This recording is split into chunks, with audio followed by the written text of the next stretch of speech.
എൻ്റെ പേര് സരൻ ഇൻട്രൊഡ്യൂസ് ചെയ്തിരുന്നു. എൻ്റെ പേര് ശ്രീലത. ഞാൻ NHM ട്രെയിനിങ് ഡിവിഷൻ്റെ ഭാഗമായിട്ട് ഇപ്പോൾ ട്രെയിനിങ്ങിൽ വർക്ക് ചെയ്യുകയാണ്. അപ്പോൾ ഇന്നത്തെ ഇൻഫെക്ഷൻ കൺട്രോൾ എന്ന് പറയുന്ന സെഷൻ്റെ ഒരു ചെറിയ ഒരു എയ്ഡാണ്. അതിനകത്ത് നമ്മുടെ സിലബസിൽ തന്നിട്ടുള്ള സിലബസിൽ ഉണ്ടായിരുന്നത് കോസസ് ഓഫ് പ്രഷർ അൾസർ എന്നായിരുന്നു.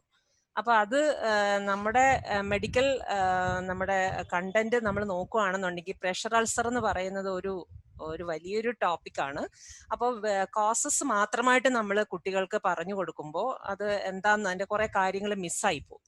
അപ്പൊ അതുകൊണ്ട് അതിനകത്ത് കുറച്ചുകൂടി ഞങ്ങൾക്ക് അതിനകത്ത് അത്യാവശ്യം വേണ്ട കുറച്ച് കാര്യങ്ങൾ കൂടി, എന്താണ് പ്രഷർ അൾസർ എന്നും അതിന്റെ ഡിഫറെന്റ് സ്റ്റേജസ്, അപ്പൊ അതിനുമായിട്ട് ബന്ധപ്പെട്ട കുറച്ച് കാര്യങ്ങളും കൂടി നമ്മൾ ആഡ് ചെയ്തിട്ട് തന്നിട്ടുള്ള ടോപ്പിക്കിനേക്കാൾ കുറച്ചുകൂടി ഒന്ന് ഇലാബറേറ്റ് ആയിട്ടാണ് ആ ടോപ്പിക്കിനെ എടുത്ത് പറയാൻ ഉദ്ദേശിച്ചിരിക്കുന്നത്.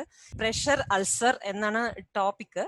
ഇത് പ്രഷർ അൾസർ എന്ന് പറയുന്നതിന് നമ്മളെ മെഡിക്കൽ ടെർമിനോളജിയിൽ കുറച്ചുകൂടി 2-3 വാക്കുകൾ നമ്മൾ എന്താ പറയുക, നമ്മൾ പര്യായ പദം എന്നൊക്കെ പറയില്ലേ, എന്ന് പറഞ്ഞ പോലെ 2-3 വാക്കുകളിൽ ഇത് അറിയപ്പെടുന്നുണ്ട്.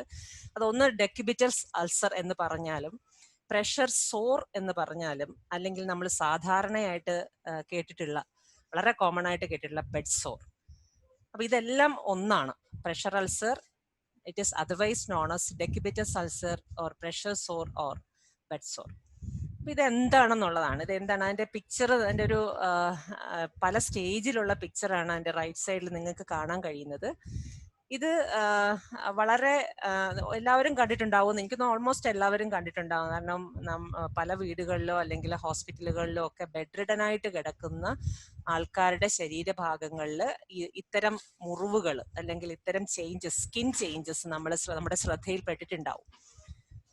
ഇതെങ്ങനെയാണ് ഉണ്ടാകുന്നതെന്ന് നോക്കാം.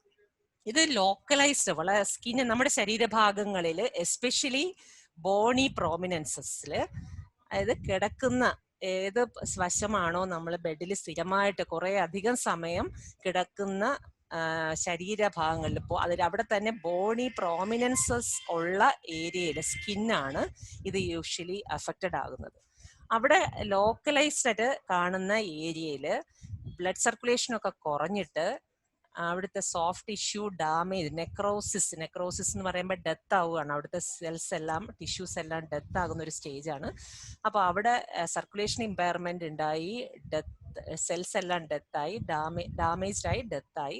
പിന്നെ അവിടെ ആ ടിഷ്യൂവിനെ നമുക്ക് പ്രത്യേകിച്ച് റീഗെയിൻ ചെയ്യാനൊന്നും പറ്റില്ല. അവിടെ സെൽസിനെ ഒന്നും നമുക്ക്, ആ ഡെക്രോസിസ് ആയ ടിഷ്യൂവിനെ നമുക്കൊന്നും ചെയ്യാൻ പറ്റില്ല. അത് പിന്നെ ഇളകി പോവുകയോ പൊട്ടിപ്പോവുകയോ ഒക്കെ ചെയ്യാല്ലേ. പിന്നീട് അത് മാറ്റിക്കഴിഞ്ഞാൽ പുതിയ ടിഷ്യൂ വരും. അങ്ങനെ ഒരു സ്റ്റേജിലേക്ക് എത്തുന്ന വളരെ ലോക്കലൈസ്ഡ് ആയിട്ടുള്ള ഏരിയ ഓഫ് ടിഷ്യൂ, സോഫ്റ്റ് ടിഷ്യൂവിനെയാണ്. അത് എസ്പെഷ്യലി എവിടെയാണ്, ബോണി പ്രോമിനൻസും ലാണ് ഇത് ഉണ്ടാകുന്നത്. വളരെ ക്ലോസ് കോണ്ടാക്ട് വിത്ത്, അതായത് ഒരു എക്സ്റ്റേണൽ സർഫസുമായിട്ട്, അത് ഫോർ എക്സാമ്പിൾ ബെഡ് നമ്മൾ കിടക്കുന്ന, അല്ലെ ചെയർ ആയിരിക്കാം, ഇതുമായിട്ട് കോണ്ടാക്ട് ചെയ്യുന്ന, കുറെ അധിക സമയം കോണ്ടാക്ട് ചെയ്ത് വരുമ്പോൾ സർക്കുലേഷൻ കട്ടായിട്ട് ടിഷ്യൂ അവിടെ ഡാമേജ് ആയി ഉണ്ടാകുന്ന ആ ലോക്കലൈസ്ഡ് ഏരിയ ആണ്. അവിടെ ആ സ്കിൻ ഇങ്ങനെ പൊട്ടുമ്പോഴാണ് നമ്മൾ അതിനെ പ്രഷർ അൾസർ, അല്ലെങ്കിൽ അതിനെ മറ്റ് പേരുകൾ ഞാൻ നേരത്തെ പറഞ്ഞ പോലെ ഡെക്യുബിറ്റസ് അൾസർ അല്ലെങ്കിൽ പ്രഷർ സോർ ഓർ ബെഡ് സോർ എന്ന് പറയുന്നത്.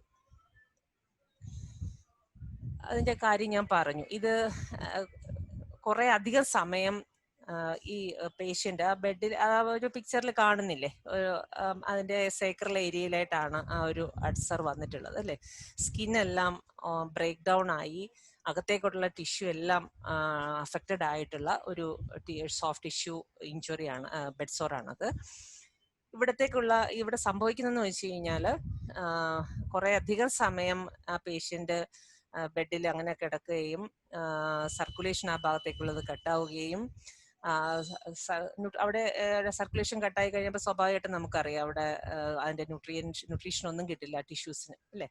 അപ്പോൾ അത്രയും നേരം അവിടുത്തെ ആ പ്രഷർ കൂടുതൽ ആകുന്നത് കൊണ്ട് തന്നെ അത്രയും നേരം അവിടെ ടെമ്പറേച്ചർ കൂടാവും. നമ്മളത് ഡെക്യുബിറ്റസ് അൾസർ തുടങ്ങുന്ന ഒരു സ്റ്റേജ്, ഏർലി സ്റ്റേജിൽ നമുക്ക് ആ ഒരാളുടെ സ്കിൻ കാണുമ്പോൾ നമുക്ക് അറിയാൻ പറ്റും അവിടെ ടെമ്പറേച്ചർ വേരിയേഷൻ ഉണ്ടാകും. മറ്റുള്ള സ്ഥലത്ത് വെച്ച് നോക്കുമ്പോൾ അവിടെ ടെമ്പറേച്ചർ കൂടുതലായിരിക്കും, റെഡ്നെസ് ഉണ്ടായിരിക്കും. അപ്പൊ ഇത്തരം ഘടകങ്ങൾ നമ്മൾ ആദ്യമേ നമ്മുടെ ശ്രദ്ധയിൽപ്പെടുകയാണെങ്കിൽ ഈ കാണുന്ന ഒരു ഊണ്ടിലേക്ക് രോഗിയുടെ ബെഡ് സോർ സോർ എത്തുന്നത് നമുക്ക് തടയാൻ കഴിയും. അപ്പൊ ഇതാണ് ആ ഒരു വളരെ എക്സ്റ്റെൻസീവ് ആയിട്ടുള്ള ഒരു ബെഡ് സോർ ആണ് നിങ്ങൾക്ക് കാണാൻ കഴിയുന്നത്. ഞാൻ നേരത്തെ പറഞ്ഞ പോയിന്റ്സ് തന്നെ ഉള്ളൂ അതിനകത്ത്. ഇനി എന്തൊക്കെയാണ് ആക്ച്വലി ഇതായിരുന്നു നമ്മുടെ സിലബസിലുണ്ടായിരുന്ന ടോപ്പിക്. ഇത്ര കോസസ് മാത്രമാണ് ചോദിച്ചിരുന്നത്. അതിന്റെ പ്രധാനപ്പെട്ട നമ്മുടെ കാരണങ്ങൾ 4 എണ്ണമാണ്. ഒന്ന് പ്രൊലോങ്ഡ് പ്രഷർ. പ്രൊലോങ്ഡ് പ്രഷർ എന്ന് ഉദ്ദേശിക്കുന്നത് നമ്മൾ ഒരേ പൊസിഷനിൽ ഇങ്ങനെ കിടക്കുമ്പോൾ നമ്മുടെ ബോഡി വെയിറ്റ് ഈ എക്സ്റ്റേണൽ ഒരു വസ്തുവുമായിട്ട് കംപ്രഷനിൽ വരുന്ന ആ ഒരു ഡ്യൂറേഷൻ കൂടുന്ന അവസ്ഥയാണ് പ്രൊലോങ്ഡ് പ്രഷർ. കുറേ സമയം ഇങ്ങനെ കിടക്കുന്നു. ആ സേക്രലാണെങ്കിലും ഷോൾഡർ ആണെങ്കിലും തലയുടെ പിൻഭാഗം ആണെങ്കിലും കാലിന്റെ ഹീൽ ആണെങ്കിലും, അപ്പൊ ഇത്തരം ബോൺ വന്ന് അതിന്റെ പുറത്തൂടെ സ്കിൻ മാത്രം കവർ ചെയ്തിരിക്കുന്ന കുറെ ഏരിയാസ് ഉണ്ട് നമ്മുടെ. അത് ഏത് പൊസിഷനിൽ കിടക്കുന്നു എന്നുള്ളതിന് ഏരിയാസ് മാറുമെന്ന് മാത്രമേ ഉള്ളൂ. അവിടെ എല്ലാം തന്നെ കുറെ അധികം സമയം നമ്മൾ നമ്മുടെ ബോഡിയുടെ വെയിറ്റ് താങ്ങി നിൽക്കുന്ന അവസ്ഥ, അതൊരു കാരണമാണ്. പിന്നെ ഷിയറിംഗ് ഫോഴ്സ് എന്ന് പറയും. ഷിയറിംഗ് ഫോഴ്സ് എന്ന് പറയുമ്പോൾ നമ്മളിങ്ങനെ വയ്യാതെ കിടക്കുന്ന ആളിനെ പലരും നമ്മൾ ശ്രദ്ധിച്ചിട്ട് നമ്മൾ ഓർക്കത്തില്ല. നമ്മളിങ്ങനെ എന്താ ചെയ്യുക, ഒന്ന് പൊസിഷൻ മാറ്റാനോ ഷീറ്റ് ചേഞ്ച് ചെയ്യാനോ എണീപ്പിക്കാനോ ഒക്കെ ശ്രമിക്കുമ്പോൾ നമ്മൾ എന്താ ചെയ്യുന്നത്, ഒന്നുകിൽ ഷീറ്റ് മാറ്റാനാണെങ്കിൽ നമ്മൾ ഷീറ്റ് ഇങ്ങനെ വലിക്കും അല്ലെ. ആള് കിടക്കുമ്പോൾ ആളിന്റെ അടിയിലൂടെ നമ്മളിങ്ങനെ ഷീറ്റ് വലിക്കും. അപ്പോഴുണ്ടാകുന്ന ഒരു വലിഞ്ഞ് നീങ്ങുന്ന ഒരു, അത് നമ്മുടെ സ്കിന്നും കൂടിയാണ് അതിലേ കൂടി ഇങ്ങനെ വലിയുന്നത്. അപ്പൊ ആ ഒരു shearing force can break the skin. അതുപോലെ തന്നെ ഫ്രിക്ഷൻ അല്ലെ, നമ്മൾ പേഷ്യന്റിനെ അങ്ങോട്ടും ഇങ്ങോട്ടും നീക്കോ വലിക്കുകയോ ഒക്കെ ചെയ്യുമ്പോൾ പോലും സ്കിന്ന് വളരെ ഡെബിലിറ്റേറ്റ് ആയിട്ടുള്ള സ്കിന്നായിരിക്കും, ഒട്ടും ഫാറ്റ് ഉണ്ടാവില്ല. സ്കിന് ബെഡ്റിഡനായിട്ട് കിടക്കുന്ന ആൾക്കാരുടെ ഒരു പിക്ചർ നമ്മൾ മനസ്സിൽ കൊണ്ടുവന്നു കഴിഞ്ഞാൽ നമുക്ക് അറിയാൻ പറ്റും. അവരുടെ ബോൺസ് എല്ലാം ഇങ്ങനെ വളരെ പ്രോമിനന്റ് ആയിരിക്കും. നമ്മളിങ്ങനെ വലിക്കുക, ബെഡിലൂടെ ഇട്ട് വലിക്കുകയോ അല്ലെ കസേരയിലോ ബെഞ്ചിലോ എവിടാന്ന് വെച്ചാൽ പേഷ്യന്റ് കിടക്കുന്നിടത്ത് ഒന്ന് വലിക്കത്തേക്കോ ചെയ്ത് കഴിഞ്ഞാൽ അങ്ങനെ വരുന്ന ഫ്രിക്ഷനിലൂടെ സ്കിൻ ബ്രേക്ക് ഡൗൺ ഉണ്ടാവും. ദെൻ മോയ്സ്ചർ, പേഷ്യന്റ് ഒമിറ്റ് ചെയ്താലോ യൂറിൻ പാസ് ചെയ്താലോ അല്ലെങ്കിൽ ഏതെങ്കിലും തരത്തില് ഷീറ്റിലോ ഇതിന്റെ സ്കിന്നിനടിയിലോ ഇവർ കോൺസ്റ്റന്റ് ആയിട്ട് ഇങ്ങനെ ഒരേ പൊസിഷനിൽ കുറെ സമയം കിടക്കുന്നുണ്ടാവും അല്ലെ, നമ്മൾ ശ്രദ്ധിക്കുന്നുണ്ടാവില്ല അടിഭാഗത്തൊക്കെ. നനവ് പറ്റിക്കഴിഞ്ഞാൽ ആ moisture again it's a cause for developing pressure sore. ഇതാണ് ആ 4 കാരണങ്ങൾ. ഒന്ന് പ്രൊലോങ്ഡ് ആയിട്ടുള്ള pressure, then shearing force, friction and moisture. ഇത് കൂടാതെ മറ്റേത് നമ്മൾ പറഞ്ഞത് ഡയറക്റ്റ് റീസൺസ് ആണ്. ഡെഫിനറ്റ്ലി അത് ഉണ്ടാവും, ആ പറയുന്ന കാരണങ്ങൾ കൊണ്ട് ഉണ്ടാകാൻ വളരെ പോസിബിലിറ്റി. എന്നാൽ ഇത് സാധ്യത, ചില ഘടകങ്ങൾ കൂടി ഇത്തരം ബെഡ് സോർ ഉണ്ടാകുന്നതിലേക്ക് വഴിയൊരുക്കും. അത് ഏതൊക്കെയാണെന്ന് നമുക്കൊന്ന് നോക്കാം. അതിൽ ഒന്ന്, ഒരു എൽഡർലി പോപ്പുലേഷനാണ് യൂഷ്വലി ഇത് എഫക്ട് ചെയ്യുന്നത്. എന്ന് മാത്രം അവർ മാത്രം അല്ല എഫക്ട് ചെയ്യുന്നത്, യങ്ങായിട്ടുള്ള ബെഡ് റിഡൻ ആയിട്ടുള്ള ആർക്കും ഇത് സംഭവിക്കാം. എന്നാലും വളരെ കോമൺ ആയിട്ട് നമ്മൾ ഒരു 65 വയസ്സിന് മുകളിലുള്ളവരെന്ന് പറയുമ്പോൾ അവർക്ക് ഈ പറയുന്ന ആരോഗ്യം വളരെ കുറവായിരിക്കും. ഫാറ്റ് ടിഷ്യൂ, നമ്മുടെ ബോഡിയിലുള്ള സബ്ക്യൂട്ടേനിയസ് ഫാറ്റ് വളരെ കുറവായിരിക്കും. അപ്പൊ അതറിയാം. അപ്പൊ അതുകൊണ്ടാണ് അത്തരം അവരൊരു ഹൈ റിസ്ക് ഗ്രൂപ്പിൽ നമ്മൾ വരുന്നത്. ദെൻ ഇമ്മൊബിലിറ്റി എന്ന് പറയുമ്പോൾ അനങ്ങാതെ കിടക്കുന്ന അവസ്ഥ അറിയാലോ. സ്വയം അനങ്ങാൻ കഴിയാത്തൊരവസ്ഥയിൽ കിടക്കുന്ന ഒരാളിന് അവരുടെ ശരീരഭാഗം പ്രഷർ താങ്ങുന്ന ഭാഗത്ത് ചൂട് തട്ടുന്നതോ വേദനിക്കുന്നതോ ഒന്നും അറിയാമെങ്കിൽ പോലും അവർക്ക് തനിയെ ചലിക്കാൻ കഴിയത്തില്ല. അപ്പോൾ അത്തരത്തിലുള്ള ഒരവസ്ഥ ഇമ്മൊബിലിറ്റി, അനങ്ങാൻ കഴിയാതെ കിടക്കുന്ന ഒരവസ്ഥ. ദെൻ ഇനാക്ടിവിറ്റി, ആ ഇമ്മൊബിലിറ്റിയുടെ സെയിം ഇത് തന്നെയാണ്. ഒന്നും ചെയ്യാൻ പറ്റാതെ, കൈകൾ പോലും അനക്കാൻ പറ്റാതെ തളർന്നു കിടക്കുന്ന ആൾക്കാർ, ഒന്നും ചെയ്യാത്തത്. Then fecal or urinary incontinence എന്ന് പറയും. രോഗി അറിയാതെ അല്ലെങ്കിൽ വ്യക്തി അറിയാതെ മലവും മൂത്രവും വിസർജനം നടത്തുന്ന, അവരറിയാതെ പോകുന്നതാണ്. അതിന് സ്പിങ്ക്റ്റർ കൺട്രോൾ ഒക്കെ ലോസ് ചെയ്തിട്ട് മലം പോയി കിടക്കുന്നുണ്ടാവും, യൂറിൻ പോയി കിടക്കുന്നുണ്ടാവും. അപ്പൊ അങ്ങനെ പോയിട്ട് കോൺസ്റ്റന്റ് ആയിട്ട് നമ്മൾ നേരത്തെ പറഞ്ഞ കോസിലെ മോയ്സ്ചർ അല്ലെ, ആ മോയ്സ്ചർ ആണ് ഇവിടെ അതിന് കാരണമാകുന്നത്. Then poor nutrition, definitely fat എല്ലാം പോയി, ആരോഗ്യമില്ല, സ്കിന്നിലോ ഒന്നും ന്യൂട്രിയൻ റിച്ച് ആയിട്ടുള്ള ഒന്നും എത്തുന്നില്ല. അതുകൊണ്ട് തന്നെ സ്കിന്നിന്റെ ആവശ്യം വേണ്ടതായിട്ടുള്ള സ്കിൻ മെയിൻറ്റെയിൻ ചെയ്യാനുള്ള ഘടകങ്ങൾ, ന്യൂട്രിയൻസ് അവിടെ ഉണ്ടാവില്ല. Then decreased level of consciousness, semi conscious എന്നോ അല്ലെ പോട്ടെ അൺകോൺഷ്യസ് എന്നോ നമുക്ക് പറയാം. ആ അൺകോൺഷ്യസ് സ്റ്റേജിലും നമ്മൾ നേരത്തെ പറഞ്ഞ ആ ഇമ്മൊബിലിറ്റി എന്നോ ഇനാക്ടിവിറ്റി എന്നൊക്കെ പറഞ്ഞ അതേ അവസ്ഥയാണ്. ഇതൊക്കെ നമ്മൾ ആലോചിച്ച് നോക്കിയാൽ അറിയാം, ഇതൊക്കെ ബെഡ്ഡനായിട്ട് കിടക്കുന്ന വളരെ ഏജ് ആയിട്ടുള്ള ഒരു പേഴ്സണെ സംബന്ധിച്ചിടത്തോളം ഇതെല്ലാം അവരിൽ ഒരു റിസ്ക് ആണ്. ഈ പറഞ്ഞ ഘടകങ്ങളെല്ലാം അവരിൽ ഉണ്ടാവും. അവർക്ക് ചിലപ്പോൾ ബോധം ഉണ്ടാവില്ല. ബോധം ഉണ്ടായാൽ എന്താണ് സമയം, ഇപ്പൊ ബോധമുള്ള ഒരാളാണ് കിടക്കുന്നെങ്കിൽ അവർക്ക് പറയാൻ കഴിയും, എനിക്ക് അവിടെ വേദന എടുക്കുന്നു, ഞാൻ കുറെ സമയമായി ഇവിടെ. അങ്ങനെയുള്ള ആൾക്കാരും ഉണ്ട് അല്ലേ, കോൺഷ്യസ് ആയിരിക്കും, ബട്ട് ബോഡി കഴുത്തിന് താഴെയൊക്കെ താഴോട്ട് പാരലൈസ്ഡ് ആയിട്ട് കിടക്കുന്ന ആൾക്കാർ നമുക്കിടയിലുണ്ട്. ആക്സിഡന്റൽ കേസസിൽ വളരെ യങ് ആയിട്ടുള്ള ആൾക്കാർ, കുട്ടികളുണ്ടാവും. അപ്പൊ അവർക്ക് അറിയാം, അവർക്ക് പെയിൻ അറിയാൻ പറ്റും. ആ പെയിൻ അറിയാൻ പറ്റുവാണെങ്കിൽ അവർ പറയും. പക്ഷെ ഇതുപോലെ കോൺഷ്യസ് അല്ലാത്ത ആൾക്കാർക്ക് അത് ബുദ്ധിമുട്ടാകും. അപ്പൊ അതൊരു റിസ്ക് ഫാക്ടറാണ്. ദെൻ ലോ ബോഡി വെയിറ്റ്, വളരെ അധികം ബോഡി വെയിറ്റ് കാര്യം എന്ന് പറഞ്ഞാൽ ഈ ബോഡി വെയിറ്റ് കുറയുന്നതിന് പ്രധാന ഒരു കാര്യം എന്തായിരിക്കും, അവരുടെ ന്യൂട്രീഷൻ ചിലപ്പോൾ കുറവായിരിക്കും, അല്ലെങ്കിൽ എന്താ പറയുക ബോഡി മാസ് കുറവായിരിക്കും. അതുകൊണ്ട് തന്നെ സബ്ക്യൂ ഫാറ്റും ഒക്കെ കുറവായിരിക്കും. ബോൺസ് ഈ സ്കിന്നുമായിട്ട് വളരെ അടുത്തിരിക്കും. അവർ കിടക്കുന്ന പൊസിഷനിൽ അല്ലെങ്കിൽ ചെയറിൽ ഇരിക്കുന്ന പൊസിഷനിൽ ബോൺസ് ഈ എക്സ്റ്റേണൽ സർഫസുമായിട്ട് ക്ലോസ് കോണ്ടാക്ട്, പിന്നെ പ്രഷർ. അതുകൊണ്ട് ബോഡിക്ക് എന്തായാലും വെയിറ്റ് ഉണ്ടാവുമല്ലോ, എത്ര ലോ ബോഡി വെയിറ്റ് എന്ന് പറഞ്ഞാലും ഈ ഇരിക്കുന്ന ബോണി പ്രോമിനൻസിന് മേളിൽ ഈ ഹോൾ ബോഡി വെയിറ്റ് താങ്ങുമ്പോഴാണ് അത് പ്രശ്നമായിട്ട് വരിക. ദെൻ സ്മോക്കിംഗ് എങ്ങനെയാണ് ഇതിനകത്തൊരു റിസ്ക് ഫാക്ടറായിട്ട് വരിക? സ്മോക്കിങ്ങിൽ സംഭവിക്കുന്നത് എന്താ, സ്മോക്കിംഗ് യൂഷ്വലി സ്മോക്കിംഗ് അവോയ്ഡ് ചെയ്യണമെന്ന് പറയുന്നതിൻ്റെ ഒക്കെ പ്രധാന കാരണം എന്താണ്, നമ്മുടെ വാസ്കുലാരിറ്റി, നമ്മുടെ പെരിഫറൽ സർക്കുലേഷനെ കുറയ്ക്കും, ബ്ലഡ് വെസൽസിനെ ഒക്കെ കൺസ്ട്രക്ട് ചെയ്യും അല്ലേ. അപ്പൊ അത് കാരണമാണ്. സർക്കുലേഷൻ ചെന്നാൽ മാത്രമേ ടിഷ്യൂസിനും സ്കിന്നിനാണെങ്കിലും ന്യൂട്രീഷൻ പ്രോപ്പർലി കിട്ടത്തുള്ളൂ. അപ്പോൾ ഈ സ്മോക്കിംഗ് ക്രോണിക് സ്മോക്കേഴ്സിന്റെ ഒക്കെ സംഭവിക്കുന്നത് പറഞ്ഞാൽ അവരുടെ പെരിഫറൽ സർക്കുലേഷൻ വളരെ പൂറായിരിക്കും. അതുകൊണ്ട് തന്നെ ന്യൂട്രീഷൻ ഒന്നും കിട്ടത്തില്ല. അപ്പൊ അതൊരു ഘടകമായിട്ട് വന്നത് അതുകൊണ്ടാണ്.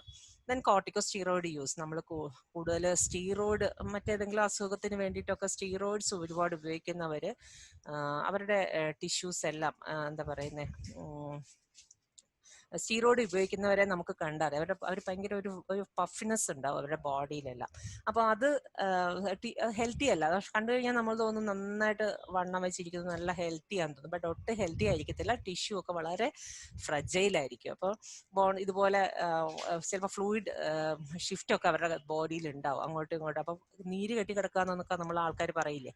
അപ്പോൾ അന്ന് പറഞ്ഞ പോലൊക്കെ ഉള്ള ഒരു അവസ്ഥയിലും ഇതുപോലെ ടിഷ്യൂ ബ്രേക്ക് ഡൗണിന് വളരെ ചാൻസ് കൂടുതലാണ്. ദെൻ ഡ്രൈ സ്കിൻ, അഗൈൻ അതും ഒരു റീസൺ ആണ്. ഡ്രൈ സ്കിൻ എന്ന് പറയുമ്പം ഇഞ്ചുറിക്ക് സാധ്യതയാണ്, മുറിയാനുള്ള സാധ്യത കൂടുതലാണ്. അപ്പൊ അവിടെ വൺസ് അത് ബ്രേക്ക് ചെയ്ത് കഴിഞ്ഞാൽ അത് കിടപ്പ് രോഗികളിലാണെങ്കിൽ ഡെഫിനറ്റ് ആയിട്ടും അത് നമ്മൾ അൺഅറ്റൻഡഡ് ആണെങ്കിൽ അത് പ്രഷർ സോറിലേക്ക് പോകും. Then impaired sensation, same meaning ആണ്. തൊട്ടാൽ അറിയുന്നില്ല അല്ലെ, മുറിഞ്ഞാൽ പോലും അറിയാത്തൊരവസ്ഥയിലുള്ള ഒരാളാണെന്നുണ്ടെങ്കിൽ ബെഡ് സോർ വരുന്ന സമയത്ത് അതിന്റെ പെയിനോ അല്ലെങ്കിൽ മറ്റ് സെൻസേഷനോ ഒന്നും അറിയാൻ കഴിയുന്നില്ല. സോ അതൊരു വലിയ ഊണ്ടായിട്ട് മാറിക്കഴിഞ്ഞിട്ടായിരിക്കും ഒരുപക്ഷെ നമ്മൾ മറ്റുള്ളൊരു സെക്കൻഡ് പേഴ്സൺ അത് കാണുന്നത്. ദെൻ ഫിസിക്കൽ റീസ്ട്രെയിൻസ്, നമ്മൾ ചില ആൾക്കാരെങ്കിലും ഇതൊരു ഹോസ്പിറ്റലിലാണെങ്കിലും വീട്ടിലാണെങ്കിലും കിടക്കുന്ന ആൾക്കാർ കൈയും കാലും ഒക്കെ ഒന്ന് നമ്മൾ റീസ്ട്രെയിൻ ചെയ്തിടാറുണ്ട്, കെട്ടിയിടാറുണ്ടെന്ന് അല്ലേ, ഒന്ന് അനങ്ങാതിരിക്കാൻ വേണ്ടിയിട്ട്. കൈയൊക്കെ എടുത്ത് കാലെടുത്ത് അങ്ങോട്ടും ഇങ്ങോട്ടും ഇടാൻ, അല്ലെങ്കിൽ ഇറങ്ങി നടക്കുന്നത് ഓറിയന്റഡ് അല്ലാത്ത ആൾക്കാരെയൊക്കെ നമ്മൾ അങ്ങനെ റീസ്ട്രെയിൻ ചെയ്തിടാറുണ്ട്. അപ്പൊ അങ്ങനെ ഫിസിക്കലി റീസ്ട്രെയിൻ ചെയ്യുന്ന അവസ്ഥകളിൽ വളരെ അപൂർവമായിട്ട് നമ്മൾ ശ്രദ്ധിക്കാതിരുന്നു കഴിഞ്ഞാൽ അത് ബെഡ് സോറിന് വഴിവെക്കാം. അപ്പൊ ഇതൊക്കെയാണ് കുറച്ച് റിസ്ക് ഫാക്ടേഴ്സിന്റെ ജനറൽ റിസ്ക് ഫാക്ടേഴ്സ് ആയിട്ട് പറഞ്ഞു. ഇനി നമുക്ക് കുറച്ചുകൂടി ഉണ്ട്, അതായത് ഇതുമായിട്ട് അസോസിയേറ്റ് ചെയ്യുന്ന ചില മെഡിക്കൽ കണ്ടീഷൻസ്, അതായത് ഇത്തരം മെഡിക്കൽ കണ്ടീഷൻസും ഒരുപക്ഷെ ഭാവിയിൽ അത് ബെഡ് സോറിലേക്ക് വഴിവെക്കാം എന്നുള്ള ഉദ്ദേശത്തിൽ കുറച്ച് കണ്ടീഷൻസ് ആണ് തന്നേക്കുന്നത്. അത് ഒന്ന് അനീമിയ നമ്മുടെ ഹെൽത്തി അല്ല എന്നുള്ളൊരു നമ്മൾ നേരത്തെ പറഞ്ഞ സ്ലൈഡിൽ കണ്ടില്ലേ, ന്യൂട്രീഷൻ വളരെ പൂറായിട്ടുള്ള അവസ്ഥയിൽ ഇത് വരാനുള്ള സാധ്യതയുണ്ട് എന്ന് പറഞ്ഞ പോലെ അതിന്റെ ഒരു ഘടകം തന്നെയാണ് അനീമിയ. ദെൻ മറ്റ് ഇൻഫെക്ഷൻസ്, ഏതെങ്കിലും തരത്തിലുള്ള ഇൻഫെക്ഷൻസ് ഉണ്ടെങ്കിൽ യൂഷ്വലി നമ്മുടെ ഇമ്മ്യൂണിറ്റി ഒക്കെ കുറയും. ദെൻ എഡിമ എന്ന് പറയുന്ന അറിയാലോ, നീരാണ്, ശരീരത്തിൽ കെട്ടിക്കിടക്കുന്ന നീര്. അപ്പൊ നീര് വന്നാലും ടിഷ്യൂ ഡാമേജ്, സ്കിൻ ഡാമേജ് ഉണ്ടാകാനുള്ള സാധ്യത കൂടുതലാണ്. ഡയബറ്റിസ് മെലിറ്റസിൽ പേഷ്യന്റ് ഡയബറ്റിക് ആണെന്നുണ്ടെങ്കിൽ ഇവർക്ക് വളരെയധികം ചാൻസ് കൂടുതലാണ്. കാരണം അതിന്റെ നേരത്തെ പറഞ്ഞൊരു കാര്യം, അതായത് അവർക്ക് സെൻസേഷൻ കുറവായിരിക്കും. ഇപ്പൊ കാലിലോ അല്ലെങ്കിൽ ബോഡിയിലോ പെരിഫറൽ സെൻസേഷൻ വളരെ കുറവായിരിക്കും അല്ലേ. അപ്പൊ തൊട്ടാൽ അറിയില്ല, വേദന കുറവായിരിക്കും, അങ്ങനെയൊക്കെ കേട്ടിട്ടില്ലേ? വേദനയൊക്കെ ഡയബറ്റിക് ആയിട്ടുള്ള ആൾക്കാർക്ക് പെയിൻ സെൻസേഷൻ കുറവായിരിക്കും. കാരണം അവരുടെ പെരിഫറൽ നെർവ്സ് ഡാമേജ്ഡോ അല്ലെങ്കിൽ അത് പ്രോപ്പർലി ഫങ്ഷനിങ്ങോ ആയിരിക്കില്ല. സർക്കുലേഷൻ വളരെ കുറവാണ് പെരിഫറയിലേക്കുള്ള. അപ്പോൾ എക്സ്ട്രീമിറ്റീസ്, പെരിഫറി എന്ന് പറയുമ്പോൾ നമ്മുടെ സ്കിന്നിനോട് ചേർന്നിട്ടുള്ള ഭാഗങ്ങളിലൊക്കെ ഇത്തരം ചെറിയ ഊണ്ടുകളോ അല്ലെങ്കിൽ ബെഡ്സോർ പോലുള്ള ചെറിയ ഊണ്ട് ഉണ്ടാകുന്ന സാധ്യത ഉള്ള ഘടകങ്ങൾ എന്തെങ്കിലും ഉണ്ടെങ്കിൽ പോലും, ഒരു മുള്ളു കൊള്ളുകയോ ഒരു ചെറിയ മുറിവ് ഉണ്ടാവുകയോ ഒക്കെ ചെയ്തു കഴിഞ്ഞാൽ ബ്ലീഡ് ചെയ്യുമ്പോഴാണ് ഇത്തരം ആൾക്കാർ അത് അറിയുന്നത്. അവർക്ക് പെയിൻ കുറവാണ്.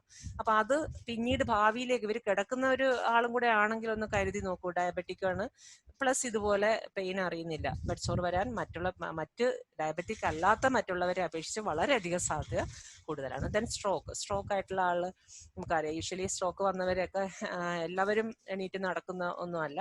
അവർക്കും സെമി കോൺഷ്യസ് സ്റ്റേജിലോ അല്ലെങ്കിൽ അൺകോൺഷ്യസ് സ്റ്റേജിലോ ഒക്കെ ആയിരിക്കാം. അപ്പോൾ പ്രോപ്പർലി നമ്മൾ കെയർ കൊടുക്കുന്നില്ല എന്നുണ്ടെങ്കിൽ അവർക്ക് ബെഡ്സോർ, ഇത്തരം ആളുകൾക്കാണ് സാധാരണയായിട്ട് ബെഡ്സോറായിട്ട് നമ്മൾ നമ്മുടെ ഹോം സിറ്റുവേഷനിൽ പോലും നമ്മൾ കാണാറുള്ളത്. ദെൻ ഡിമെൻഷ്യ, മറവി രോഗം, അല്ലാണ്ട് എക്സ്ട്രീംലി ഡിമെൻഷ്യ ആയിട്ടുള്ള ആൾക്കാർക്ക് എന്താണെന്നോ ഒന്നും അറിയില്ല, ചുറ്റുപാട് നടക്കുന്ന കാര്യങ്ങളെ കുറിച്ച് അറിയില്ല, എല്ലാം മറവിയാണ് അല്ലെ. എവിടെയെങ്കിലും ഒരു അവർക്ക് ആക്സിഡന്റൽ ഇഞ്ചുറീസും കൂടുതലാണ്, അങ്ങനെയും സംഭവിക്കാം. അപ്പൊ അതും വേണമെങ്കിൽ സ്കിൻ ഇഞ്ചുറി വന്നിട്ട് പിന്നീട് അവിടെ അതിന്റെ മുകളിലേക്ക് തന്നെ ഈ പറയുന്ന നേരത്തെ മുൻകൂട്ടി നമ്മൾ പറഞ്ഞ കാര്യങ്ങളിൽ ഏതെങ്കിലുമൊക്കെ കുറെ ഘടകങ്ങൾ ഇതിനകത്ത് ബെഡ്സോറിലേക്ക് വഴിവെക്കാം. പിന്നെ ആൽക്കഹോളിസവും ക്രോണിക് ആൽക്കഹോളിസിന്റെ കാര്യമാണ് പറയുന്നത്. ആൽക്കഹോളിസം നമ്മൾ സ്മോക്കിംഗ് നേരത്തെ പറഞ്ഞ പോലെ തന്നെയാണ്.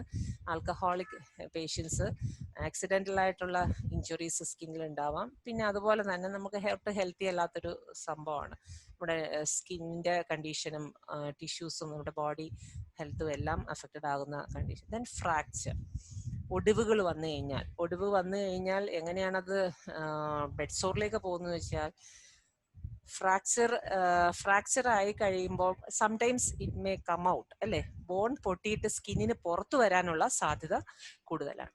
അപ്പൊ അതൊന്ന് ആലോചിച്ച് നോക്കൂ, സ്കിന്നിന്റെ പുറത്തേക്ക് എല്ലുകൾ വന്നു കഴിഞ്ഞാൽ അത് സ്കിൻ ബ്രേക്ക് ഡൗൺ ആയി, പിന്നീട് അത് ആ ബോണിനെ നമ്മൾ അത് കിടക്കുന്ന പൊസിഷനിലോ ഇരിക്കുന്ന പൊസിഷനിലോ ഉള്ള ഏതെങ്കിലും ഒരു ബോണാണ് ഫ്രാക്ചർ ആകുന്നതെങ്കിൽ, അപ്പോൾ ആ സമയത്ത് നമ്മൾ ചിലപ്പോൾ വൂണ്ട് ഡ്രസ്സിംഗ് ഒക്കെ ചെയ്യുന്നുണ്ടാകും. പക്ഷേ ഇത് പിന്നീട് ഒരു എക്സ്റ്റെൻസീവ് ബെഡ്സോർ ആയിട്ട്, അതും നമ്മൾ നേരത്തെ പറഞ്ഞ ഘടകങ്ങളൊക്കെ കൂടി വരുന്ന ഒരാളിലാണെങ്കിൽ, അതായത് ഒരു എൽഡർലി പേഴ്സണിലാണെങ്കിൽ ഡെഫിനറ്റ്ലി ഇത് തന്നെയായിരിക്കും. ഒരു വെറുതെ ബെഡ്സോർ കിടന്നിട്ട് വന്നതായിരിക്കില്ല, ഒരു ഫ്രാക്ചർ വന്ന് ബോൺ ഔട്ട് ആയതുകൊണ്ടായിരിക്കാം ചിലപ്പോൾ അങ്ങനെ സംഭവിക്കാം.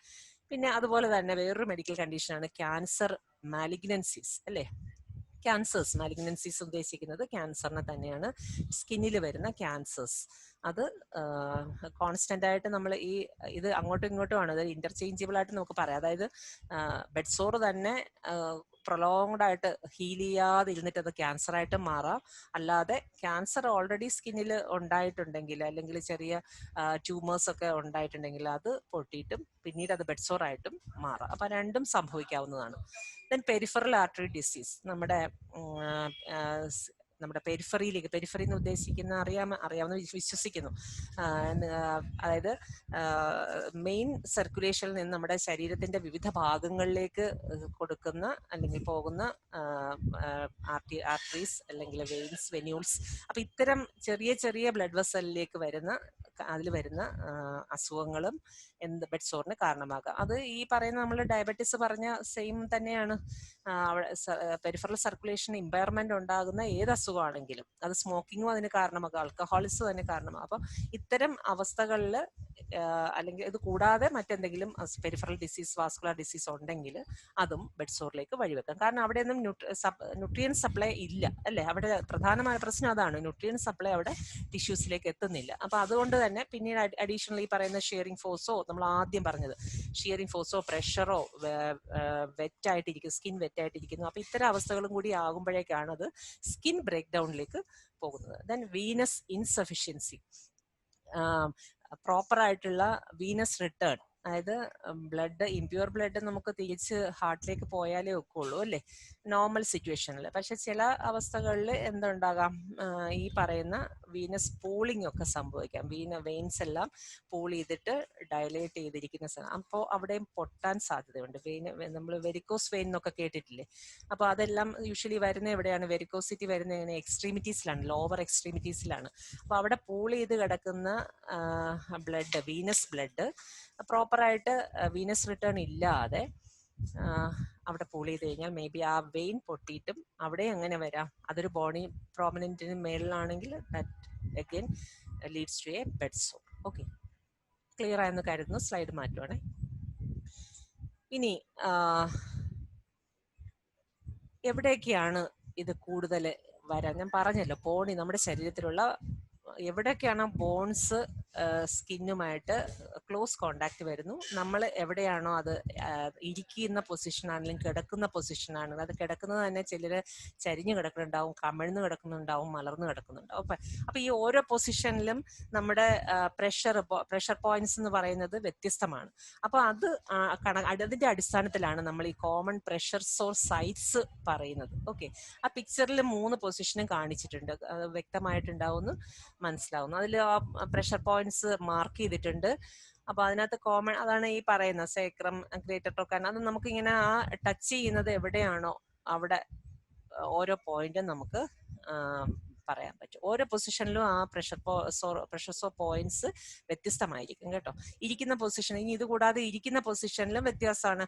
ഇരിക്കുന്ന പൊസിഷനിൽ ചാരി ഇരിക്കുന്നുണ്ടെങ്കിൽ ഈ പറയുന്ന സ്കാപ്പുല ഉണ്ടാവും, സേക്രൽ ബോൺ ഉണ്ടാവും, ദെൻ ഹീലിന്റെ അടിഭാഗം ടച്ച് ചെയ്തിട്ടുണ്ടെങ്കിൽ അവിടെ ഉണ്ട്. അപ്പൊ ഏത് പൊസിഷനിലാണോ ആ വ്യക്തി പ്രൊലോങ്ഡ് ടൈം ഇരിക്കുന്നത്, അവിടെ ആ വ്യക്തിയുടെ ബോൺസ്, പ്രോമിനന്റ് ആയിട്ടുള്ള ബോൺസ് ഈ ഇരിക്കുന്ന പ്രതലത്തിലോ കിടക്കുന്ന പ്രതലത്തിലോ ഏറ്റവും കൂടുതൽ സമയം ടച്ച് ചെയ്തിരിക്കുന്ന ഏതൊക്കെ ഭാഗങ്ങളാണോ, എല്ലുകൾ ഒന്നിരിക്കുന്ന ഏതൊക്കെ ഭാഗങ്ങളാണോ, അത്രയും ഭാഗങ്ങൾ ഹൈ റിസ്ക് ഏരിയാസ് ആയിരിക്കും. അത്ര മാത്രമാണ് കുട്ടികൾക്ക്, അങ്ങനെയാണ് നമ്മൾ വ്യക്തമാക്കി കൊടുക്കേണ്ടത്. ഇനി നമുക്ക് സ്റ്റേജസിലേക്ക് അല്ലേ, സോറി, സിംറ്റംസ് ആണ്. സിംറ്റംസ് എന്തൊക്കെയാണ്, അതിൻ്റെ ഒരു സിംറ്റംസ് എന്ന് നോക്കാം. ഈ സിംറ്റംസിനെ നമ്മൾ നോക്കും, അതായത് സയൻസും സിംറ്റംസും ലക്ഷണങ്ങളാണ്. ബെഡ് സോർ വന്നു കഴിഞ്ഞാൽ എങ്ങനെ നമ്മൾ തിരിച്ചറിയാന്നുള്ളത്, എങ്ങനെ കണ്ടു കഴിഞ്ഞാൽ എങ്ങനെ തിരിച്ചറിയാം. സ്വാഭാവികമായിട്ട് ഇത് എനിക്ക് തോന്നുന്നു കുട്ടികളെ നിങ്ങൾ ക്ലിനിക്കൽ ഏരിയയിലൊക്കെ കൊണ്ടുപോകുമ്പം, വലിയ ഹോസ്പിറ്റലാണ് കൊണ്ടുപോകുന്നതെങ്കിൽ ഡെഫിനറ്റ്ലി ഇത്തരം പേഷ്യൻസ്, അല്ലെങ്കിൽ പാലിയേറ്റീവ് ഒരു ഏരിയയിലാണ് കൊണ്ടുപോകുന്നതെങ്കിൽ അവിടെയും കാണും ഇത്തരം ബെഡ് സോർ ഒക്കെ കാണാനുള്ള സാധ്യത വളരെ കൂടുതലാണ്. പിന്നെ ഹോം കെയർ സെറ്റിംഗ്സിൽ പോയാലും അവിടെയും ഉണ്ടാകും. ബെഡ് റിഡൻ പേഷ്യൻസും പാലിയേറ്റീവ് പേഷ്യൻസ് ഒക്കെ ഹോം കെയർ സെറ്റിംഗ്സിൽ വളരെ കൂടുതലാണ്. ഇപ്പോൾ നമ്മുടെ കമ്മ്യൂണിറ്റിയിലൊക്കെ ഒരുപാടുണ്ട്. അപ്പോൾ അവിടെയും കാണാം. അപ്പോൾ കുട്ടികളോട് നമ്മൾ എന്തായാലും പേഷ്യന്റ് കെയർ ആയിട്ട് കൊടുക്കുന്നില്ലല്ലോ.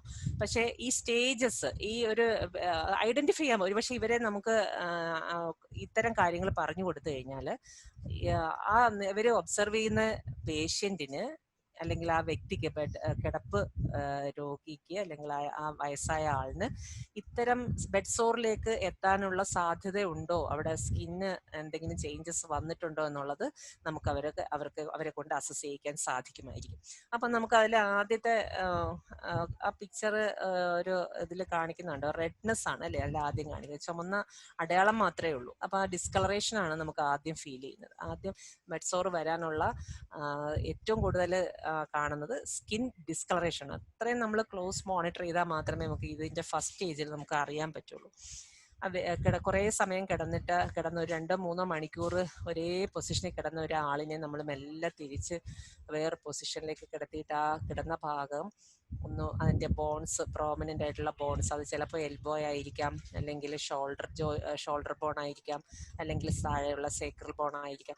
ഈ ഭാഗം ഒന്ന് ജസ്റ്റ് ഒന്ന് ഒബ്സർവ് ചെയ്താൽ നമുക്ക് മനസ്സിലാവും ആ ഭാഗത്ത് അവരുടെ മറ്റ് സ്കിന്നിന്റെ, അവർ കുറച്ച് ഒരു ഡാർക്ക് കോംപ്ലക്ഷൻ അല്ലെങ്കിൽ ഡെഫിനറ്റ് ആയിട്ടും കാണാൻ പറ്റും ഒരു റെഡ്നെസ് ആണ് ആദ്യം നമുക്ക് ഒബ്സർവ് ചെയ്യാൻ പറ്റും. അത് ഡെഫിനറ്റ്ലി ഒരു ശകല സമയം കൂടി അത് അങ്ങനെ കിടന്നിട്ടുണ്ടായിരുന്നെങ്കിൽ പേഷ്യന്റിനത് ബെഡ് സോറായിട്ട്, ഓപ്പൺ സോറായിട്ട് മാറിയേനെ. ദെൻ പിന്നെ പേഷ്യന്റ് പറയുന്ന ഒരു കാര്യം, if the patient is conscious, pain പറയും, വേദന ഉണ്ടെന്ന് പറയും. കോൺഷ്യസ് ആണെന്നുണ്ടെങ്കിൽ the person may complaint of pain. ഇത് കൂടാതെ ഇൻഫെക്ഷൻ ഉണ്ടാവാം, സ്കിന്നില് ഇൻഫെക്ഷൻ. അത് യൂഷ്വലി ഇത് ഈ സ്റ്റേജൊക്കെ ഇൻഫെക്ഷൻ ഒക്കെ വരുന്നതെന്ന് വെച്ച് കഴിഞ്ഞാൽ ആ സ്കിന്നൊക്കെ ബ്രേക്ക് ഡൗൺ ആയതിനു ശേഷമേ നമുക്ക് ഇൻഫെക്ഷൻ ഒക്കെ കാണാൻ പറ്റുള്ളൂ. ദെൻ പിന്നെ നമുക്ക് കാണാം, അത് പടത്തിൽ കണ്ടോ, അതിനകത്ത് നമ്മൾ ആദ്യം മറ്റേല് അതിലൊരു ഗ്രാഫിക് പടമായിരുന്നെങ്കിലും അതിനകത്ത് റെഡ്നെസ് ആയിരുന്നെങ്കിൽ ഇപ്പൊ നോക്കൂ ആ സ്കിൻ ആ പടത്തിനകത്ത് പൊട്ടിയിട്ടുണ്ട് അല്ലെ, പൊട്ടിയിട്ട് അകത്ത് വൈറ്റ് കളറിൽ വേറൊരു ഇതും. കാരണം ഇതിനകത്തൊരു എപ്പിഡമിസും ഡെർമിസും ഒക്കെ അഫക്റ്റഡ് ആയ ഒരു പടമാണ്. അപ്പോൾ സ്കിൻ ഓപ്പൺ ആകും. അപ്പോൾ ആദ്യം നമ്മൾ റെഡ്നെസ് ആണ് ആദ്യം ഐഡന്റിഫൈ, ആദ്യം ഏർലി സ്റ്റേജിൽ നമുക്ക് കാണാൻ പറ്റുന്നത് റെഡ്നെസ് ആണ്.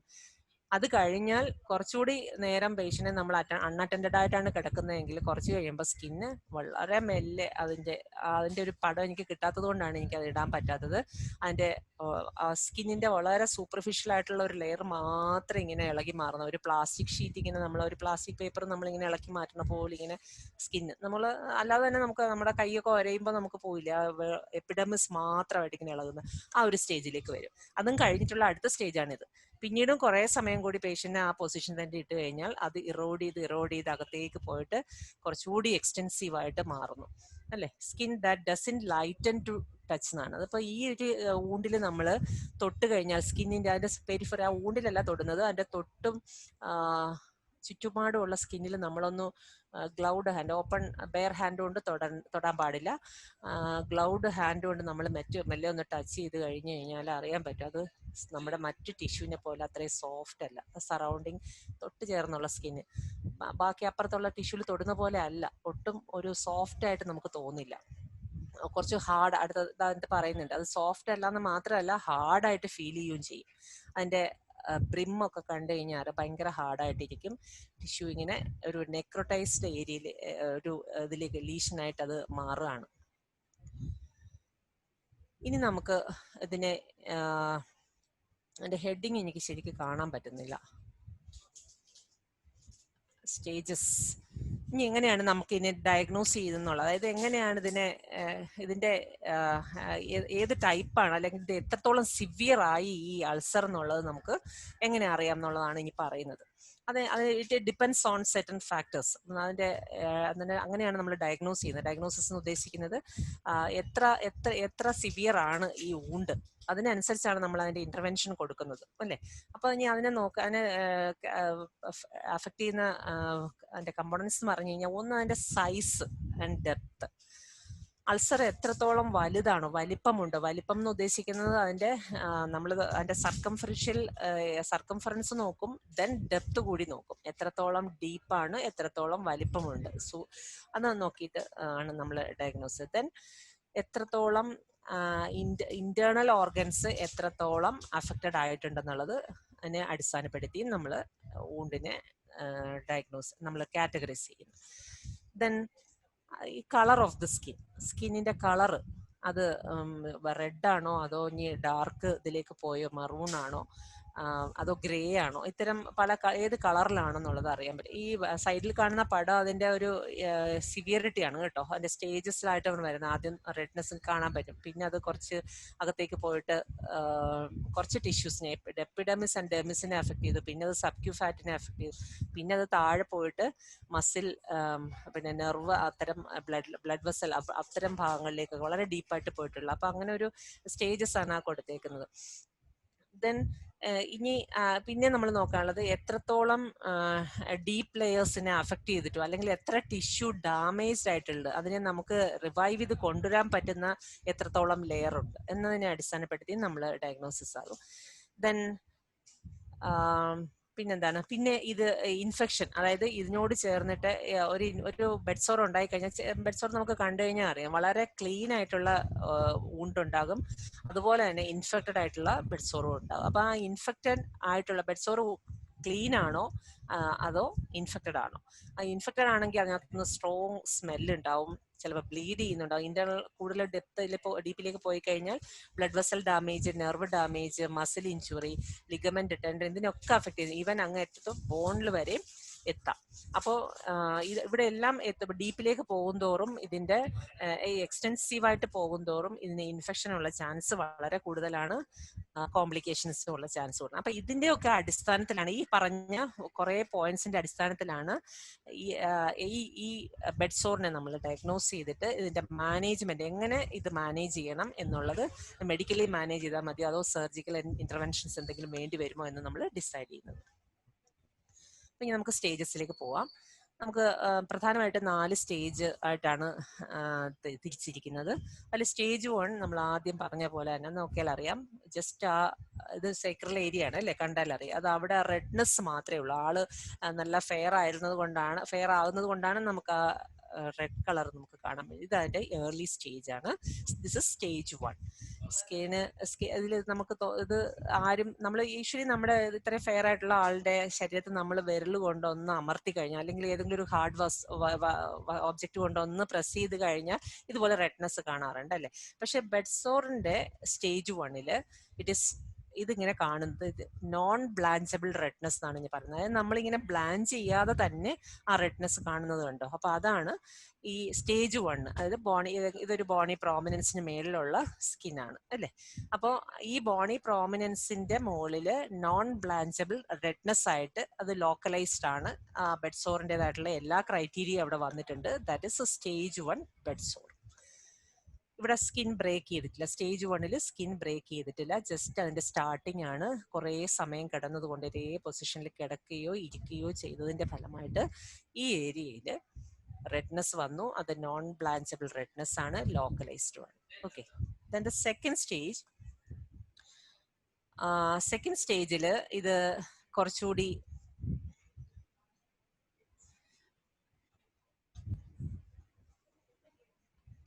സരിൻ കേൾക്കാമോ? അതില് ഹെഡിങ്, ഈ സ്ലൈഡിൽ ഹെഡിങ് ഉണ്ടോ? ഇല്ല, ഇവിടെ ഹെഡിങ് ഇല്ല മാഡം. Okay, thank you. അപ്പൊ ഇത് ഫസ്റ്റ് സ്റ്റേജിന്റെ തന്നെ ഒരു ഇതിൽ നോക്കൂ, സ്കിൻ അപ്പിയേർഡ് റെഡ് ആണ് അല്ലെ. റെഡിലാണ് ലൈറ്റ്, അത് പറഞ്ഞല്ലോ, ഞാൻ നേരത്തെ പറഞ്ഞല്ലോ, ലൈറ്റ് കോംപ്ലക്ഷൻ ഉള്ള നല്ല ഫെയർ ആയിട്ടുള്ള ഒരാളുടെ ശരീരത്തിൽ തന്നെയാണ് കളർ വന്നിട്ടുള്ളത്. പൊട്ടിയിട്ടില്ല, ഇവിടെയും പൊട്ടിയിട്ടില്ല. പക്ഷെ ചില ആൾക്കാരിൽ, അതായത് കുറച്ചുകൂടി ഡാർക്ക് ആയിട്ടുള്ള ആൾക്കാരിൽ ഈ റെഡ്നെസ് അല്ല നമുക്ക് ഫീൽ ചെയ്യാൻ പറ്റുക. നമ്മുടെ നാട്ടിലെ സെറ്റിങ്സിൽ എല്ലാവരും ഇതുപോലെ ഫെയർ, ഇതൊക്കെ ഫോറിനേഴ്സിന്റെ ബോഡിയാണ് കേട്ടോ, അതിന്റെ പടമാണ് അങ്ങനെ ഇരിക്കുന്നത്. അതുകൊണ്ട് ഇത്ര ഫെയർ ആയിട്ട് നമുക്ക് ഇത്ര ക്ലിയർ ആയിട്ട് ഇത് അറിയാൻ പറ്റുന്നത് സ്റ്റേജ് 1. നമ്മുടെ നാട്ടിലുള്ള ആൾക്കാരുടെ സ്കിന്നില് ബെഡ് സോറിന്റെ ഈ റെഡ്നെസ് നമുക്ക് അറിയണമെങ്കിൽ അതൊരു പക്ഷേ ഒരു നീല കലർന്ന അല്ലെങ്കിൽ പർപ്പിൾ കലർന്ന റെഡായിട്ടേ നമുക്ക് അറിയാൻ പറ്റുള്ളൂ. അത് വളരെ ക്ലോസ് ആയിട്ട് മോണിറ്റർ ചെയ്താൽ മാത്രമേ നമുക്ക് ഇതിന്റെ ഏർലി സ്റ്റേജ് നമുക്ക് കണ്ടുപിടിക്കാൻ പറ്റുള്ളൂ. അത്രയും കൂടുതൽ വളരെ ശ്രദ്ധാപൂർവം വീക്ഷിക്കുന്ന ഒരു കെയർ ഗിവർ അവിടെ അടുത്തുണ്ടെങ്കിൽ, അല്ലെങ്കിൽ വീട്ടിലെ ആരെങ്കിലും ഉണ്ടെങ്കിൽ അവര് എപ്പോഴും കോൺസ്റ്റന്റ് മോണിറ്ററിങ്, അതായത് നമ്മളൊരു 2 മണിക്കൂറിനുള്ളിൽ എപ്പോഴും ഒരു അരമണിക്കൂറോ 1 മണിക്കൂറോ കൂടുമ്പോൾ ആളിനെ ഇങ്ങനെ പൊസിഷൻ മാറ്റുകയും അല്ലെങ്കിൽ അവിടെ ഇങ്ങനെ നോക്കുകയൊക്കെ, സ്കിന്നൊക്കെ ഇങ്ങനെ നോക്കുന്നെങ്കിൽ മാത്രമേ നമുക്കത് അറിയാൻ പറ്റുള്ളൂ. കാരണം ഇത്രയും ഫെയർ അല്ല നമ്മുടെ പലരും, എല്ലാവരുടെയും കാര്യമല്ല പറയുന്ന പലരും. അപ്പൊ അതുകൊണ്ട് തന്നെ നമുക്ക് നമ്മുടെ ഒരു ഇന്ത്യൻ ആൾക്കാരുടെ സ്കിന്നിൽ നോക്കുമ്പം നമുക്കത് ഈ റെഡ്നെസ്സിലല്ല കാണാൻ കഴിയുന്നത്. ഒരു നീല കലർന്ന, ഡാർക്ക് ആണെങ്കിൽ നീല കലർന്ന അല്ലെങ്കിൽ പർപ്പിൾ കളറോട് കൂടിയ ഒരു സ്കിൻ ഡിസ്കളറേഷൻ ആണ് നമുക്ക് കാണാൻ കഴിയുക. ഓക്കെ. ദെൻ സെക്കൻഡ് സ്റ്റേജിൽ നമ്മൾ നോക്കുമ്പോൾ കണ്ടോ, ഇതിൽ ആ പടം കറക്റ്റ് ആണ്. ഇങ്ങനെ ഒരു അവസ്ഥ, സ്കിന്നിന്റെ അവസ്ഥ നമ്മൾ ചിലപ്പോൾ കണ്ടിട്ടുണ്ടാകും. നമ്മൾ തന്നെ നമ്മളെ സ്കിന്നൊക്കെ ഒന്ന് മുറിഞ്ഞ് ഒരയുമ്പോൾ ഇങ്ങനെ സൂപ്പർഫിഷ്യൽ ലെയർ മാത്രം ഇങ്ങനെ നീങ്ങി പോകുന്നത് അല്ലെ. അവിടുന്ന് ഫ്ലൂയിഡ്, സിറം ഒക്കെ ഇങ്ങനെ വരുന്നുണ്ടാവും. അപ്പൊ ഇത് breakage, this is second stage. പക്ഷെ വളരെ ഷാലോ ആയിട്ടുള്ള ഒരു അൾസറാണ്. ജസ്റ്റ് സ്കിൻ ഇറോഷൻ മാത്രമേ വന്നിട്ടുള്ളൂ. ചിലപ്പോൾ സംടൈംസ് ബ്ലിസ്റ്റർ ആയിട്ടും വരാം. അതായത് നമ്മൾ വെള്ളം കൊണ്ട്, ചൂടുവെള്ളം നമ്മുടെ ദേഹത്ത് വീണിട്ട് പൊള്ളി നിൽക്കില്ലേ, വെള്ളം കൊടുന്ന് നിൽക്കുന്നൊക്കെ പറയില്ലേ. അപ്പൊ അത്തരത്തിലുള്ള രീതിയിലും ഈ സെക്കൻഡ് സ്റ്റേജ് ബെഡ് സോർ കാണാറുണ്ട്. ദെൻ ഇതിനകത്ത് ആകെ അഫക്ട് ചെയ്തിട്ടുള്ളത് എപ്പിഡെർമിസോ ഡെർമിസോ മാത്രമേ അഫക്റ്റഡ് ആകാറുള്ളൂ. ഡീപ്പ് ലെയേഴ്സിലോട്ടൊന്നും പോകത്തില്ല സെക്കൻഡ് സ്റ്റേജ്. തേർഡ് സ്റ്റേജിലാണെങ്കിൽ കുറച്ചുകൂടി ഡീപ്പാണ്. നോക്കൂ, എപ്പിഡെർമിസ് അഫക്റ്റഡ് ആണ്. ആ പടം വെൽ ക്ലിയർ ആണ്. അതില് എന്താ പറയാ, ഫാറ്റ് ലെയറിനെ, അതിനകത്തുള്ള അതിന്റെ അടിയിൽ എപ്പിഡെർമിസിന്റെയും ഡെർമിസിന്റെയും അടിയിലുള്ള സബ്ക്യൂട്ടേനിയസ് ഫാറ്റിന്റെ ലെയറിനെ ഇവിടെ അഫക്റ്റഡ് ആണ്. അതാണ് തേർഡ് സ്റ്റേജിൽ സംഭവിക്കുക.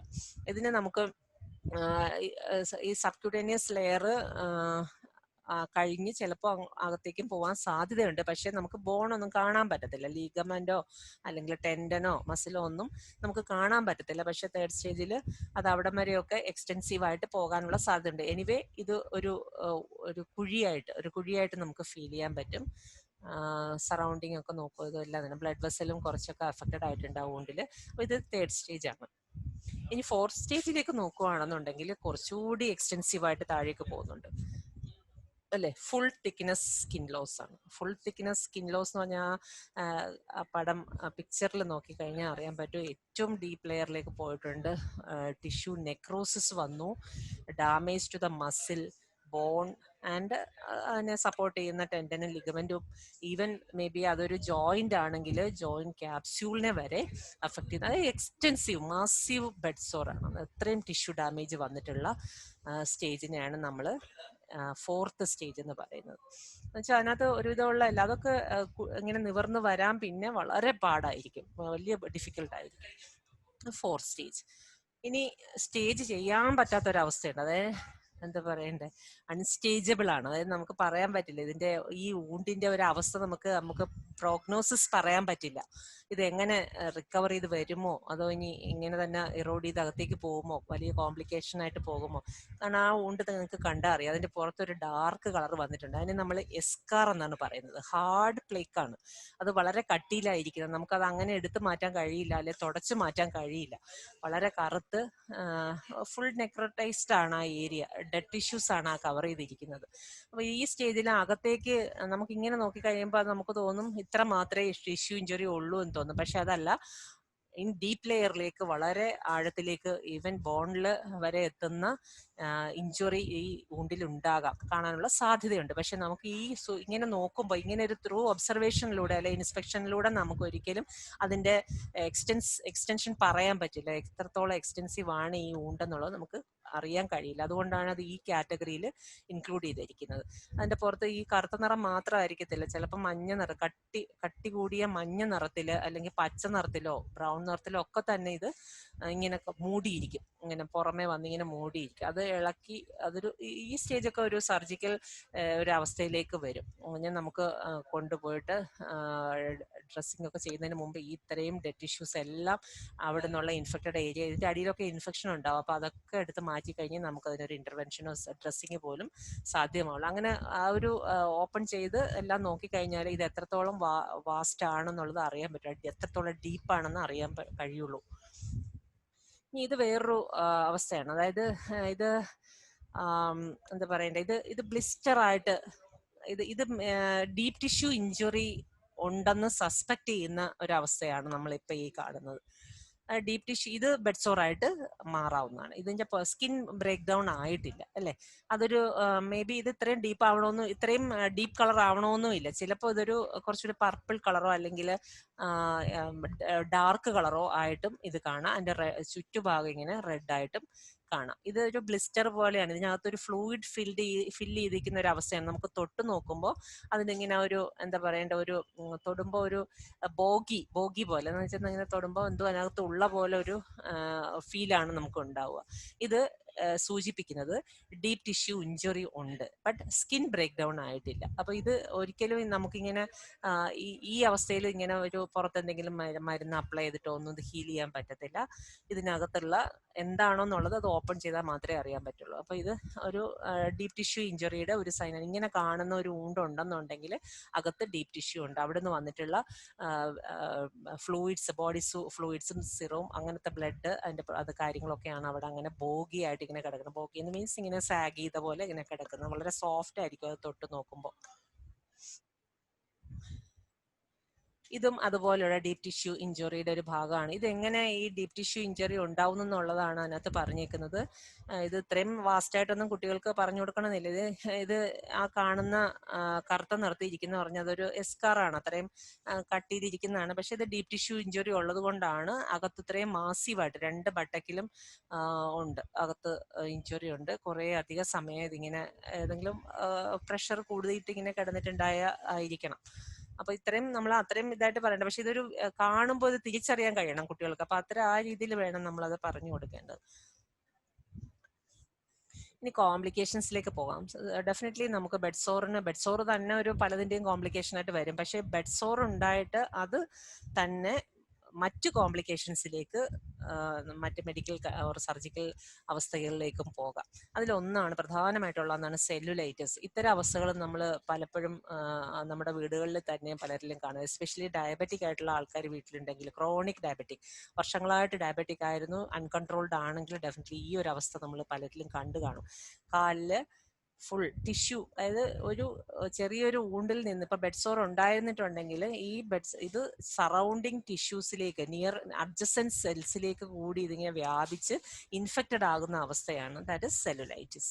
അപ്പൊ ഇതിൽ ആദ്യം കാണുന്നത് മറ്റേ നമ്മൾ ബെഡ് സോറിൽ കാണുന്ന പോലെ തന്നെ ഫുൾ നീരായിട്ട് എഡിമയായിരിക്കും, ഫുൾ എഡിമയാണ്. ഇത് നോർമലി ഒരു കാലമല്ല അല്ലേ, എഡിമയുണ്ട്. ആ എഡിമയും പ്ലസ് ആദ്യം എഡിമ വരും, പിന്നീടാണ് റെഡ്നെസ് വരിക. 2-3 ദിവസം കൂടെ കഴിയുമ്പോഴാണ് അത് ചുറ്റുപാട്. അവിടെ താഴെ എവിടെയെങ്കിലും ഒരു ഊണ്ടുണ്ടാവും, ആ ഊണ്ടിനെ തുടർന്ന് മുകളിലേക്ക് മുട്ട് വരെയൊക്കെ സെല്ലുലൈറ്റിസ് ടിഷ്യൂ അഫക്റ്റഡ് ആവും. മേ ബി ഇത് നമ്മൾ ശ്രദ്ധിക്കാതെ എന്നാൽ ഇത് വീണ്ടും എക്സ്റ്റെൻസീവ് ആയിട്ട് നമ്മുടെ മുകളിലേക്ക് തന്നെ ഫുൾ കാലിൽ വരാനുള്ള സാധ്യതയും കൂടുതലാണ്. അപ്പോൾ ദിസ് ഇസ് സെല്ലുലൈറ്റ്. കാലിൽ തന്നെ വരണമെന്നില്ല കേട്ടോ, അതായത് ശരീരത്തിന്റെ ഏത് ഭാഗത്തും വരാം. യൂഷ്വലി ഇത് കാണുന്നത് എക്സ്ട്രീമിറ്റീസിലാണ്, അപ്പർ ആൻഡ് ലോവർ എക്സ്ട്രീമിറ്റീസിലാണ് നമ്മൾ കാണുന്നത്. പിന്നെ ജോയിന്റിനെയും ഒക്കെ അഫക്ട് ചെയ്യുന്നു, ബോൺസിനെയും ജോയിന്റിനെയും അഫക്ട് ചെയ്യുന്നു. ഇപ്പൊ ജോയിന്റ്സ് നമ്മൾ കിടക്കുന്ന പേഷ്യന്റ് ആണെന്നുണ്ടെങ്കിൽ ജോയിന്റ്സിനെ അഫക്ട് ചെയ്യാറുണ്ട് അല്ലെ. ഏതൊക്കെ ജോയിന്റ്സിന്? യൂഷ്വലി കിടക്കുന്ന പൊസിഷൻ, മലർന്ന് കിടക്കുന്ന പൊസിഷൻ ആണെങ്കിൽ മേ ബി ജോയിന്റ്സിനെ അഫക്ട് ചെയ്യുക. എൽബോ നമുക്കൊരു ജോയിന്റ് ആണ്, നമ്മുടെ എൽബോ എന്തായാലും ബെഡിൽ ടച്ച് ചെയ്യുന്നുണ്ട്. അപ്പൊ ഈ ഇതൊക്കെ വളരെ റെയർ ആണ് കേട്ടോ. ഈ ബോൺസിനെയൊക്കെ അഫക്ട് ചെയ്യുന്ന കോംപ്ലിക്കേഷൻ എന്ന് വെച്ചാൽ വളരെ റെയർ ആയിട്ടേ ഉള്ളൂ. അതിന് മുമ്പൊക്കെ നമ്മൾ എന്തായാലും ആ വൂണ്ട് ഐഡന്റിഫൈ ചെയ്യുകയും അതിനുള്ള മെഷേഴ്സ് എടുക്കുകയും ചെയ്യുന്നുണ്ട്.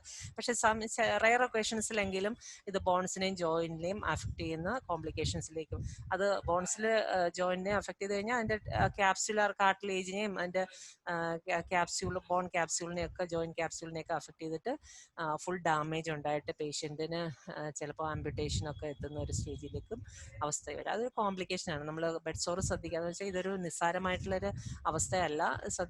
നെഗ്ലക്റ്റഡ് ആയിട്ട് പോയി കഴിഞ്ഞാൽ ഇത്തരം കാര്യങ്ങളിലേക്ക് ഈ ബെഡ് സോർ പോകാനുള്ള സാധ്യത ഉണ്ടെന്ന് പറയുന്നത്. ഇത് ബോൺ ഇൻഫെക്ഷൻസിനാണ് ഓസ്റ്റിയോമൈലൈറ്റിസ് എന്ന് പറയുന്നതും. ദെൻ ജോയിന്റ് ഇൻഫെക്ഷൻസിന് നമ്മൾ ആർത്രൈറ്റിസ് എന്നും പറയുന്നുണ്ട്. അതിൽ സെപ്റ്റിക് ആർത്രൈറ്റിസ് എന്ന് പറയുന്നത്, അതായത് infection goes to the blood സ്ട്രീമിലേക്കും കൂടി പോയിട്ട് അത് സെപ്സിസ് ആയിട്ട് മാറാനുള്ള സാധ്യതയും കൂടുതലാണ്. ദെൻ ക്യാൻസേഴ്സ്, നമ്മൾ നേരത്തെ പറഞ്ഞതാണ്. ക്യാൻസർ, അതായത് ഇത് നോൺ ഹീലിംഗ് ആയിട്ടുള്ള ബെഡ് സോർ ആണ്. നോൺ ഹീലിംഗ് ആണെങ്കിൽ ഊണ്ട് ഉണങ്ങാതെ വർഷങ്ങളോളം ചിലപ്പോൾ ഇരിക്കും. ചില ആൾക്കാരുടെയൊക്കെ ബെഡ് സോർ വർഷങ്ങളോളം ഉണങ്ങാതെ ഇരിക്കും. അപ്പം അത് ഭാവിയിൽ എന്തായിട്ട് മാറാനുള്ള സാധ്യതയാണ്? അതൊരു ക്യാൻസർ ആയിട്ട്, മാലിഗ്നൻസി ആകാനുള്ള സാധ്യത. പറയുന്ന പേരാണ് മാർജോളിൻസ് അൾസേഴ്സ് എന്ന് പറയുന്നത്. അത് നോൺ ഹീലിംഗ് അൾസേഴ്സ് ആണ്. ഈ മാർജോളിൻസ് അൾസേഴ്സ് എല്ലാവർക്കും അങ്ങനെ വരില്ല, ചിലരിലെങ്കിലും അതൊരു ക്യാൻസർ ആയിട്ട്, അതിന്റെ പേരാണ് സ്ക്വാമസ് സെൽ കാർസിനോമ. അതായിട്ട് മാറാനുള്ള സാധ്യത വളരെ കൂടുതൽ, അതൊരു കോംപ്ലിക്കേഷനുമാണ്. ദെൻ സെപ്സിസ് ഈ അൾസർ ഇൻഫെക്റ്റഡ് ആയിട്ട് അവിടെ നിന്ന് ഇൻഫെക്ഷൻ എങ്ങോട്ടേക്ക്, ബ്ലഡ് സ്ട്രീമിലേക്ക് വരികയും അത് ശരീരത്തിൽ മുഴുവൻ വ്യാപിക്കുകയും ചെയ്യുന്ന അവസ്ഥയാണ് അതിന് സെപ്സിസ് എന്ന് പറയുന്നത്. ഇതൊക്കെയാണ് അതിന്റെ കോംപ്ലിക്കേഷൻസ്. ഇനി എങ്ങനെ ഇത് നമുക്ക് തടയാന്ന് ഉദ്ദേശിക്കുന്നത്, ബെഡ് സോർ വരാതെ എങ്ങനെ തടയാം? ബെഡ് സോർ വന്നു കഴിഞ്ഞാൽ പിന്നെ നമുക്ക് അതിൻ്റെതായിട്ടുള്ള ഇന്റർവെൻഷൻസ് ചെയ്യേണ്ടി വരും. ബെഡ് സോർ വരാതിരിക്കാൻ ആണ് നമ്മൾ ശ്രദ്ധിക്കേണ്ടത്. അപ്പൊ അതിന് എന്തൊക്കെ ചെയ്യാന്നുള്ളതാണ് പറയുന്നത്. പൊസിഷൻ ചേഞ്ച് ചെയ്യുക എന്നുള്ളതാണ്. എല്ലാവർക്കും അറിയാം, വളരെ കോമൺ ആയിട്ടുള്ള, എല്ലാവരും ഇപ്പൊക്കെ എല്ലാവർക്കും അറിയാം, കാരണം പാലിയേറ്റീവ് പേഷ്യൻസ് ഒക്കെ എല്ലായിടത്തും ഉള്ളതാണ്. Change the positions frequently, at least 2 hours ഇന്റർവെല്ലിൽ. ഒരു 2 മണിക്കൂറിൽ കൂടുതൽ ഒരേ പൊസിഷനിൽ ഒരാൾ കിടന്നു കഴിഞ്ഞാൽ, നമ്മളാണെങ്കിലും ഉറക്കത്തിൽ അങ്ങനെ 2 മണിക്കൂറൊക്കെ ഒരു അവസ്ഥയിൽ ഇങ്ങനെ ഒരേ പൊസിഷനിൽ കിടക്കുകയാണെന്നുണ്ടെങ്കിൽ അവിടെ അതിൻ്റെതായിട്ടുള്ള വേദനയും ചൂട് ഒക്കെ കൂടും. അപ്പൊ അത് ഒരിക്കലും ഒരു ബെഡ് റിഡൻ പേഷ്യൻസിൽ വരാതെ നമ്മൾ ശ്രദ്ധിക്കേണ്ടതാണ്. പിന്നെ നമ്മൾ നേരത്തെ പറഞ്ഞ പോലെ ആ സൈൻസ് ഉണ്ടല്ലോ, ഈ ബെഡ് സോർ വരാനുള്ള പല സ്റ്റേജസ് വന്നു. അപ്പൊ ആ സൈൻസ് ആൻഡ് സിംറ്റംസ് സ്കിന്നിൽ ഉണ്ടോ എന്നുള്ളതൊന്ന് ഒബ്സർവ് ചെയ്യുക. ദെൻ ബെഡ് ഇവര് കിടക്കുന്ന ബെഡ് സോർ വരുന്ന ആൾക്കാർ ഏത് തരത്തിലുള്ളതാണെന്ന് അറിയാമല്ലോ. അപ്പൊ അവരുടെ ബെഡ് അല്ലെങ്കിൽ ബെഡിൽ വരുന്ന അതിന് യൂസ് ചെയ്യുന്ന മെറ്റീരിയൽസ് അതെല്ലാം പ്രഷർ റെഡ്യൂസ് ചെയ്യാൻ തക്ക, പ്രധാനമായിട്ട് നമുക്ക് അവർക്ക് ഈ വാട്ടർ മാട്രസുകളോ എയർ മാട്രസുകളോ ഒക്കെ ഉണ്ട്. അപ്പൊ അത്തരമുള്ളത് പ്രൊവൈഡ് ചെയ്യുന്നത് നന്നായിരിക്കും. ദെൻ സ്കിൻ എപ്പോഴും ഡ്രൈയും ക്ലീനും ആയിരിക്കണം. ദെൻ നല്ല ഫുഡ് എപ്പോഴും കൊടുക്കാൻ ശ്രമിക്കുക. ദെൻ ക്രോണിക് ഹെൽത്ത് കണ്ടീഷൻസ് ഉണ്ടെങ്കിൽ അതിനെ മാനേജ് ചെയ്യാനുള്ള മെഷേഴ്സ് സ്വീകരിക്കുക.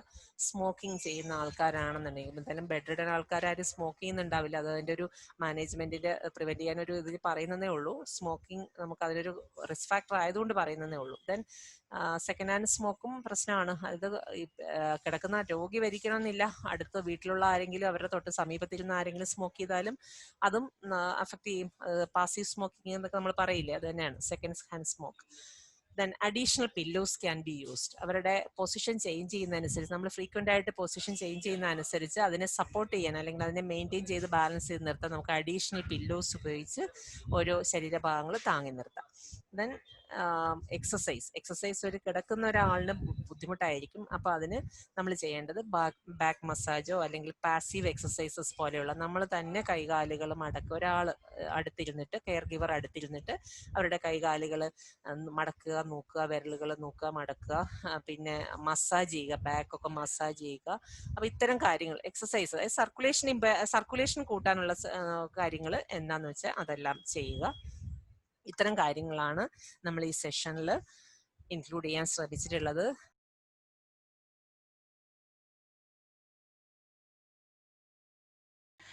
ഇന്നത്തെ part determine the need for infection control എന്നുള്ളതാണ്. അതിൽ കുറച്ച് 2-3 പാർട്ടുകളായിട്ടുണ്ട്.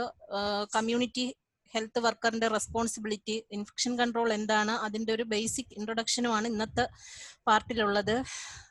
ഇതുമായി ബന്ധപ്പെട്ട സംശയങ്ങൾ നമുക്ക് നോക്കാം.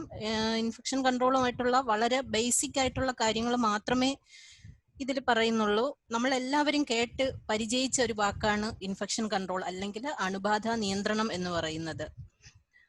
നമുക്കിപ്പോ വേണ്ടത് ഇൻഫെക്ഷൻ കൺട്രോൾ ആണോ ഇൻഫെക്ഷൻ പ്രിവെൻഷൻ ആണോ എന്നുള്ളതിനെ കുറിച്ചാണ് നമ്മൾ ഓരോരുത്തരും ചിന്തിക്കുന്നത്. നമുക്ക് തന്നെ അറിയാം ഇൻഫെക്ഷൻ കൺട്രോൾ അല്ല, അണുബാധ നിയന്ത്രണമല്ല, നമുക്ക് വേണ്ടത് ഇൻഫെക്ഷൻ പ്രിവെൻഷൻ ആണ്. അണുബാധ ഉണ്ടാകാതിരിക്കാൻ ശ്രദ്ധിക്കുക എന്നുള്ളതാണ് നമ്മുടെ ഓരോരുത്തരെയും ഉത്തരവാദിത്വം. കമ്മ്യൂണിറ്റി ഹെൽത്ത് വർക്കർ അല്ലെങ്കിൽ ഫ്രണ്ട് ലൈൻ ഹെൽത്ത് വർക്കർ എന്നുള്ള നിലയിൽ ഈ കോഴ്സ് സെറ്റ് ചെയ്യുമ്പോൾ നമുക്ക് തുടക്കത്തിൽ തന്നെ അവരെ പറഞ്ഞ് ഇതിന്റെ ഇമ്പോർട്ടൻസ് മനസ്സിലാക്കി കഴിഞ്ഞാൽ നാളേക്ക് നമുക്ക് ഇൻഫെക്ഷൻ പ്രിവെൻഷൻ എന്നുള്ളതിലേക്ക് എത്താൻ കഴിയും. നമുക്ക് എല്ലാവർക്കും ഇപ്പൊ തന്നെ അറിയാം, കോവിഡ് കാലത്ത് ആശാ വർക്കേഴ്സ്, അതാണ് ഏറ്റവും മുൻനിരയിൽ നിന്ന് പ്രവർത്തിച്ചവര്, അവരെന്തുമാത്രം പ്രവർത്തനങ്ങൾ നടത്തിയതോടുകൂടെയാണ് ഇന്ത്യയിൽ തന്നെ കേരളം ഏറ്റവും മുന്നിലായിട്ട് COVID-19 പ്രതിരോധ പ്രവർത്തനങ്ങളിൽ മുന്നിലെത്താൻ കഴിഞ്ഞത്. ഉറപ്പായിട്ടും ഫ്രണ്ട് ലൈൻ ഹെൽത്ത് വർക്കർ എന്നുള്ള നിലയിൽ ആശാപ്രവർത്തകരുടെ നല്ല രീതിയിലുള്ള പ്രവർത്തനവും അവരുടെ മികവുമാണ് നമുക്ക് ഇതിലേക്ക് എത്താൻ സഹായിച്ചത്. ഇൻഫെക്ഷൻ എന്ന് പറയുന്നത് ധാരാളം നമുക്ക് എല്ലാവർക്കും അറിയാം. പ്രത്യേകിച്ചും ഹെൽത്ത് കെയർ അസോസിയേറ്റഡ് ആയിട്ടുള്ള ഇൻഫെക്ഷൻ, ആശുപത്രിയിൽ നിന്നും കിട്ടുന്ന ഏതെങ്കിലും ഒരു അസുഖമായിട്ട് അഡ്മിറ്റ് ആകുന്ന ആൾക്ക് മറ്റൊരു അസുഖവും കൂടി കിട്ടുന്നത് ധാരാളം ആരോഗ്യ പ്രശ്നങ്ങൾ ഉണ്ടാക്കുകയും അതുവഴി മറ്റു ബുദ്ധിമുട്ടുകളിലേക്ക്, അതായത് വേറൊരു അസുഖം, വേറൊരു മോർബിഡിറ്റിയും കൂടി ഉണ്ടാകുന്നത് നമ്മുടെ സാമ്പത്തികമായും മാനസികമായും മറ്റ് പല പ്രശ്നങ്ങളിലേക്കും നമ്മളെ ഓരോരുത്തരെയും നയിക്കാം. ആയതിനാൽ ഇൻഫെക്ഷൻ പ്രിവെൻഷൻ എന്നുള്ളതിന് വളരെ ഇമ്പോർട്ടന്റ് ഉണ്ട്. ഇൻഫെക്ഷൻ ക്യാൻ ഹാവ് എന്ന് പറഞ്ഞാൽ പൊട്ടൻഷ്യലി ലൈഫ് ത്രെട്ടനിങ് ഇമ്പാക്റ്റ് ആയിരിക്കാം ഉണ്ടാക്കുന്നത്. ഒരു അഡീഷണൽ മോർബിഡിറ്റി അല്ലെങ്കിൽ അതൊരു മോർട്ടാലിറ്റിയിലേക്ക് ചെന്നാൽ, മരണത്തിലേക്ക് എത്തിക്കഴിഞ്ഞാൽ അതൊരു ലൈഫ് ത്രെട്ടനിങ് കണ്ടീഷനായി തന്നെ നമുക്ക് മാറ്റാൻ പറ്റും. അത് നമ്മുടെ വെൽബീയിങ്ങിനെയും അഫക്റ്റ് ചെയ്യാൻ സാധ്യതയുള്ള കാര്യമാണ്. Infection prevention and control aims to prevent or control the spread of infection in healthcare facilities and the community. ആരോഗ്യ സ്ഥാപനങ്ങളിൽ മാത്രമല്ല കമ്മ്യൂണിറ്റിയിലും ഇതുമായി ബന്ധപ്പെട്ട അസുഖങ്ങൾ ഉണ്ടാകാതിരിക്കാൻ അല്ലെങ്കിൽ ഇതിന്റെ പകർച്ച തടയുന്നതിന് വേണ്ടിയാണ് ഇൻഫെക്ഷൻ പ്രിവെൻഷൻ ആൻഡ് കൺട്രോൾ പൂർണ്ണമായും ഇംപ്ലിമെന്റ് ചെയ്തേക്കുന്നത്. Infection prevention and control is a universal discipline with relevance to all aspect of health care. എല്ലാ ആരോഗ്യ സ്ഥാപനങ്ങളിലും ഇൻഫെക്ഷൻ പ്രിവെൻഷൻ ആൻഡ് കൺട്രോളിന് കൃത്യമായ പോളിസീസും അതുമായി ബന്ധപ്പെട്ട പ്രവർത്തനങ്ങളും കൃത്യമായി നടത്തിക്കൊണ്ടുവരുന്നുണ്ട്. അതായത് health care associated infection can be acquired anywhere along the continuum of health care settings. അത് ലോങ് ടൈം കെയർ ആവട്ടെ, ഹോം കെയർ ആകട്ടെ, ആംബുലേറ്ററി കെയർ ആകട്ടെ, അല്ല പേഷ്യന്റിനെ ഡിസ്ചാർജ് ആയിട്ട് അതൊരു ഹോം കെയറിലേക്ക് പോകുന്ന അത്തരം സന്ദർഭങ്ങളിലാണെങ്കിലും ആശുപത്രി ജന്യമായി കിട്ടുന്ന, അതായത് ഹെൽത്ത് കെയർ അസോസിയേറ്റഡ് ഇൻഫെക്ഷൻ എല്ലാവരും കേട്ടിട്ടുണ്ടായിരിക്കും. ഇതിന്റെ വേറൊരു ടേമാണ് നോസോകോമിയൽ ഇൻഫെക്ഷൻ അല്ലെങ്കിൽ ഹോസ്പിറ്റൽ അക്വയർഡ് ഇൻഫെക്ഷൻ എന്ന് പറയുന്ന. ഇപ്പോൾ നമ്മൾ ഹെൽത്ത് കെയർ അസോസിയേറ്റഡ് ഇൻഫെക്ഷൻ എന്ന ടേമാണ് ഉപയോഗിക്കുന്നത്. സാധ്യതയുണ്ട്. They affect a large number of patients and health care workers every year and frequently result in amplification of epidemics. പല വിധത്തിലുള്ള ഹെൽത്ത് കെയർ അസോസിയേറ്റഡ് ഇൻഫെക്ഷനും ഉണ്ടാകാറുണ്ട്. എല്ലാവരും കേട്ടിട്ടുണ്ടായിരിക്കും catheter associated urinary tract infection, അതായത് മൂത്രതടസ്സവും അതുമായി ബന്ധപ്പെട്ട യൂറിനറി ട്രാക്റ്റുമായി ബന്ധപ്പെട്ട അസുഖങ്ങൾക്ക് മൂത്രം പോകാതിരിക്കുന്ന സന്ദർഭത്തിൽ യൂറിൻ പോകാനായിട്ട് ഇടുന്ന ട്യൂബാണ് കത്തീറ്റർ എന്ന് പറയുന്നത്. ആ കത്തീറ്ററുമായി റിലേറ്റ് അല്ലെങ്കിൽ കത്തീറ്റർ ഇട്ടതിന് ശേഷം ഉണ്ടാകുന്ന യൂറിനറി ട്രാക്ട് ഇൻഫെക്ഷൻ എന്ന് പറയുന്നത് ഹെൽത്ത് കെയർ അസോസിയേറ്റഡ് ആണ്. ഒരു സർജറി കഴിഞ്ഞു, ഏതെങ്കിലും വിധത്തിലുള്ള ഒരു ഓപ്പറേഷൻ കഴിഞ്ഞു, ആ രോഗി ഡിസ്ചാർജ് ആയതിനു ശേഷം ആ സർജിക്കൽ വൂണ്ട് സൈറ്റിൽ ഒരു ഇൻഫെക്ഷൻ ഉണ്ടായി, അത് ഹെൽത്ത് കെയർ അസോസിയേറ്റഡ് ഇൻഫെക്ഷൻ ആണ്. അത് സർജറിയുടെ ഇതനുസരിച്ച്, സർജറി എത്രത്തോളം വലുതാണ്, മേജർ മൈനർ, അതനുസരിച്ച് ആ ഇൻഫെക്ഷന്റെ ദിവസവും കൂടാം. അതായത് സാധാരണയായി ചെയ്യപ്പെടുന്ന ചെറിയ തരത്തിലുള്ള മേജർ സർജറി, ഉദാഹരണം അപ്പൻഡിസെക്ടമി, ഹെർണിയോറാഫി, ഇത്തരം സർജറികൾ കഴിഞ്ഞ് ഡിസ്ചാർജ് ആയതിനു ശേഷം 1 മാസത്തിനകത്താണ് ആ സർജിക്കൽ വൂണ്ട് സൈറ്റിൽ ഒരു ഇൻഫെക്ഷൻ ഉണ്ടായാലും അത് ഹെൽത്ത് കെയർ അസോസിയേറ്റഡ് ഇൻഫെക്ഷൻ ആണ്. കുറച്ചുകൂടി വലിയ സർജറികളായ ബ്രസ്റ്റിന്റെ സർജറി, മാസ്റ്റക്ടമി, അതുപോലെ മറ്റ് സർജറികൾ കഴിഞ്ഞ് ഏകദേശം 90 ദിവസം പേഷ്യന്റ് ഡിസ്ചാർജായി വീട്ടിൽ വന്ന് 90 ദിവസത്തിനകത്ത് ഇത് വന്നാലും അതൊരു health care associated surgical site infection ആണ്. കൂടാതെ വലിയ വാൽവ് റീപ്ലേസ്മെന്റ് സർജറി, ഇത്തരത്തിലുള്ള മേജർ ഇംപ്ലാന്റുകൾ ഇടുന്ന സർജറി, ഇത് കഴിഞ്ഞ് 1 വർഷത്തിനകത്ത് വന്നാലും അത് ഹെൽത്ത് കെയർ അസോസിയേറ്റഡ് ഇൻഫെക്ഷൻ ആണ്. ഇത്തരം സന്ദർഭങ്ങളിൽ ഫ്രണ്ട് ലൈൻ ഹെൽത്ത് വർക്കറിന് കാര്യമായ പങ്ക് വഹിക്കാൻ കഴിയും ഇൻഫെക്ഷൻ പ്രിവെൻഷനിലൂടെ, അതായത് യഥാസമയം അത് കണ്ടെത്തുന്നതിലൂടെ. താഴോട്ട് സർവൈലൻസിൽ വരുമ്പോൾ നമുക്കത് വിശദമായിട്ട് പറയാം. The growing emergence of antimicrobial resistance is proving that without appropriate infection control practices, healthcare facilities may act as a permanent reservoirs of resistance or amplify transmission of resistant bacteria within facilities and in the community. Antimicrobial resistance എല്ലാവർക്കും അറിയായിരിക്കും. പൊതുവെ എല്ലാവരും ഇപ്പോൾ കേൾക്കുന്ന കാര്യമാണ് antimicrobial resistance എന്ന് പറയുന്നത്. അതായത് ആന്റിമൈക്രോബിയൽ റെസിസ്റ്റൻസ് എന്ന് പറയുന്നത് സാധാരണയുള്ള പാത്തോജനിക് മൈക്രോ ഓർഗാനിസങ്ങളായ ബാക്ടീരിയ, വൈറസ്, മറ്റ് പാരസൈറ്റുകൾ അത് വേറൊരു ഫോമിലേക്കാകുകയും, അതായത് മ്യൂട്ടേഷൻ സംഭവിക്കുക എന്നുള്ള തരത്തിൽ എത്തുകയും ഇതിന് ഫലപ്രദമായി കൊടുത്തുകൊണ്ടിരുന്ന മരുന്നുകൾക്ക് എതിരെ പ്രതികരിക്കുകയും, അതായത് മുമ്പ് ഉപയോഗിച്ചിരുന്ന മരുന്നുകൾ കൊടുത്താൽ ഈ അസുഖം കുറയാതിരിക്കുകയും അത് അസുഖത്തിന്റെ കാഠിന്യം വർദ്ധിപ്പിക്കുകയും മരണത്തിൽ എത്തുകയും ചെയ്യുന്ന അവസ്ഥയാണ് ആന്റിമൈക്രോബിയൽ റെസിസ്റ്റൻസ് എന്ന് പറയുന്നത്.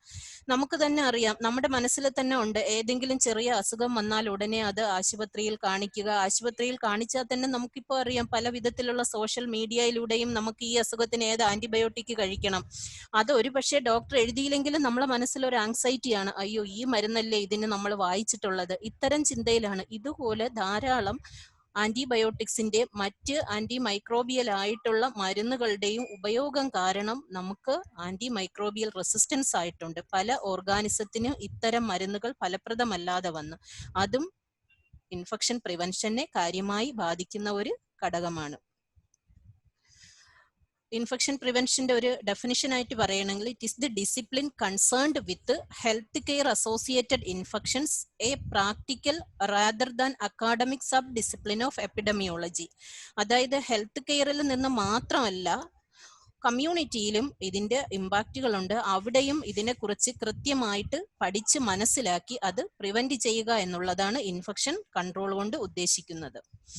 Infection control refers to policies and procedures used to minimize the risk of spreading infection, especially in hospital, human or any animal health care facilities, എവിടെയാണെങ്കിലും ഇത്തരത്തിലുള്ള ഇൻഫെക്ഷൻ ഉണ്ടാകാതെ പ്രിവെന്റ് ചെയ്യുക എന്നുള്ളതാണ് നമ്മുടെ ഉത്തരവാദിത്വം. ഇത് ഇൻഫെക്ഷൻ പ്രിവെൻഷൻ പറയുമ്പോൾ നമുക്ക് ഓരോരുത്തർക്കും വിട്ടുപോകാൻ പറയാത്ത 3 പേരുകളുണ്ട്. എല്ലാവർക്കും അറിയായിരിക്കും, എന്നാലും ഞാൻ അത് ഒന്നുകൂടി പറയാം. ആദ്യം നമുക്ക് പറയാൻ പറ്റുന്നത് ഡോക്ടർ ഇഗ്നാസ് സെമൽവീസ് ആണ്. എല്ലാവർക്കും അറിയാം, ഫാദർ ഓഫ് ഹാൻഡ് ഹൈജീൻ എന്നറിയപ്പെടുന്നതാണ് ഹാൻഡ് ഹൈജീൻ എന്നറിയപ്പെടുന്നതാണ് doctor Philip Ignaz Semmelweis. Hand hygiene എന്ന് പറയുന്നത് ഇൻഫെക്ഷൻ പ്രിവെൻഷന്റെ ഏറ്റവും ഇമ്പോർട്ടന്റ്, അതായത് ഹാർട്ട് എന്ന് വേണമെങ്കിൽ പറയാം. പ്രോപ്പർ ആയിട്ടുള്ള ഹാൻഡ് ഹൈജീൻ ഉണ്ടെങ്കിൽ നമുക്ക് ഏകദേശം ഇൻഫെക്ഷനും പ്രിവെന്റ് ചെയ്യാൻ കഴിയും. അടുത്തത് എല്ലാവരും കേട്ടിട്ടുണ്ട്, doctor Joseph ലിസ്റ്റർ, father of antiseptic surgery എന്ന് പറയുന്നത്. കൂടാതെ Florence Nightingale, champion of infection control എന്ന് പറയുന്നതാണ് ഫ്ലോറൻസ് നൈറ്റിംഗേൽ. ഇതില് ഡോക്ടർ ഇഗ്നാസ് സെമൽവീസ് എന്ന് പറയുന്നത് 18ാം നൂറ്റാണ്ടില് ജീവിച്ചിരുന്നതാണ്. എന്നാലും നമ്മളിപ്പോ 21ാം നൂറ്റാണ്ടിൽ എത്തിയെങ്കിലും ഇൻഫെക്ഷൻ പ്രിവെൻഷൻ ആൻഡ് കൺട്രോളിനെ കുറിച്ച് ഒരുപാട് കൺസേൺസ് ഉണ്ട്. പ്രോപ്പറായിട്ട് ഇംപ്ലിമെന്റ് ചെയ്യാത്ത ഹെൽത്ത് കെയർ സ്ഥാപനങ്ങൾ തന്നെ ധാരാളമുണ്ട്. അപ്പോൾ ഇതിനെല്ലാം ഒരു മാറ്റം വരണമെങ്കിൽ കൃത്യമായ ഒരു infection prevention and control policy നമുക്കുണ്ടെങ്കിൽ മാത്രമേ ഇത് ചെയ്യാൻ കഴിയൂ. ഇൻഫെക്ഷൻ പ്രിവെൻഷൻ ആൻഡ് കൺട്രോളിൽ ധാരാളം പ്രോബ്ലം ഉണ്ട്. അതിൽ ചില പ്രസന്റ് ഡേ പ്രോബ്ലംസ് ആണ് പറയുന്നത്. Additional infection problem with organism that are resistant to many antibiotics. എല്ലാരും കേട്ടിട്ടുണ്ട്, ചില ആന്റിബയോട്ടിക്കുകൾ കൊടുത്തു കഴിഞ്ഞാൽ പോലും ആ അസുഖം കുറയാത്തത്. നമുക്ക് തന്നെ അറിയാം, നമ്മളെ വീട്ടിലെ കുഞ്ഞുങ്ങൾക്കോ അല്ലെങ്കിൽ മറ്റുള്ളവർക്കോ ഏതെങ്കിലും ഒരു അസുഖം വന്നാൽ ആദ്യം എഴുതുന്ന ഒരു ആന്റിബയോട്ടിക് ആയിരിക്കും. ആ ആന്റിബയോട്ടിക് കഴിച്ച് 5 ദിവസം കഴിഞ്ഞോ അല്ലെങ്കിൽ 3 ദിവസം കഴിഞ്ഞോ ഡോക്ടർ കാണാൻ പറയും. നമ്മൾ ചെന്ന് കഴിയുമ്പോൾ അസുഖം കുറവില്ല എന്ന് പറയുമ്പോൾ അടുത്തൊരു ആന്റിബയോട്ടിക്കും കൂടി കഴിക്കേണ്ടി വരും. ഇത്തരത്തില് നമ്മുടെ അസുഖം ബാധിച്ച ആ ഓർഗാനിസത്തിനെതിരെ കൃത്യമായി അല്ലെങ്കിൽ ആ ആന്റിബയോട്ടിക്, ആ മരുന്നിനെതിരെ പ്രതികരിക്കുന്ന മൈക്രോ ഓർഗാനിസംസ് ധാരാളമുണ്ട്. അതിൽ ഏറ്റവും ഇമ്പോർട്ടന്റ് ആയിട്ടുള്ള 2 ഓർഗാനിസമാണ്. അത് മൾട്ടി ഡ്രഗ് റെസിസ്റ്റന്റ് ഓർഗാനിസം ആണ്. പലതരം മരുന്നുകൾ കൊടുത്താലും അസുഖം കുറയാതിരിക്കുന്ന അവസ്ഥ. അതിൽ ഏറ്റവും ഇമ്പോർട്ടന്റ് ആയിട്ടുള്ള 2 ഓർഗാനിസങ്ങളാണ് MRSAയും VRE എന്ന് പറയുന്നത്. MRSA എന്ന് പറഞ്ഞാൽ മെത്തിസിലിൻ റെസിസ്റ്റന്റ് സ്റ്റെഫൈലോകോക്കസ് ഓറിയസ്, VRE എന്ന് പറയുന്നത് വാങ്കോമൈസിൻ റെസിസ്റ്റന്റ് എന്ററോകോക്കസ്. ഇത് രണ്ടുമാണ് മൾട്ടി ഡ്രഗ് റെസിസ്റ്റന്റ് ഓർഗാനിസത്തിൽ ഏറ്റവും ഇമ്പോർട്ടന്റ് ആയിട്ട് പറയപ്പെടുന്നത്. The appearance of new diseases for which no proper treatment or vaccines. നമ്മൾ ധാരാളം കേൾക്കുന്നുണ്ടല്ലേ. ഇപ്പൊ തന്നെ ഈ 1 വർഷം കൊണ്ട് കേട്ടുകൊണ്ടിരുന്നതാണ് COVID-19. ഇതുമായി ബന്ധപ്പെട്ട മറ്റ് വൈറസുകൾ ഉണ്ടായിരുന്നെങ്കിലും 2019 ഡിസംബർ തൊട്ട് നമ്മൾ ഇതിന്റെ പുറകെയാണ്. COVID-19 അതൊരു പുതിയ അസുഖമായിരുന്നു. ഈ 1 വർഷം കഴിഞ്ഞിട്ട് കൂടി നമുക്കത് പ്രോപ്പർ ആയിട്ട് അത് നിയന്ത്രിക്കാൻ കഴിഞ്ഞിട്ടില്ല. ഇതുപോലെ പുതിയ അസുഖങ്ങളുടെ വരവും ഇതിനൊരു കാര്യമാണ്. നമുക്കിപ്പോ തന്നെ സുപരിചിതമായി കേട്ടുകൊണ്ടിരിക്കുന്നതാണ് പക്ഷിപ്പനി, കുരങ്ങുപനി. ഇത്തരം കാര്യങ്ങളെല്ലാം ഇൻഫെക്ഷൻ പ്രിവെൻഷൻ ആൻഡ് കൺട്രോളിൽ വെല്ലുവിളി നേരിട്ടുകൊണ്ടിരിക്കുന്ന കാര്യങ്ങളാണ്. അതുപോലെ rise of gram negative infections, പ്രത്യേകിച്ചും സ്റ്റെഫൈലോകോക്കസ് ഓറിയസ് ഗ്രൂപ്പിലുള്ളതും സിഡോമോണസ് ഗ്രൂപ്പിലുള്ളതും, ഇതും നമുക്ക് ഇൻഫെക്ഷൻ പ്രിവെൻഷൻ ആൻഡ് കൺട്രോൾ ആക്ടിവിറ്റീസിൽ വളരെ വെല്ലുവിളിക്കുന്നതാണ്. അതായത് ഇതിനെല്ലാം ഫലപ്രദമായി മരുന്ന് കൊടുത്താലും കൃത്യമായി നമുക്ക് അസുഖം കുറയുന്നതിന് സാധ്യത വളരെ കൂടുതലാണ്. വീണ്ടും പല മരുന്നുകളും മാറിക്കൊടുക്കേണ്ടി വരും ഈ ആന്റിമൈക്രോബിയൽ റെസിസ്റ്റൻസ് ഉള്ളത് കാരണം. അടുത്ത lack of surveillance system. COVID-19 വന്ന സാഹചര്യത്തിൽ നമ്മൾ എല്ലാവരും കേട്ടു, ഇന്ത്യയിലെ തന്നെ ഏറ്റവും മികച്ച സർവൈലൻസ് സിസ്റ്റം ഉള്ളത് കേരളത്തിലാണ്. കോണ്ടാക്ട് ട്രേസിംഗ് നമ്മൾ വളരെ കൃത്യമായി ചെയ്തു. കൃത്യമായി പ്രൈമറി കോണ്ടാക്റ്റിനെ, സെക്കൻഡറി കോണ്ടാക്റ്റിനെ ഐഡന്റിഫൈ ചെയ്തു. ആദ്യകാലങ്ങളിൽ നമുക്ക് കൃത്യമായി അസുഖം അല്ലെങ്കിൽ രോഗപകർച്ച തടയാൻ കഴിഞ്ഞു. പ്രോപ്പർ ആയിട്ടുള്ള ഒരു സർവൈലൻസ് സിസ്റ്റം നമുക്ക് ഉണ്ടായത് കൊണ്ടാണ്. പക്ഷെ എല്ലാ മേഖലയിലും ഇതുപോലൊരു സർവൈലൻസ് സിസ്റ്റം ഇല്ല. നമുക്ക് തന്നെ അറിയാം, ചില ജില്ലകളിൽ ഇത് പ്രോപ്പറായിട്ട് നടക്കണമെന്നില്ല. ലാക്ക് ഓഫ് സർവൈലൻസ് സിസ്റ്റം എന്ന് പറയുന്നത് ഇൻഫെക്ഷൻ പ്രിവെൻഷൻ ആൻഡ് കൺട്രോളിൽ വളരെ ഇമ്പോർട്ടന്റ് ആയിട്ടുള്ളതാണ്. സർവൈലൻസ് എന്ന് പറഞ്ഞാൽ കൃത്യമായി അതിന്റെ കാരണങ്ങൾ കണ്ടുപിടിച്ച് അതിന്റെ ഡാറ്റ അനലൈസ് ചെയ്ത് അതൊരു റിപ്പോർട്ടാക്കി എടുത്താലേ പ്രോപ്പർ ആയിട്ടുള്ള ഒരു സർവൈലൻസ് കഴിയുള്ളൂ. അതിന്റെ റൂട്ട് കാസ് അനലൈസിസും കൂടി നടത്തേണ്ടി വരും. അടുത്ത് infection outbreaks in hospital and strategies to avoid them. Covid തന്നെ നമുക്ക് ഉദാഹരണമായിട്ട് എടുക്കാം. എല്ലാ ദിവസവും നമ്മൾ വൈകിട്ടത്തെ വാർത്താ സമ്മേളനത്തിൽ ഇപ്പോൾ വാർത്തയിലും കേട്ടുകൊണ്ടിരിക്കുകയാണ്, 40 ആരോഗ്യ പ്രവർത്തകര് കോവിഡ് പോസിറ്റീവായി. അതായത് ഏതെങ്കിലും ഒരു ഔട്ട്ബ്രേക്ക് എന്ന് പറഞ്ഞാൽ രണ്ടോ അതിൽ കൂടുതലോ രോഗികൾ ഒരേ അസുഖം മൂലം ഉണ്ടാകുമ്പോഴാണ് നമ്മൾ ഒരു ഔട്ട്ബ്രേക്ക് ആയിട്ട് കണക്കാക്കുന്നത്. ഇപ്പൊ ഹോസ്പിറ്റലിൽ ഹെൽത്ത് കെയർ അസോസിയേറ്റഡ് ആയിട്ട് കോവിഡ് പോസിറ്റീവായ ധാരാളം ഹെൽത്ത് കെയർ വർക്കേഴ്സ് ഉണ്ടായി. കാരണം അവര് പ്രോപ്പറായിട്ടുള്ള വ്യക്തി സുരക്ഷാ ഉപാധികൾ ധരിച്ചു, അല്ലെങ്കിൽ ഇൻഫെക്ഷൻ പ്രിവെൻഷൻ കൺട്രോൾ ആക്ടിവിറ്റീസുമായി ബന്ധപ്പെട്ട എല്ലാ പ്രോട്ടോകോളും കൃത്യമായി പാലിച്ചിട്ടാണെങ്കിലും അതിലുണ്ടാകുന്ന ഏതെങ്കിലും ബ്രീച്ച് കാരണം അവർക്ക് ഇൻഫെക്ഷൻ കിട്ടാനുള്ള സാധ്യതയുണ്ട്. ഉപയോഗിച്ച വ്യക്തി സുരക്ഷാ ഉപാധി കൃത്യമായി അത് ഉപയോഗിച്ചില്ല, അല്ലെങ്കിൽ അതിന് ഏതെങ്കിലും വിധത്തിലുള്ള കേടുപാടുകൾ സംഭവിച്ചിരുന്നു. ഇത്തരം സന്ദർഭങ്ങളിൽ അവർക്ക് ഇൻഫെക്ഷൻ ഉണ്ടാകാനുള്ള സാധ്യതയുണ്ട്. അതായത് പ്രോപ്പർ ആയിട്ട് ഈ ഇൻഫെക്ഷൻ പ്രിവെൻഷൻ അല്ലെങ്കിൽ ഈ ഔട്ട്ബ്രേക്കുകളെ മാനേജ് ചെയ്യാനുള്ള ഒരു സംവിധാനം എല്ലാ സ്ഥലത്തും ഉണ്ടാകാതിരിക്കുക ഒരു പ്രശ്നമാണ്. Hand washing and alternative such as rapid hand antiseptics. നമ്മളിപ്പോ എല്ലാവരും കേട്ട കാര്യമാണ് SMS എന്ന് പറയുന്നത്. അതായത് സോപ്പ് ആൻഡ് വാട്ടർ കൊണ്ട് കൈ കഴുകുക, മാസ്ക് ധരിക്കുക, സാമൂഹിക അകലം പാലിക്കുക. ഹാൻഡ് വാഷിംഗ് എന്ന് പറയുന്നതാണ് ഇൻഫെക്ഷൻ പ്രിവെൻഷൻ ആൻഡ് കൺട്രോളിലെ ഏറ്റവും ഇമ്പോർട്ടന്റ് ആയിട്ടുള്ളത്, അല്ലെങ്കിൽ അതിന്റെ ഹാർട്ട് എന്ന് പറയുന്നത്. ഹാൻഡ് വാഷിങ്ങിന് പകരമായിട്ട് നമുക്കിപ്പോ ഓൾട്ടർനേറ്റീവ് ഉപാധിയായിട്ടാണ് ഹാൻഡ് സാനിറ്റൈസർ ഉപയോഗിക്കാൻ പറഞ്ഞത്. പക്ഷെ എല്ലാ സന്ദർഭത്തിലും നമുക്ക് ഹാൻഡ് സാനിറ്റൈസർ ഉപയോഗിച്ചാൽ മതിയാകില്ല, ഹാൻഡ് വാഷിംഗ് തന്നെ ചെയ്യേണ്ടി വരും. ഹാൻഡ് വാഷിംഗ് ചെയ്യേണ്ട സന്ദർഭങ്ങളിൽ ഹാൻഡ് സാനിറ്റൈസർ ഉപയോഗിച്ചാൽ നമുക്കൊരു ഇൻഫെക്ഷൻ റിസ്ക് കൂടുതലാണ്. Water and food in the hospital as potential reservoirs of nosocomial infection. അതായത് water pollution, air pollution, food poisoning, ഇത്തരം കാര്യങ്ങളെല്ലാം ഇന്നലെ നമ്മൾ വേസ്റ്റ് മാനേജ്മെന്റിൽ കണ്ടു. പ്രോപ്പറായിട്ടുള്ള വേസ്റ്റ് ഡിസ്പോസൽ, പ്രത്യേകിച്ചും ലിക്വിഡ് വേസ്റ്റിന്റെയൊക്കെ ഡിസ്പോസൽ പ്രോപ്പറായിട്ട് നടത്തിയില്ലെങ്കിൽ അത് വാട്ടർ പൊള്യൂഷനും സോയിൽ പൊല്യൂഷൻ എല്ലാം ഉണ്ടാകാനുള്ള സാധ്യതയുണ്ട്. ഇത്തരം സന്ദർഭങ്ങളിലും നമുക്ക് ഒരു ഇൻഫെക്ഷൻ പ്രിവെൻഷൻ പ്രോപ്പറായിട്ട് നടത്താൻ കഴിയില്ല. അത് അവിടെ ഹോസ്പിറ്റലിൽ കിടക്കുന്ന രോഗികൾക്കാകട്ടെ, അവിടെ വർക്ക് ചെയ്യുന്ന ജീവനക്കാർക്കാകട്ടെ, ഇതൊന്നും അല്ലെങ്കിലും കമ്മ്യൂണിറ്റിയിലും ഇൻഫെക്ഷൻ ഉണ്ടാകാനുള്ള സാധ്യതയുണ്ട്. ബയോമെഡിക്കൽ വേസ്റ്റുകൾ പ്രോപ്പറായി ഡിസ്കാർഡ് ചെയ്യാതിരിക്കുന്ന സന്ദർഭത്തിൽ, പ്രത്യേകിച്ചും ഷാർപ്പ് ഇൻഫ്ലിക്റ്റഡ് ഇഞ്ചുറീസ് ഉണ്ടാകുമ്പോൾ ബ്ലഡ് ബോൺ ഡിസീസസ് പകരാനുള്ള സാധ്യതയുണ്ട്. lack of proper infection control programs, overgrowing of number of immunocompromised patients. നമുക്ക് എല്ലാവർക്കും അറിയാം, ക്യാൻസർ രോഗികൾ, അതുപോലെ ഡയാലിസിസ് രോഗികൾ, ഓർഗൻ ട്രാൻസ്പ്ലാന്റ് ചെയ്തവര്, ഇത്തരത്തിലുള്ളവരെല്ലാം നമ്മുടെ സമൂഹത്തിൽ കൂടി വരികയാണ്. അത്തരം സന്ദർഭങ്ങളിലെല്ലാം അവർക്കെല്ലാം പല വിധത്തിലുള്ള മരുന്നുകളും കഴിക്കാനോ അല്ലെങ്കിൽ അതിനെതിരെ അല്ലെങ്കിൽ രോഗങ്ങൾക്കെതിരെ ഉള്ള പ്രതിരോധ ശേഷി വളരെ കുറവായിരിക്കും. ഇതും ഇൻഫെക്ഷൻ പ്രിവെൻഷൻ ആൻഡ് കൺട്രോൾ ആക്ടിവിറ്റിക്ക് ഒരു വെല്ലുവിളിയാണ്, അല്ലെങ്കിൽ പ്രധാനപ്പെട്ട ഇപ്പോഴുണ്ടാകുന്ന ഒരു പ്രോബ്ലമാണ്. Lack of consistent application of guidelines. നമുക്ക് തന്നെ അറിയാം, ഒരു ഉദാഹരണമായിട്ട് നമ്മൾ ഒരു ദിവസം യാത്ര ചെയ്യുന്ന സന്ദർഭത്തിൽ ഒന്ന് ശ്രദ്ധിച്ചാൽ മതി. ഇത്രയും കാര്യമായിട്ട് ഗവൺമെന്റ് പറയുന്നു മാസ്ക് ധരിക്കുക. എത്ര പേരാണ് കൃത്യമായി മാസ്ക് ധരിക്കുന്നത്? പ്രത്യേക നിയമങ്ങളുണ്ട്, പോലീസ് പിടിക്കുന്നുണ്ട്, 200 രൂപ തൊട്ട് 10,000 രൂപ വരെ അടയ്ക്കണമെന്ന് പറയുന്നുണ്ട്. എന്നാലും നമ്മളെ ചുറ്റിലും നോക്കിയാൽ തന്നെ എത്ര പേര് ഈ മാർഗനിർദ്ദേശങ്ങൾ കൃത്യമായി പാലിക്കുന്നുണ്ട് എന്നുള്ളത് ചിന്തിക്കേണ്ടിയിരിക്കുന്നു. ഈ അടുത്ത് നടത്തിയ ഒരു സർവേയില് കണ്ടതാണ്, ഏകദേശം മാസ്ക് ധരിക്കുന്നതിൽ 30% പുരുഷന്മാരും കൃത്യമായി മാസ്ക് ധരിക്കുന്നില്ല. 15 മുതൽ 20% സ്ത്രീകൾ കൃത്യമായി മാസ്ക് ധരിക്കുന്നില്ല. എല്ലാവരുടെ കയ്യിലും മാസ്ക് ഉണ്ട്, മുഖത്തുണ്ട്, അത് കൃത്യമായി ധരിക്കാത്തത്. അപ്പോൾ ഇത്തരം സന്ദർഭങ്ങളിലെല്ലാം നമുക്ക് ഇൻഫെക്ഷൻ ഉണ്ടാകാനുള്ള സാധ്യതയുണ്ട്. കൂടാതെ the risk of health care workers such tuberculosis, HIV, hepatitis B മുതലായവ.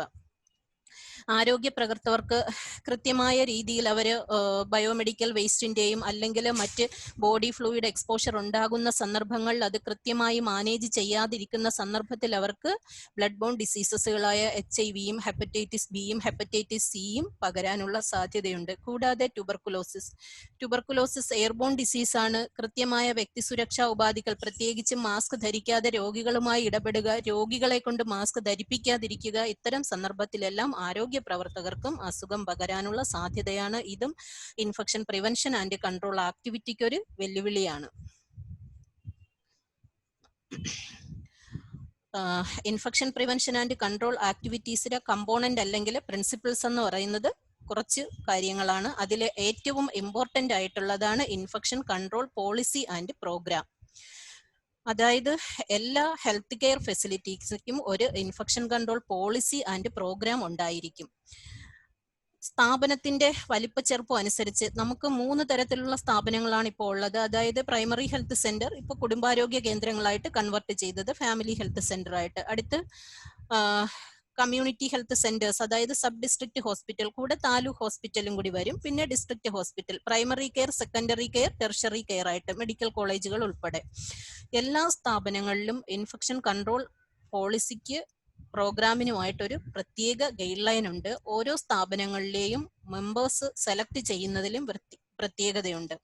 എല്ലാ സ്ഥാപനങ്ങളിലെയും ഹെഡ് ഓഫ് ദ ഇൻസ്റ്റിറ്റ്യൂഷൻ ആണ് ഇൻഫെക്ഷൻ കൺട്രോൾ ടീമിന്റെ ചെയർമാൻ ആയിട്ട് വരുന്നത്.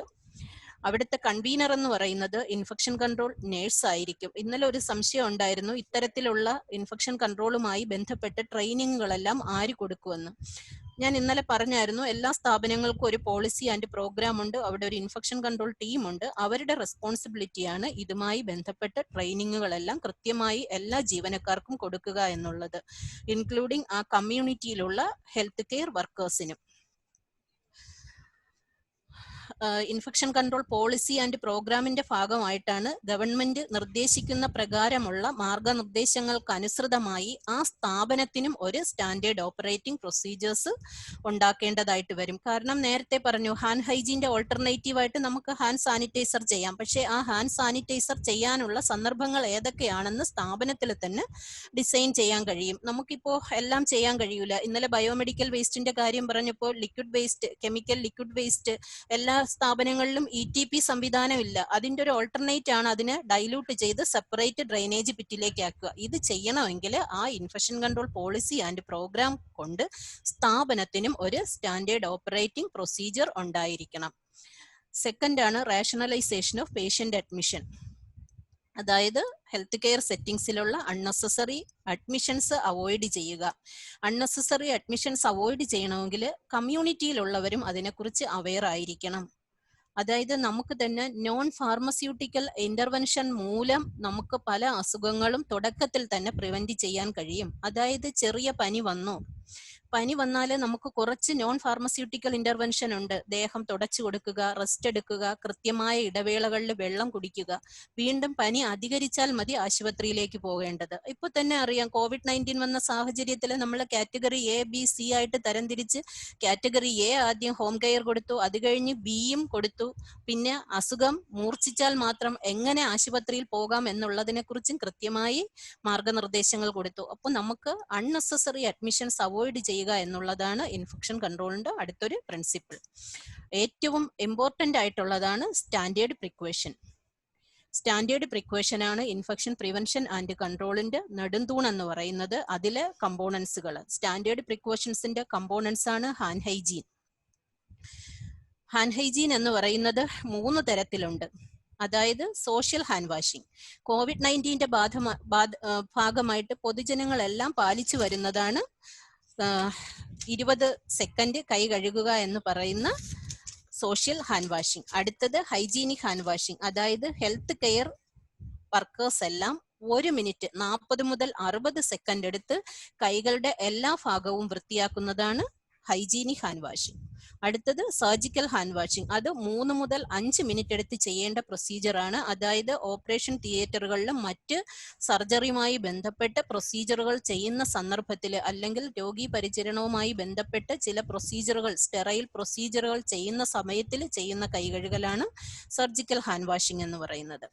ഈ 3 തരത്തിലുള്ള ഹാൻഡ് വാഷിംഗിൽ പൊതുജനങ്ങളും ആരോഗ്യ പ്രവർത്തകര് അറിഞ്ഞിരിക്കേണ്ട ആദ്യം 2 പറഞ്ഞ, പൊതുജനങ്ങൾ 20 സെക്കൻഡ് സോപ്പ് ആൻഡ് വാട്ടർ കൊണ്ട് കൈ കഴുകിയാൽ മതിയായിരിക്കും. ആരോഗ്യ പ്രവർത്തകര് രോഗി പരിചരണ വേളയിൽ നിർബന്ധമായും 40 മുതൽ 60 സെക്കൻഡാണ് കൈകൾ കഴുകേണ്ടത്.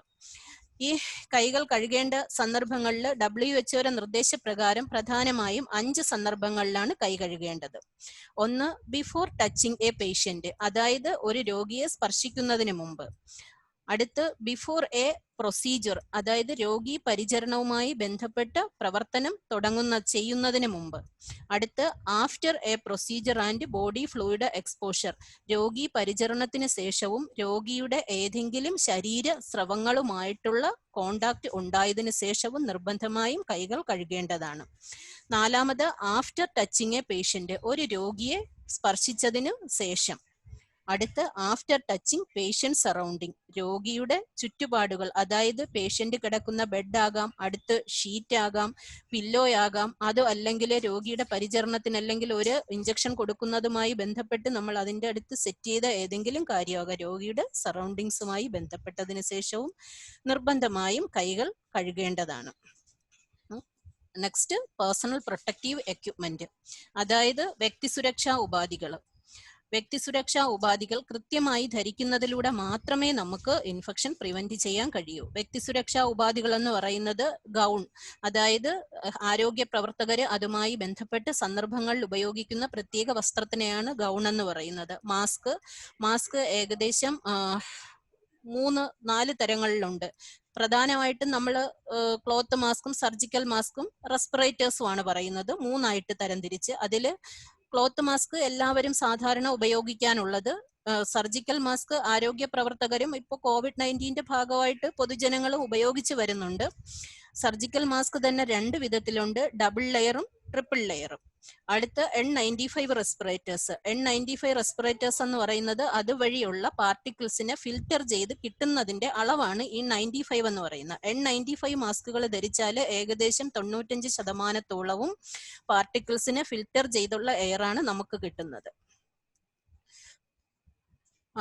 മാസ്ക്. അത് കഴിഞ്ഞിട്ട് ഗ്ലൗസ് തന്നെ ഏകദേശം 3 തരത്തിലുള്ള ഗ്ലൗസുകളുണ്ട്. ഒന്ന് ഡിസ്പോസിബിൾ ഗ്ലൗസ്, സിംഗിൾ യൂസ് ചെയ്ത് ഡിസ്കാർഡ് ചെയ്യുന്നത്. അടുത്ത് സർജിക്കൽ ഗ്ലൗസ് എന്ന് പറയുന്നത് സ്റ്റെറൈൽ ആയിരിക്കും, ഏതെങ്കിലും വിധത്തിലുള്ള പേഷ്യന്റ് പ്രൊസീജിയറുകൾ ചെയ്യുന്നതിന് ഉപയോഗിക്കുന്നത്. അടുത്ത് യൂട്ടിലിറ്റി ഗ്ലൗസ്, ആരോഗ്യ പ്രവർത്തകരും മറ്റ് ക്ലീനിങ് ജീവനക്കാരും ക്ലീനിങ്ങിന്റെ ഭാഗമായിട്ട് ഉപയോഗിക്കുന്നതാണ് യൂട്ടിലിറ്റി ഗ്ലൗസ്. യൂട്ടിലിറ്റി ഗ്ലൗസും 2 തരമുണ്ട്, എൽബോ ജോയിന്റ് വരെയുള്ള യൂട്ടിലിറ്റി ഗ്ലൗസും ഷോൾഡർ വരെ ഉള്ളതും. അത് നമ്മൾ ചെയ്യുന്ന പ്രവർത്തനം അനുസരിച്ചാണ്. COVID-19 സാഹചര്യത്തിൽ വേസ്റ്റ് എല്ലാം ഡിസ്കാർഡ് ചെയ്യുന്നവർ ഷോൾഡർ വരെയുള്ള യൂട്ടിലിറ്റി ഗ്ലൗസുകൾ ഇട്ട് ഹാൻഡിൽ ചെയ്യുന്നതാണ് ഏറ്റവും സേഫ്.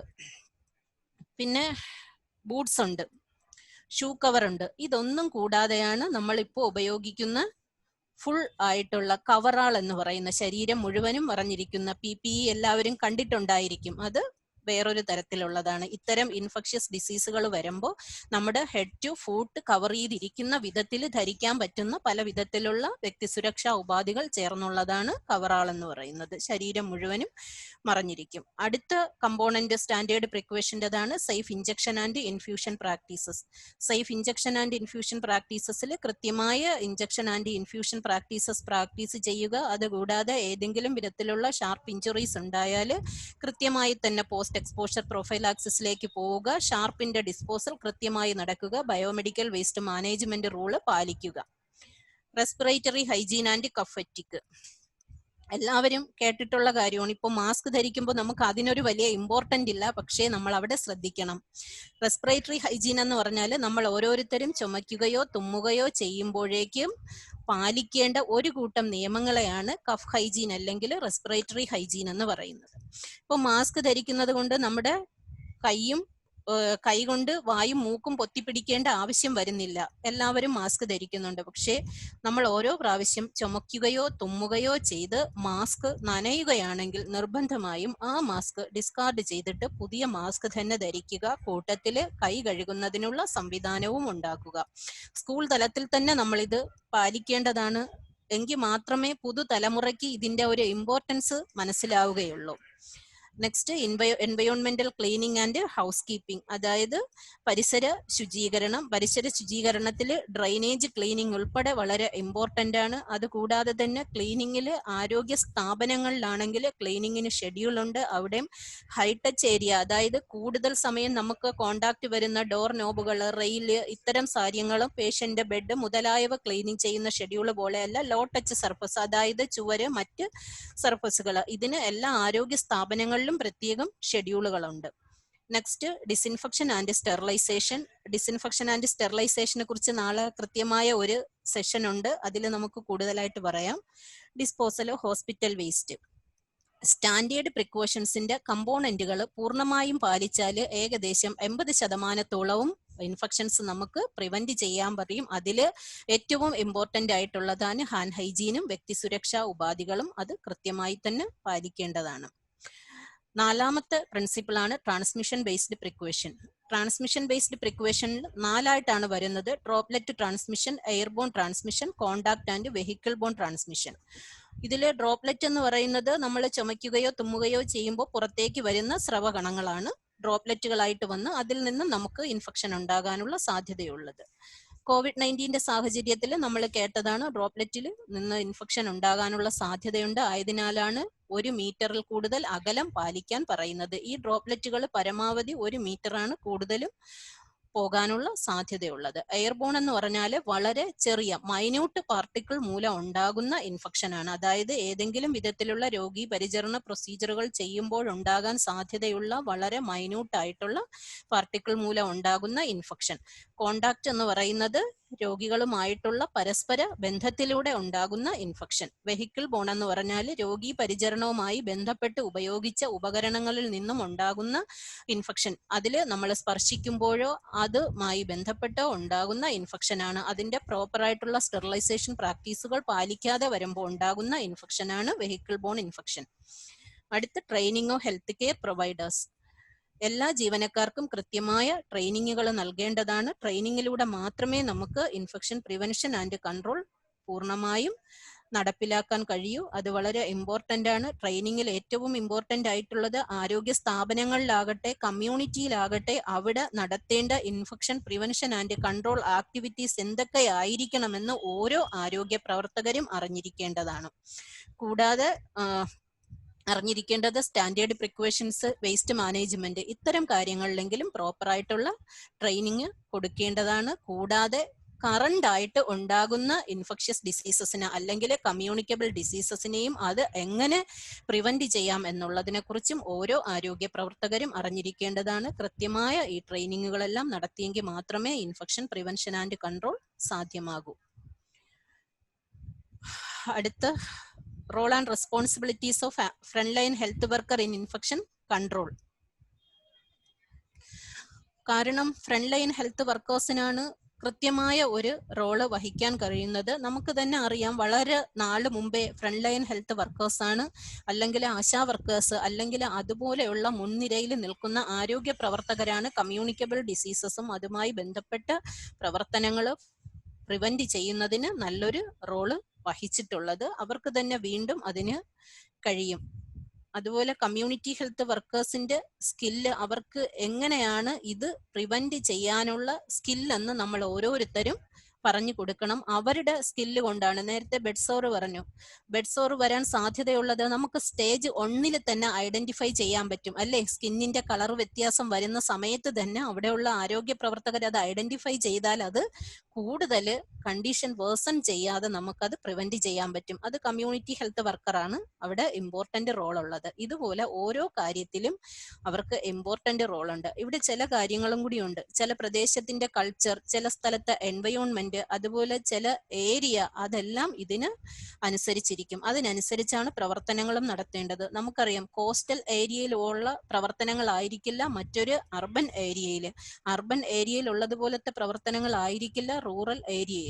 ഇത്തരം കാര്യങ്ങളിലെല്ലാം വളരെയധികം കെയർഫുൾ ആയിട്ട് ശ്രദ്ധിച്ചെങ്കിൽ മാത്രമേ അവിടെ ഇൻഫെക്ഷൻ പ്രിവെൻഷൻ എങ്ങനെ നടത്താൻ കഴിയൂ എന്ന് നമുക്ക് നോക്കാൻ പറയൂ. വെൽ എഡ്യൂക്കേറ്റഡ് ആയിട്ടുള്ള ഒരാളിന് പറഞ്ഞു കൊടുക്കുന്നത് പോലെ ആയിരിക്കില്ല നമുക്ക് അല്പം വിദ്യാഭ്യാസം കുറഞ്ഞവർക്ക് പറഞ്ഞു കൊടുക്കാനുള്ളത്. ഇത്തരം കാര്യങ്ങളെല്ലാം ശ്രദ്ധിച്ചു വേണം കമ്മ്യൂണിറ്റിയിൽ infection prevention activities front line health workers ചെയ്യുമ്പോൾ പാലിക്കേണ്ടത്. സംയമനത്തോടു കൂടി അവർക്ക് കൃത്യമായ അറിവ് പറഞ്ഞു കൊടുത്തെങ്കിൽ മാത്രമേ നമുക്ക് അവിടെ കൃത്യമായി ഇൻഫെക്ഷൻ പ്രിവെൻഷൻ കൊണ്ടുവരാൻ കഴിയൂ. അതുപോലെ ചില ഏരിയയിൽ സർവീസ് കിട്ടാൻ പാടുണ്ട്. നമുക്കറിയാം, ഇടുക്കി വയനാട് ജില്ലയിലൊക്കെ എത്തിപ്പെടാൻ ബുദ്ധിമുട്ടുള്ള ചില പാർട്ടുകളുണ്ട്, ബസ് സർവീസ് കുറവുള്ളത്. അതുപോലെ ആലപ്പുഴ ജില്ലയിലാണെങ്കിലും ബോട്ടിൽ പോയി എത്തേണ്ട സ്ഥലങ്ങൾ, ഇത്തരം സ്ഥലങ്ങളിലെല്ലാം ഫ്രണ്ട് ലൈൻ ഹെൽത്ത് വർക്കേഴ്സ് ആ ഏരിയയിൽ എങ്ങനെ എത്തിപ്പെടാൻ കഴിയും എന്നുള്ളതിനെ കുറിച്ചും ആ ഏരിയയിൽ താമസിക്കുന്നവര് നമ്മുടെ ഹെൽത്ത് കെയർ ഫെസിലിറ്റിയിലേക്ക് എങ്ങനെ എത്തിപ്പെടാൻ കഴിയും എന്നുള്ളതിനെ കുറിച്ചും കൃത്യമായി മനസ്സിലാക്കിയിട്ട് വേണം അവർക്ക് വേണ്ട കെയർ കൊടുക്കേണ്ടത്. എങ്കിൽ മാത്രമേ നമുക്കവിടെ ഇൻഫെക്ഷൻ പ്രിവെൻഷൻ കൊണ്ടുവരാൻ കഴിയുള്ളൂ. അവർക്ക് ഏറ്റവും കൂടുതൽ ചെയ്യാൻ പറ്റുന്നത് ജനറൽ ഹെൽത്ത് പ്രൊമോഷൻ. പേഴ്സണൽ ഹൈജീന്റെ ക്ലാസ് കഴിഞ്ഞപ്പോഴേക്കും നമുക്ക് അതുമായി ബന്ധപ്പെട്ട എല്ലാ കാര്യങ്ങളും ഇപ്പോൾ അറിയാൻ കഴിഞ്ഞു എന്ന് എനിക്ക് തോന്നുന്നു. ജനറൽ ഹെൽത്ത് പ്രൊമോഷനിൽ ഫ്രണ്ട് ലൈൻ ഹെൽത്ത് വർക്കേഴ്സിന് നല്ല ഒരു റോളുണ്ട്. പ്രത്യേകിച്ചും പേഴ്സണൽ ഹൈജീൻ കാര്യങ്ങളിൽ കൗമാരക്കാരുടെ ആരോഗ്യവുമായി ബന്ധപ്പെട്ട് കുട്ടികളുടെ മെനിസ്ട്രൽ ഹൈജീൻ, മറ്റു കാര്യങ്ങൾ, ഡെന്റൽ ഹൈജീൻ, ഇത്തരം കാര്യങ്ങളിലെല്ലാം അവർക്കൊരു കൃത്യമായി ഇടപെടാൻ കഴിയും. സ്പെസിഫിക് പ്രൊഫൈലാക്സിസ്, അതായത് ഇപ്പൊ COVID-19 തന്നെ നമുക്ക് വീണ്ടും ഉദാഹരണമായിട്ട് എടുക്കാം. നമ്മുടെ സ്പെസിഫിക് പ്രൊഫൈലാക്സിസ് ആയിട്ട് നമ്മൾ പറയുന്ന 1-2 കാര്യങ്ങളുണ്ട്. SMS അല്ലേ, social distancing, masking and soap and water കൊണ്ട് കൈ കഴുകുക. ഇത് കൃത്യമായി ചെയ്താൽ തന്നെ നമുക്ക് പരമാവധി COVID-19 പടരുന്നത് തടയാൻ കഴിയും. അതുപോലെ തന്നെ ട്യൂബർക്കുലോസിസ് ഉള്ള വീട്ടില് ട്യൂബർക്കുലോസിസ് ഉണ്ട്, അവിടുത്തെ അച്ഛനോ അമ്മയ്ക്കോ ട്യൂബർക്കുലോസിസ് ഉണ്ട്, കുഞ്ഞുങ്ങൾക്ക് 10 വയസ്സിന് താഴെയുള്ള കുഞ്ഞുങ്ങൾക്കാണെങ്കിൽ അവരെ പ്രൊഫൈലാക്സിസ് ട്രീറ്റ്മെന്റിന് നമുക്ക് കൊണ്ടുപോകാൻ കഴിയും. ഇത്തരം കാര്യങ്ങൾ നമ്മൾ കൃത്യമായി ചെയ്തു കഴിഞ്ഞാൽ നമുക്ക് കമ്മ്യൂണിറ്റിയിൽ മറ്റ് ഇൻഫെക്ഷൻ അല്ലെങ്കിൽ ഒരു അസുഖം ഉണ്ടാകുന്നത് കൂടുതൽ പേരിലേക്ക് വ്യാപിക്കുന്നത് തടയാൻ കഴിയും. Early diagnosis and treatment. ഏതെങ്കിലും അസുഖമുള്ളവര് അതൊരു ചെറിയ രോഗലക്ഷണമാകട്ടെ, അത് പറയുമ്പോൾ നമ്മൾ അവഗണിക്കാതെ അതിനെക്കുറിച്ച് കൃത്യമായി ചിന്തിക്കുകയും അതിന് വേണ്ട സഹായവും ചെയ്തു കഴിഞ്ഞാൽ അവരുടെ തുടക്കത്തിലെ നമുക്ക് അസുഖം ശരിയാക്കി എടുക്കാൻ കഴിയും. പ്രത്യേകിച്ച് ഇവിടെ ഉള്ളത് ക്യാൻസർ കെയറുമായി ബന്ധപ്പെട്ട കാര്യങ്ങളാണ്. സ്ത്രീകളിൽ അവർ പറയുന്ന ചെറിയ ലക്ഷണങ്ങൾ, അതായത് നെഞ്ചിലുണ്ടാകുന്ന മുഴകൾ, അല്ലെങ്കിൽ അവരുടെ ഗർഭാശയ ഗളവുമായി ബന്ധപ്പെട്ട എന്തെങ്കിലും ബുദ്ധിമുട്ടുകൾ, അതുപോലെ പുരുഷന്മാർക്ക് പുകവലിക്കുന്നവരാണെങ്കിൽ വായിൽ കാണുന്ന ചെറിയ ചെറിയ പാടുകൾ, ഇത്തരം കാര്യങ്ങളെല്ലാം നമ്മുടെ ആരോഗ്യ പ്രവർത്തകരെ ആരെയെങ്കിലും അറിയിച്ചു കഴിഞ്ഞാൽ അവരെ കൃത്യമായി അതിനെ നിരീക്ഷിച്ച് അതിന് വേണ്ട സഹായങ്ങൾ എത്തിക്കൊടുത്താൽ ആ അസുഖം കൂടുതൽ മാരകമാകുന്നതിന് മുമ്പേ കൃത്യമായി കണ്ടെത്തി അതിന് പരിഹാരം കാണാൻ കഴിയുന്നതാണ്. Limiting disability. നമുക്ക് തന്നെ അറിയാം, ഉദാഹരണം അവിടെ ഒരു ഡയബറ്റീസ് ആയിട്ടുള്ള ഒരാളുണ്ട്, അവർക്ക് കൃത്യമായി അത് കൺട്രോൾ ചെയ്തില്ലെങ്കിൽ പെരിഫറൽ ന്യൂറോപ്പതിയിലേക്ക് പോവുകയും കാലില് മറ്റ് ബുദ്ധിമുട്ടുകൾ ഉണ്ടായി നടക്കാൻ പറ്റാത്ത അവസ്ഥ വരികയും, അതുകൂടാതെ തന്നെ ചെറിയ ഒരു മുറിവുകൾ ഉണ്ടായി ആ സെല്ലുലൈറ്റിസ് അത് കൃത്യമായി ഡ്രസ്സിങ് ചെയ്ത് അല്ലെങ്കിൽ വേണ്ട പരിപാലനം ചെയ്യാതെ മറ്റിതിലേക്ക് പോയി കഴിയുമ്പോൾ അവരുടെ ഹെൽത്ത് സ്റ്റാറ്റസ് അല്ലെങ്കിൽ കൃത്യമായി അവർക്ക് ചെയ്തുകൊണ്ടിരുന്ന സ്വന്തം കാര്യങ്ങൾ കൃത്യമായി ചെയ്യാൻ കഴിയാത്ത ഒരു അവസ്ഥയിലെത്തും. അത് പരിഹരിക്കുക. റീഹാബിലിറ്റേഷൻ, പുനരധിവാസ പ്രവർത്തനങ്ങളിൽ ഫ്രണ്ട് ലൈൻ ഹെൽത്ത് വർക്കേഴ്സിന് നല്ല റോള് വഹിക്കാൻ കഴിയും. അതായത് അവർക്ക് വേണ്ട റീഹാബിലിറ്റേഷനുമായി ബന്ധപ്പെട്ട് അവർക്ക് വേണ്ട സഹായങ്ങൾ കൃത്യമായി എവിടുന്ന് ലഭിക്കും എന്നുള്ളതിനെ കുറിച്ച് കണ്ടെത്തുകയും അത് ലഭിക്കുന്നതിന് വേണ്ടി മുന്നിൽ നിൽക്കുകയും ചെയ്യാൻ കഴിയുന്നത് അതാത് സ്ഥലത്തെ ആരോഗ്യ പ്രവർത്തകർക്കാണ്, ഫ്രണ്ട് ലൈൻ ഹെൽത്ത് വർക്കേഴ്സിനാണ്. ഇതിലും നമുക്ക് കൃത്യമായൊരു റോള് വഹിക്കാൻ കഴിയും. In this context, community health workers may be junior level health officer or volunteer healthcare workers who receive appropriate training and functioning at the required stage. കൃത്യമായി പറഞ്ഞാൽ അവരാണ് കമ്മ്യൂണിറ്റിയിലെ ഫ്രണ്ട് ലൈൻ ഹെൽത്ത് വർക്കേഴ്സ് ആണ് ആദ്യത്തെ junior level health officer എന്ന് പറയുന്നത്. ആ കമ്മ്യൂണിറ്റിയിലെ ഒരു junior level health ഓഫീസറിന് മാത്രമാണ് കൃത്യമായി കമ്മ്യൂണിറ്റിയിൽ നേരിട്ട് ഇറങ്ങിച്ചെന്ന് കാര്യങ്ങൾ മനസ്സിലാക്കുവാനും അവർക്ക് വേണ്ട കൃത്യമായ കാര്യങ്ങൾ പറഞ്ഞ് വേണ്ട വിധത്തിൽ അവർക്ക് മറ്റ് ആരോഗ്യ സേവനങ്ങൾ എത്തിക്കാനും കഴിയുന്നത്. In other environments, community health workers function as health promoters. ആദ്യം അവര് ജൂനിയർ ഹെൽത്ത് ഓഫീസർ ആണ്, അതുപോലെ തന്നെ അവര് ഹെൽത്ത് പ്രൊമോട്ടേഴ്സ് ആണ്. ഹെൽത്ത് പ്രൊമോട്ടേഴ്സ് എന്ന് പറയുന്നത് അതാത് സ്ഥലത്ത് എൻവയോൺമെന്റിൽ അല്ലെങ്കിൽ അവിടെ ജീവിക്കുന്നവരുടെ കൾച്ചറും മറ്റ് സോഷ്യോ എക്കണോമിക് സ്റ്റാറ്റസും വെച്ച് അവർക്ക് വേണ്ട വിധത്തിൽ അവരുടെ ആരോഗ്യ പരിപാലനം എങ്ങനെ നല്ല നിലയിൽ എത്തിക്കാം എന്നുള്ളതിനെ കുറിച്ച് കൃത്യമായി ബോധവൽക്കരിക്കാൻ കഴിയുന്നത് ഈ ഫ്രണ്ട് ലൈൻ ഹെൽത്ത് വർക്കേഴ്സ് ആണ്. In this context, health promoters typically emerge from naturally occurring networks and focus on fostering behavior change through role modeling, group activities, skill building and global setting activities. അതായത് അവർക്ക് തന്നെ group activities, കഴിഞ്ഞ ദിവസങ്ങളിലെ ക്ലാസ്സുകളിൽ നിങ്ങൾ കേട്ടിട്ടുണ്ടായിരിക്കും, കമ്മ്യൂണിറ്റിയുമായി ബന്ധപ്പെട്ട ക്ലാസ്സുകളിലെല്ലാം ward health sanitation കമ്മിറ്റിയെ കുറിച്ചെല്ലാം കേട്ടിട്ടുണ്ടായിരിക്കും. ഇതിലെല്ലാം ഈ ഹെൽത്ത് വർക്കേഴ്സിന് ഇൻവോൾവ് ചെയ്ത് ആ ഏരിയയിലുള്ള ആൾക്കാർക്ക് വേണ്ട കാര്യങ്ങൾ ചെയ്തു കൊടുക്കാൻ പറ്റും. അവരുടെ ബിഹേവിയർ ചേഞ്ചസ്, പ്രത്യേകിച്ചും ഡ്രഗ് അബ്യൂസ്, സെക്ഷൽ അബ്യൂസ്, ഇത്തരം കാര്യങ്ങളെ കുറിച്ചെല്ലാം ബോധവാന്മാരായെങ്കിൽ മാത്രമേ അവർക്ക് നമ്മുടെ സിസ്റ്റത്തിലേക്ക് ഇറങ്ങി വരുന്നതിനും ഇതിനു വേണ്ട കാര്യങ്ങൾ ചെയ്യുന്നതിനും കഴിയൂ. മാനസികാരോഗ്യത്തിൽ നിങ്ങൾ കേട്ടു സൂയിസൈഡ് പ്രിവെൻഷൻ, അതുപോലെ തന്നെ മറ്റ് കാര്യങ്ങൾ, കൗമാരാരോഗ്യത്തിൽ കേട്ട കാര്യങ്ങൾ, ഇതെല്ലാം ഫ്രണ്ട് ലൈൻ ഹെൽത്ത് വർക്കേഴ്സിന് ഒരു ഹെൽത്ത് പ്രൊമോട്ടേഴ്സായി ആക്ട് ചെയ്താണ് അത് കൊണ്ടുവരാൻ കഴിയുന്നത്. ഗ്രൂപ്പ് ആക്ടിവിറ്റീസ്, പല വിധത്തിലുള്ള ഗ്രൂപ്പ് ആക്ടിവിറ്റീസിനും അവർക്ക് സംഘടിപ്പിക്കാം. സ്കിൽ ബിൽഡിങ്ങുകൾ, കാരണം ആ ഏരിയയിലുള്ള മറ്റ് ഏതെങ്കിലും ഇതുമായി ബന്ധപ്പെട്ട ആരോഗ്യ പ്രവർത്തകരെയും കൂടി ഇതിലേക്ക് കൊണ്ടുവന്ന് ഇതുമായി ബന്ധപ്പെട്ട പ്രവർത്തനങ്ങൾ എങ്ങനെ നല്ല നിലയിൽ കൊണ്ടുവരാമെന്ന് പറഞ്ഞു കൊടുക്കുകയും കൃത്യമായ ഒരു ലക്ഷ്യത്തോടു കൂടി അവിടെ ഒരു പോളിസി സെറ്റ് ചെയ്യുകയും ചെയ്തു കഴിഞ്ഞാൽ അവർ ഹെൽത്ത് പ്രൊമോട്ടേഴ്സ് ആയിട്ട് വർക്ക് ചെയ്യുകയും അതുമൂലം ഇൻഫെക്ഷൻ പ്രിവെൻഷൻ കൊണ്ടുവരാനും കഴിയും. ഇതിൽ തന്നെ 1-2 കാര്യങ്ങളും കൂടി ചെയ്യാൻ നമുക്ക് കഴിയുന്നതാണ്. നമ്മുടെ കേരളത്തിൽ തന്നെ ഇപ്പോഴും വാക്സിൻ എടുക്കാൻ വിമുഖത കാണിക്കുന്നവരുണ്ട്. ഇത്തരത്തിലുള്ളവരെയൊക്കെ പ്രൊമോട്ട് ചെയ്ത് അതിന്റെ ഇമ്പോർട്ടൻസ് പറഞ്ഞ് മനസ്സിലാക്കി നമ്മൾ നമ്മുടെ സിസ്റ്റത്തിലേക്ക് കൊണ്ടുവരാൻ ശ്രമിക്കേണ്ടതാണ്. കൂടാതെ ഡ്രോപ്പ് ഔട്ട്സ് കണ്ടുപിടിക്കുക. ഡ്രോപ്പ് ഔട്ട്സ് കണ്ടുപിടിക്കാനും വളരെ സഹായിക്കുന്നത് ഫ്രണ്ട് ലൈൻ ഹെൽത്ത് വർക്കേഴ്സ് ആണ്. ഡ്രോപ്പ് ഔട്ട്സ് എന്ന് പറഞ്ഞാൽ നമുക്കറിയാം, ഇപ്പോൾ NCD, നോൺ കമ്മ്യൂണിക്കബിൾ ഡിസീസസിന്റെ ഭാഗമായിട്ട് മെഡിസിൻ കഴിച്ചുകൊണ്ടിരിക്കുന്നവരാണ്.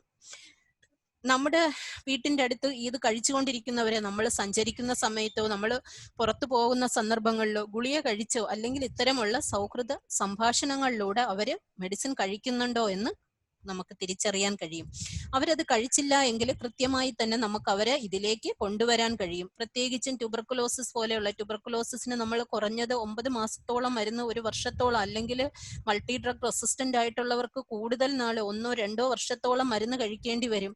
പ്രത്യേകിച്ചും നമ്മുടെ ഇത്തരം സന്ദർഭങ്ങളിലെല്ലാം ആൾക്കാർ മരുന്ന് കഴിക്കാൻ വിമുഖത കാണിക്കും. നമുക്ക് തന്നെ അറിയാം, 5 ദിവസത്തോളം മരുന്ന് കഴിക്കണമെന്ന് പറഞ്ഞാൽ നമുക്കുണ്ടാകുന്ന മടി കൃത്യമായ ഇടവേളകളിൽ. അപ്പോൾ ഒരു ലോങ് ടേമില് മെഡിസിൻ കഴിക്കുന്നവര് ഉറപ്പായിട്ടും അത് കൃത്യമായി കഴിക്കാൻ അവർ വിമുഖത കാണിക്കും. അത്തരം സന്ദർഭങ്ങളിലെല്ലാം ഫ്രണ്ട് ലൈൻ ഹെൽത്ത് വർക്കേഴ്സ് അവരുടെ കാര്യങ്ങൾ സൗഹൃദ സംഭാഷണത്തിലൂടെയോ അല്ലെങ്കിൽ മറ്റാരെങ്കിലും പറയുന്നത് നമുക്കറിയായിരിക്കും, നമ്മുടെ ഏരിയയിൽ ഉണ്ടെങ്കിൽ അവർ പറയും ഇന്ന വീട്ടിലുള്ളവർ മെഡിസിൻ കഴിക്കുന്നില്ല. ഇത്തരം കാര്യങ്ങളെല്ലാം കൃത്യമായി കണ്ടുപിടിച്ചാൽ നമുക്ക് ഈ ഗുളിക കഴിക്കാതെ ഡ്രോപ്പ് ഔട്ട് വന്നവരെ കൊണ്ടെത്തിക്കുന്നതിനും അക്കൂട്ടത്തിൽ തന്നെ അവരിൽ നിന്ന് അസുഖം മറ്റുള്ളവരിലേക്ക് പകരാതിരിക്കുന്നതിനും നമുക്ക് പ്രിവെന്റ് ചെയ്യുന്നതിനും നമുക്ക് കഴിയും. ഇത്തരത്തിൽ ഡ്രോപ്പ് ഔട്ടുകളെ കണ്ടുപിടിക്കേണ്ടതും ഫ്രണ്ട് ലൈൻ ഹെൽത്ത് വർക്കേഴ്സ് ആണ്. അതുപോലെ cost effective services to persons whose infectious disease might otherwise go untreated. ഇവിടെയും വലിയൊരു റോളുണ്ട് ഫ്രണ്ട് ലൈൻ ഹെൽത്ത് വർക്കേഴ്സിന്. നമുക്കറിയാം, നമ്മുടെ കേരളത്തിൽ തന്നെ ഇപ്പോൾ എത്രത്തോളം പ്രാഥമിക ആരോഗ്യ കേന്ദ്രങ്ങൾ കുടുംബാരോഗ്യ കേന്ദ്രങ്ങളായി മാറിയിട്ടുണ്ട്. പ്രാഥമിക ആരോഗ്യ കേന്ദ്രങ്ങൾ കുടുംബാരോഗ്യ കേന്ദ്രമായി മാറിയപ്പോൾ വലിയൊരു മാറ്റം വന്നിട്ടുണ്ട്. ഉച്ചവരെ ഉണ്ടായിരുന്ന സേവനങ്ങളെല്ലാം വൈകിട്ട് 6 മണി വരെയായി. അവിടെ പോയാലും നമുക്ക് പ്രത്യേകിച്ച് ചെലവില്ല. ഉച്ചയ്ക്ക് ശേഷമാണ് നമുക്ക് പോകാൻ കഴിയുന്നത്. ഇത് നമ്മുടെ കമ്മ്യൂണിറ്റിയിലുള്ള എല്ലാവരെയും മനസ്സിലാക്കി കഴിഞ്ഞാൽ അവര് ആരോഗ്യ സേവനങ്ങൾക്കും ഇതുമായി ബന്ധപ്പെട്ട സേവനങ്ങൾക്കും പൈസ കൊടുത്ത് മറ്റൊരു സ്ഥലത്ത് പോയി സേവനം തേടുന്നതിന് പകരം നമ്മുടെ സംവിധാനത്തിലേക്ക് വരാൻ കഴിയും. കൂടാതെ നോൺ കമ്മ്യൂണിക്കബിൾ ഡിസീസസ് ഉള്ള, അതായത് ഹൈപ്പർ ടെൻഷൻ, ഹാർട്ട് ഡിസീസസ്, ഇത്തരത്തിലുള്ളവരെ, ഡയബറ്റിസ് മെലിറ്റസ്, ഇത്തരത്തിലുള്ളവർക്ക് കൃത്യമായി നമ്മുടെ കുടുംബാരോഗ്യ കേന്ദ്രങ്ങളിലോ ആരോഗ്യ സ്ഥാപനങ്ങളിലോ ചെന്ന് രജിസ്റ്റർ ചെയ്ത് കഴിഞ്ഞാൽ അവർക്ക് കൃത്യമായി മരുന്ന് ലഭ്യമാകും എന്ന് പറഞ്ഞു കൊടുത്താൽ അവർക്ക് അവിടെ വരാൻ കഴിയും. പാലിയേറ്റീവ് സേവനങ്ങൾക്ക്, സാന്ത്വന പരിചരണങ്ങൾക്ക് വേണ്ടി നമ്മുടെ സ്ഥാപനങ്ങളിലേക്ക് വരാൻ കഴിയും. അല്ലെങ്കിൽ അവിടെ അറിയിച്ചാൽ അവിടുന്ന് വന്ന് നമുക്ക് വേണ്ട കെയർ തരും. ഇത്തരത്തിലുള്ള കാര്യങ്ങളെല്ലാം ഫ്രണ്ട് ലൈൻ ഹെൽത്ത് വർക്കേഴ്സിന് പറഞ്ഞു കൊടുത്താൽ ചികിത്സാ ചെലവ് കുറയ്ക്കുന്നതിനും മറ്റ് രോഗങ്ങൾ കൂടുതൽ പേരിലേക്ക്, ഏതെങ്കിലും ഒരു അസുഖമുണ്ട്, ഉദാഹരണം ചിക്കൻ പോക്സ് നമ്മുടെ വീട്ടിൽ ഒരാളിന് വന്നു കഴിഞ്ഞാൽ കൃത്യമായ ഇൻഫെക്ഷൻ പ്രിവെൻഷൻ ആക്ടിവിറ്റീസ് സ്വീകരിച്ചില്ല എങ്കിൽ മറ്റുള്ളവർക്കും അസുഖം ഉണ്ടാകും. അത്തരം സന്ദർഭത്തിൽ ഫ്രണ്ട് ലൈൻ ഹെൽത്ത് വർക്കേഴ്സ് നമ്മുടെ ആരോഗ്യ സ്ഥാപനത്തിൽ ചെന്നാൽ നിങ്ങൾക്ക് ഇതിനു വേണ്ട മരുന്ന് കിട്ടും, അസുഖം കൂടുതൽ മൂർച്ഛിക്കാതെ കുറയുന്നതിന് കഴിയും. അവിടുത്തെ ആരോഗ്യ പ്രവർത്തകർ ഇതെങ്ങനെ മറ്റുള്ളവരിലേക്ക് പകരുന്നത് തടയാൻ വേണ്ടിയുള്ള മാർഗനിർദ്ദേശങ്ങൾ നൽകും. ഇത്തരം കാര്യങ്ങൾ പറഞ്ഞു കൊടുത്താൽ ചിലവുകളൊന്നും ഇല്ലാതെ തന്നെ നമുക്ക് സർക്കാർ ആരോഗ്യ സ്ഥാപനങ്ങളിൽ നിന്നും ഇത് നേടിയെടുക്കുന്നതിന് കഴിയും. അതുകൂടാതെ ഇതുമായി ബന്ധപ്പെട്ട്, രോഗവുമായി ബന്ധപ്പെട്ട് നമുക്ക് കിട്ടുന്ന മറ്റ് സാമ്പത്തിക സഹായങ്ങളെ കുറിച്ചും ഫ്രണ്ട് ലൈൻ ഹെൽത്ത് വർക്കേഴ്സിന് പറഞ്ഞു കൊടുക്കാൻ കഴിയുന്നതാണ്.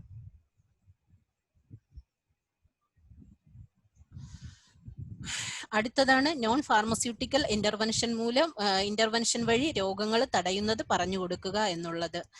അത് ഏറ്റവും ഇമ്പോർട്ടന്റ് ആയിട്ടുള്ള കാര്യമാണ്. സാധാരണ കുട്ടികൾക്കെല്ലാം ഉണ്ടാകുന്ന ഒരു രോഗമാണ് വയറിളക്കം എന്ന് പറയുന്നത്.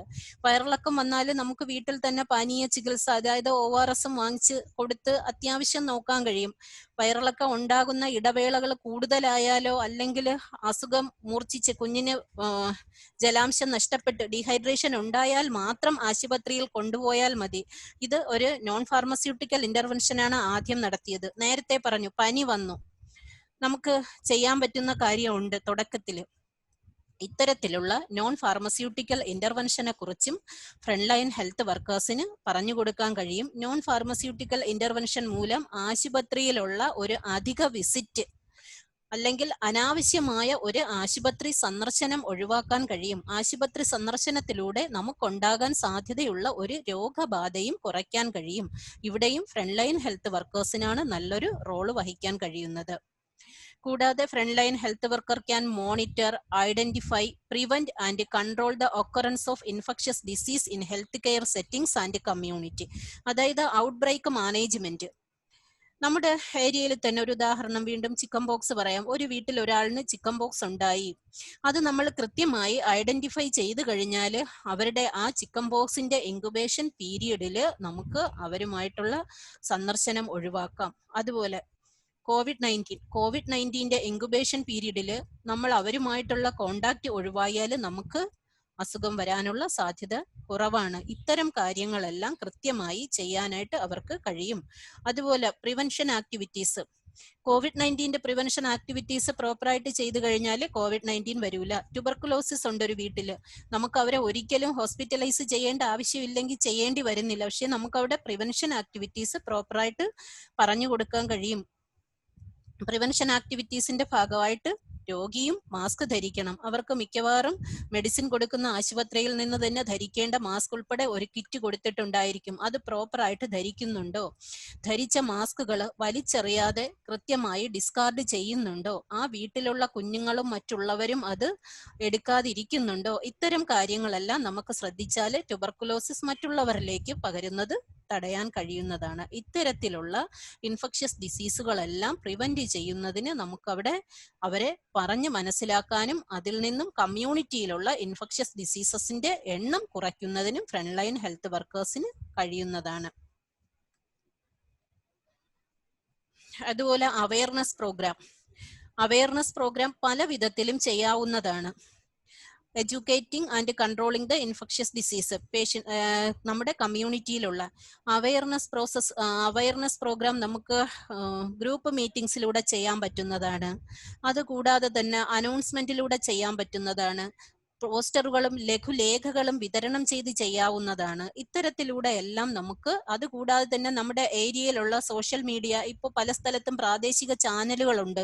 ആ പ്രാദേശിക ചാനലുകൾ വഴി അല്ലെങ്കിൽ മറ്റ് മാധ്യമങ്ങൾ വഴി നമുക്ക് ഇത്തരത്തിൽ അവബോധം സൃഷ്ടിക്കാവുന്നതാണ്. എങ്ങനെയാണ് രോഗപ്രതിരോധം പാലിക്കേണ്ടത് എന്നുള്ളതിനെ കുറിച്ചുള്ള അവബോധം നടത്താവുന്നതാണ്. Educates communities through non pharmaceutical guidance and communication. അനാവശ്യ ആശുപത്രി സന്ദർശനങ്ങളെയും മരുന്നുകളുടെ ഉപയോഗത്തെക്കുറിച്ചും അനാവശ്യ ഉപയോഗത്തെക്കുറിച്ചും കൃത്യമായ അവബോധം സൃഷ്ടിച്ചു കഴിഞ്ഞാൽ നമുക്ക് അതുവഴി ആന്റി മൈക്രോബിയൽ റെസിസ്റ്റൻസും കുറയ്ക്കാൻ കഴിയും. അത് വളരെ വലിയ ഒരു നേട്ടമാണ്. They are also involved in lab tests to review findings and identify positive result. അത്യാവശ്യം ലാബ് ടെസ്റ്റുകളെ കുറിച്ചും ഒക്കെ നമുക്ക് അറിവായിരുന്നാൽ അത് പലരും വന്ന് ചോദിക്കും. ഇപ്പൊ നമ്മളെക്കാളും അറിവാണ് പൊതുജനങ്ങൾക്ക്. അവർ ചോദിക്കും, ഞാൻ ഇന്ന് GRBS ചെക്ക് ചെയ്തു, എനിക്ക് 160 ഉണ്ട്, ഞാൻ എന്ത് ചെയ്യണം? എനിക്ക് 2 ദിവസം പനിയായിരുന്നു, ഞാൻ ചെന്ന് ഡെങ്കു ഫീവർ വരെ ടെസ്റ്റ് ചെയ്തിട്ട് വരുന്ന ആൾക്കാരുണ്ട് നമ്മുടെ സമൂഹത്തില്. അപ്പോൾ അത്യാവശ്യം ഇത്തരം കാര്യങ്ങൾ ചോദിച്ചു കഴിഞ്ഞാൽ, അല്ലെങ്കിൽ അവരൊരു റുട്ടീൻ ഹെൽത്ത് ചെക്കപ്പിന്റെ ഭാഗമായിട്ട് അവർ ടെസ്റ്റ് ചെയ്തിട്ട് വന്നു, ഇതിൽ എന്തുണ്ട് എന്ന് ചോദിച്ചു കഴിഞ്ഞാൽ അത്യാവശ്യം കാര്യങ്ങൾ പറഞ്ഞു കൊടുക്കുകയും അത് നമുക്ക് കൃത്യമായി അറിഞ്ഞുകൂടാ എങ്കിൽ അതൊരു ആരോഗ്യ പ്രവർത്തകരെയോ അല്ലെങ്കിൽ ആരോഗ്യ സ്ഥാപനത്തെയോ ബന്ധിച്ചു കൊടുക്കാൻ കഴിഞ്ഞാലും അത് വളരെ നല്ലൊരു കാര്യമാണ്. ഇത്തരത്തിലെല്ലാം ഒരു ഫ്രണ്ട് ലൈൻ ഹെൽത്ത് വർക്കേഴ്സിന് ഇൻഫെക്ഷൻ പ്രിവെൻഷനിൽ പ്രിവെന്റ് ചെയ്യാൻ കഴിയും. ആ റിസൾട്ട് കിട്ടി, അവര് കഫൺ ടെസ്റ്റ് ചെയ്തു, പോസിറ്റീവാണ്, ആശുപത്രിയിൽ പോയില്ല, അത് അറിഞ്ഞ ഉടനെയെങ്കിലും അല്ലെങ്കിൽ അത് കിട്ടിയ ഉടനെയെങ്കിലും നമുക്ക് പറഞ്ഞു കൊടുക്കാം, നിങ്ങളുടെ കഫം പരിശോധിച്ചതിൽ ഇങ്ങനെ ഒരു കുഴപ്പമുണ്ട്, മറ്റുള്ളവർക്ക് പകരാതിരിക്കുന്നതിനായിട്ട് നിങ്ങൾ മാസ്ക് ധരിക്കണം, അല്ലെങ്കിൽ നിങ്ങൾ ചുമയ്ക്കുകയോ തുമ്മുകയോ ചെയ്യുമ്പോഴുണ്ടാകുന്ന സ്രവങ്ങൾ കൃത്യമായി അത് ഡിസ്കാർഡ് ചെയ്യണം. ഇത്തരം കാര്യങ്ങൾ പറഞ്ഞു കൊടുത്താൽ നമുക്ക് അവിടെയും ഒരു ഇൻഫെക്ഷൻ പ്രിവെന്റ് ചെയ്യുന്നതിന് സഹായിക്കും.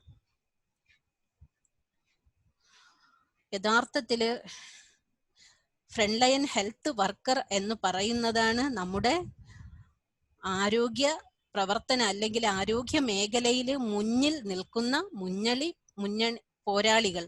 അവർക്ക് മാത്രമേ അല്ലെങ്കിൽ ആരോഗ്യ സേവനങ്ങൾ കൃത്യമായി കൊടുക്കുന്നതിനും സമൂഹത്തിന്റെ ആരോഗ്യ പ്രശ്നങ്ങൾ കൃത്യമായി അറിയുന്നതിനും അതിനെ കൊണ്ടുവരുന്നതിനും അവർക്ക് വേണ്ട സഹായങ്ങൾ എത്തിക്കുന്നതിനും കഴിയൂ. അതായത് ഏതൊരാളും ഒരു ആരോഗ്യ സ്ഥാപനത്തിൽ എത്തുന്നതിന് മുമ്പേ, ഹെൽത്ത് കെയർ സെറ്റിങ്ങിൽ എത്തുന്നതിന് മുമ്പേ കാണുന്ന മുന്നണി പോരാളികളാണ് ഓരോ ഫ്രണ്ട് ലൈൻ ഹെൽത്ത് വർക്കേഴ്സും. അവരുടെ ഉത്തരവാദിത്വമാണ് ഇത്തരത്തില് ആരോഗ്യ സംവിധാനത്തിനെ ശക്തിപ്പെടുത്തുന്നതിന് വേണ്ടിയുള്ള പ്രവർത്തനങ്ങൾ ചെയ്യുക എന്നുള്ളത്. അത് പ്രത്യേകിച്ചും വീട്ടുമായി സംബന്ധപ്പെട്ട നോൺ ഫാർമസ്യൂട്ടിക്കൽ ഇന്റർവെൻഷനും മറ്റ് അണുബാധ നിയന്ത്രണ മാർഗനിർദ്ദേശങ്ങളും കൃത്യമായി പാലിക്കുന്നതിന് പൊതുജനങ്ങളെ സജ്ജരാക്കുക എന്നുള്ളത്.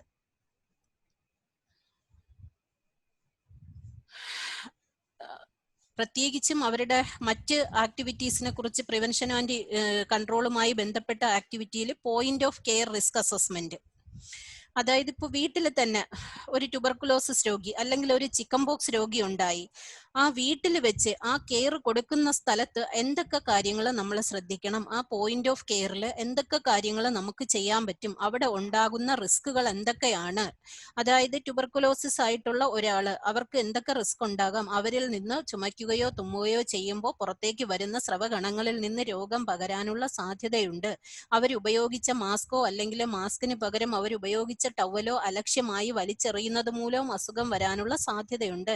ആ പോയിന്റ് ഓഫ് കെയറിലുള്ള റിസ്ക് അസസ്മെന്റുകൾ മനസ്സിലായി കറക്റ്റ് പ്രിവെന്റീവ് ആക്ഷൻ എടുക്കുക. ഹാൻഡ് ഹൈജീൻ, റെസ്പിറേറ്ററി ഹൈജീനെ കുറിച്ചും കഫറ്റിക്കിനെ കുറിച്ചും ഹാൻഡ് ഹൈജീന്റെ ഇമ്പോർട്ടൻസിനെ കുറിച്ചും കൃത്യമായി പറഞ്ഞു കൊടുക്കുക. പൊതുജനങ്ങൾ സോഷ്യൽ ഹാൻഡ് വാഷിംഗ് വളരെ ഇമ്പോർട്ടന്റ് ആയിട്ട് മനസ്സിലാക്കിയിരിക്കേണ്ടതാണ്. പ്രത്യേകിച്ചും ആഹാരം കഴിക്കുന്നതിന് മുമ്പും ശേഷവും ടോയ്ലറ്റിൽ പോകുന്നതിന് ശേഷം ഇത്തരം സന്ദർഭങ്ങളിലെല്ലാം കൃത്യമായി സോപ്പ് ഉപയോഗിച്ച് തന്നെ കൈകൾ കഴുകി വൃത്തിയാക്കേണ്ടതാണ്. മറ്റ് അസെപ്റ്റിക് ടെക്നിക്ക്, പ്രത്യേകിച്ചും ബെഡ് റിഡൻ രോഗികളുണ്ട്, വീട്ടില് കിടപ്പ് രോഗികളുണ്ട്, അവർക്ക് ശയ്യാവരണങ്ങളുണ്ട്, നേരത്തെ പറഞ്ഞ ബെഡ് സോർ, ഇത്തരം കാര്യങ്ങളെല്ലാം ചെയ്യുമ്പോൾ പാലിക്കേണ്ട കൃത്യമായ പ്രൊസീജിയറുകളെ കുറിച്ച്, അല്ലെങ്കിൽ ഓപ്പറേഷൻ കഴിഞ്ഞ രോഗി വീട്ടിൽ വന്നു, ഡോക്ടർ പറഞ്ഞു ഇനി ഡ്രസ്സിങ് ചെയ്യേണ്ട, കൃത്യമായി കഴുകി കുളിച്ചാലും മതി, ഇത്തരം കാര്യങ്ങളിൽ എങ്ങനെയാണ് അത് വൃത്തിയാക്കേണ്ടത് പലർക്കും അതിനെക്കുറിച്ച് അറിയില്ല. ആ മുറിവ് ഭാഗം കെട്ടിവെച്ചിട്ട് കുളിക്കുന്നവരുണ്ടായിരിക്കും, അവിടെ സോപ്പ് തേക്കാമോ എന്നുള്ള കൺഫ്യൂഷൻ ഉള്ളവരുണ്ടായിരിക്കും. ഇത്തരം സ്ഥലത്തെല്ലാം കൃത്യമായി പറഞ്ഞു കൊടുക്കാനും ഇടപെടാനും ഒരു ഫ്രണ്ട് ലൈൻ ഹെൽത്ത് വർക്കേഴ്സിന് കഴിയണമെങ്കിൽ മാത്രമേ ഇൻഫെക്ഷൻ പ്രിവെന്റ് ചെയ്യാനും നമുക്ക് കഴിയൂ. പ്രോപ്പർ ആയിട്ടുള്ള ഡിസിൻഫെക്ഷൻ ടെക്നിക്കിനെ കുറിച്ച് പറഞ്ഞു കൊടുക്കണം, എൻവയോൺമെന്റൽ ക്ലീനിങ് അല്ലെങ്കിൽ ഹൗസ് കീപ്പിങ്ങിനെ കുറിച്ച് പറഞ്ഞു കൊടുക്കണം, മെഡിക്കൽ ഡിവൈസസ് അവർ യൂസ് ചെയ്യുന്ന മെഡിക്കൽ ഡിവൈസസ് എങ്ങനെ ക്ലീൻ ചെയ്യണമെന്ന് പറഞ്ഞു കൊടുക്കണം. അതുപോലെ കണ്ടാമിനേറ്റഡ് ഐറ്റംസ്, ബെഡ് ആയിട്ടുള്ള രോഗികൾ അല്ലെങ്കിൽ അവർക്ക് ഉപയോഗിക്കുന്ന ബെഡ് പാൻ, യൂറിനൽസ് മുതലായവ എങ്ങനെ ക്ലീൻ ചെയ്യണമെന്ന് പറഞ്ഞു കൊടുക്കണം. ഇത്തരം കാര്യങ്ങളെല്ലാം ഫ്രണ്ട് ലൈൻ ഹെൽത്ത് വർക്കേഴ്സ് ആണ്. എക്യുപ്മെന്റിന്റെ ക്ലീനിങ്ങും അതുമായി ബന്ധപ്പെട്ടത് നാളത്തെ സെഷനിലുണ്ട്. നമുക്ക് അവിടെ വിശദമായിട്ട് പറയാം ക്ലീനിങ്ങിനെ കുറിച്ചുള്ള കാര്യങ്ങൾ. Monitoring of food hygiene and health of food handling staff, അവർക്ക് ആഹാരം കൊടുക്കുമ്പോൾ പാലിക്കേണ്ട കാര്യങ്ങൾ, പ്രത്യേകിച്ചും ചില കിടപ്പ് രോഗികൾക്ക് ട്യൂബ് വഴിയായിരിക്കും ഫീഡ് കൊടുക്കുന്നത്, അവർ പാലിക്കേണ്ട കാര്യങ്ങൾ, അത് കൃത്യമായി ഇൻഫെക്ഷൻ ഉണ്ടാകാത്ത വിധത്തിൽ അല്ലെങ്കിൽ ക്ലീൻ പ്രൊസീജിയറിലൂടെ ചെയ്തെങ്കിൽ മാത്രമേ മറ്റ് ഇൻഫെക്ഷൻ ഉണ്ടാകാതിരിക്കുള്ളൂ. അതുപോലെ monitoring collection and disposal of infected waste, പ്രത്യേകിച്ചും കിടപ്പ് രോഗികളുടെ മലമൂത്ര വിസർജ്യങ്ങൾ മാറ്റുന്ന സന്ദർഭത്തിൽ ഇത്തരം കാര്യങ്ങളിലെല്ലാം നമുക്ക് ഉണ്ടാകാൻ സാധ്യതയുള്ള ഇൻഫെക്ഷൻ റിസ്കുകളെ കുറിച്ച് പറഞ്ഞു കൊടുക്കുകയും അത് എങ്ങനെ പ്രിവെന്റ് ചെയ്യാം എന്നുള്ളതിനെ കുറിച്ചും നമ്മൾ ഓരോരുത്തരും പറഞ്ഞു കൊടുക്കേണ്ടതാണ്. എങ്കിൽ മാത്രമേ നമുക്ക് ഇൻഫെക്ഷൻ പ്രിവെന്റ് ചെയ്യാനായിട്ട് കഴിയുള്ളൂ. യാതൊരു ഇൻഫെക്ഷന്റെയും റിസ്ക് ഗ്രാസ് റൂട്ട് ലെവലിൽ നിന്ന് തന്നെ, ഏറ്റവും താഴെ തട്ടിൽ നിന്ന് തന്നെ മനസ്സിലാക്കി ആ ഔട്ട്ബ്രേക്ക് ഉണ്ടാകാതിരിക്കാനുള്ള ലീഡർഷിപ്പാണ് ഓരോ ഫ്രണ്ട് ലൈൻ ഹെൽത്ത് വർക്കേഴ്സും എടുക്കേണ്ടത്. Implementing infection prevention and control related policies and procedures in community level, അതായത് ഇൻഫെക്ഷൻ പ്രിവെൻഷൻ ആൻഡ് ഒരു പോളിസി ഉണ്ടായിരിക്കണം. അത് ഹെൽത്ത് കെയർ സെറ്റിംഗ്സിലാകട്ടെ ഒരു കമ്മ്യൂണിറ്റിയിലാകട്ടെ. കമ്മ്യൂണിറ്റിയിലാണെങ്കിൽ അതാത് സ്ഥലത്തെ ആരോഗ്യ സ്ഥാപനങ്ങളുമായി ബന്ധപ്പെട്ടും തദ്ദേശ സ്വയംഭരണ സ്ഥാപനവുമായി ബന്ധപ്പെട്ട് അവിടെ പാലിക്കേണ്ട പോളിസികളെ കുറിച്ച് കൃത്യമായി ഒരു അറിവുണ്ടാക്കുകയും പോളിസി സെറ്റ് ചെയ്യുകയും ആ ലക്ഷ്യത്തിലൂടെ നീങ്ങുകയും ചെയ്തെങ്കിൽ മാത്രമേ നമുക്ക് കമ്മ്യൂണിറ്റിയിൽ ഇൻഫെക്ഷൻ പ്രിവെൻഷൻ നേടാൻ കഴിയൂ. Act as A liaison between public and field level health worker, എല്ലാ ആരോഗ്യ സ്ഥാപനത്തിൽ നിന്നും ഹെൽത്ത് വർക്കേഴ്സ് കാണും. അവർ തമ്മിലുള്ള ഒരു ലിങ്ക് ആയിട്ട് പ്രവർത്തിക്കണം. കാരണം ഇപ്പോൾ നമുക്ക് തന്നെ അറിയാം, നമ്മൾ ആരോഗ്യ പ്രവർത്തകർ വന്നാൽ പോലും പറയാൻ മടിക്കുന്ന പല കാര്യങ്ങളും ഉണ്ട്. പക്ഷെ ഒരു ഫ്രണ്ട് ലൈൻ ഹെൽത്ത് വർക്കർ എന്ന് പറയുന്നത്, അല്ലെങ്കിൽ നമ്മുടെ അവിടുത്തെ ആശാ വർക്കർ വന്നു, നമ്മൾ അവരുമായിട്ട് വലിയൊരു അടുപ്പമുണ്ടെങ്കിൽ ചിലപ്പോൾ മറ്റവരുടെ കൂടെ ആരോഗ്യ പ്രവർത്തകരുമായി പറയാൻ മടിച്ച പല കാര്യങ്ങളും നമ്മൾ പറഞ്ഞെന്നിരിക്കും. ഇത്തരത്തിലൂടെ ഒരു ലൈസൺ അല്ലെങ്കിൽ ഒരു ലിങ്ക് പബ്ലിക്കുമായിട്ട് ഉണ്ടെങ്കിൽ മാത്രമേ അവരുടെ ഏറ്റവും ചെറിയ താഴെ തട്ടിലുള്ള ആരോഗ്യ പ്രശ്നങ്ങൾ പോലും മനസ്സിലാക്കി അവർക്ക് വേണ്ട നിർദ്ദേശങ്ങൾ നൽകുന്നതിന് നമുക്ക് ഓരോരുത്തർക്കും കഴിയൂ. അതിനാണ് നമ്മൾ ഫ്രണ്ട് ലൈൻ ഹെൽത്ത് വർക്കറെ പ്രാപ്തരാക്കി എടുക്കേണ്ടത്. ഒരു പാർട്ടുകൂടി ഉണ്ട്, അതുകൂടി പറഞ്ഞു നിർത്താം. ബോറാകുന്നോ? നിർത്തണമെന്നുണ്ടോ? സരിൻ സാർ തുടരാം മാഡം. ഇതും കൂടെ ഇതൊരു ചെറിയൊരു ടോപ്പിക് അല്ലേ മാഡം? നമുക്ക് ഇതും കൂടെ ചെയ്തതിന് ശേഷം നമുക്ക് ഡിസ്കഷനിലോട്ടും സംശയത്തിലോട്ടും നമുക്ക് പോകാവുന്നതാണ് മാഡം. അടുത്തത് role of an infection control team in community. ഇത് നാളത്തെ പാർട്ടിലാണ് ഇട്ടിരുന്നത്, പക്ഷേ മറ്റതിന്റെ കണ്ടിന്യൂഷൻ ആയതുകൊണ്ട് അത് ഇന്ന് എടുത്താലേ ശരിയാവും. നാളെ നമുക്ക് പ്ലാസ്റ്റിക് ഐറ്റംസിന്റെ ഡിസ്കാർഡിലും മറ്റ് ഡിസ്ഇൻഫെക്ഷൻ ആൻഡ് ഇത് പറഞ്ഞു പോകാം. മതിയാവുമെന്ന് കരുതുന്നു. Role of an infection control team in community. Front line health worker എന്ന് പറയുന്ന നിലയ്ക്ക് നമ്മളാണ് കമ്മ്യൂണിറ്റിയിലെ ഇൻഫെക്ഷൻ കൺട്രോൾ ടീമിന്റെയും മെമ്പർ. നേരത്തെ പറഞ്ഞു, ഓരോ ഹെൽത്ത് കെയർ സെക്ടറിന്റെയും നിലവാരം അനുസരിച്ചാണ് ഇൻഫെക്ഷൻ കൺട്രോൾ ടീമിനെയും അവർ നിയമിക്കുന്നത്. ഇൻഫെക്ഷൻ കൺട്രോൾ പ്രവർത്തനങ്ങളും അതുവഴിയാണ് പോളിസിയും സെറ്റ് ചെയ്തും ട്രെയിനിങ്ങും കൊടുക്കുന്നത്. ഒരു മെമ്പർ എന്ന നിലയിൽ കമ്മ്യൂണിറ്റി ഹെൽത്ത് വർക്കറിനും വളരെ ഇമ്പോർട്ടന്റ് ആയിട്ടുള്ള റോളുണ്ട്, കൂടാതെ അവിടുത്തെ ഇൻഫെക്ഷൻ കൺട്രോൾ ടീമിനും.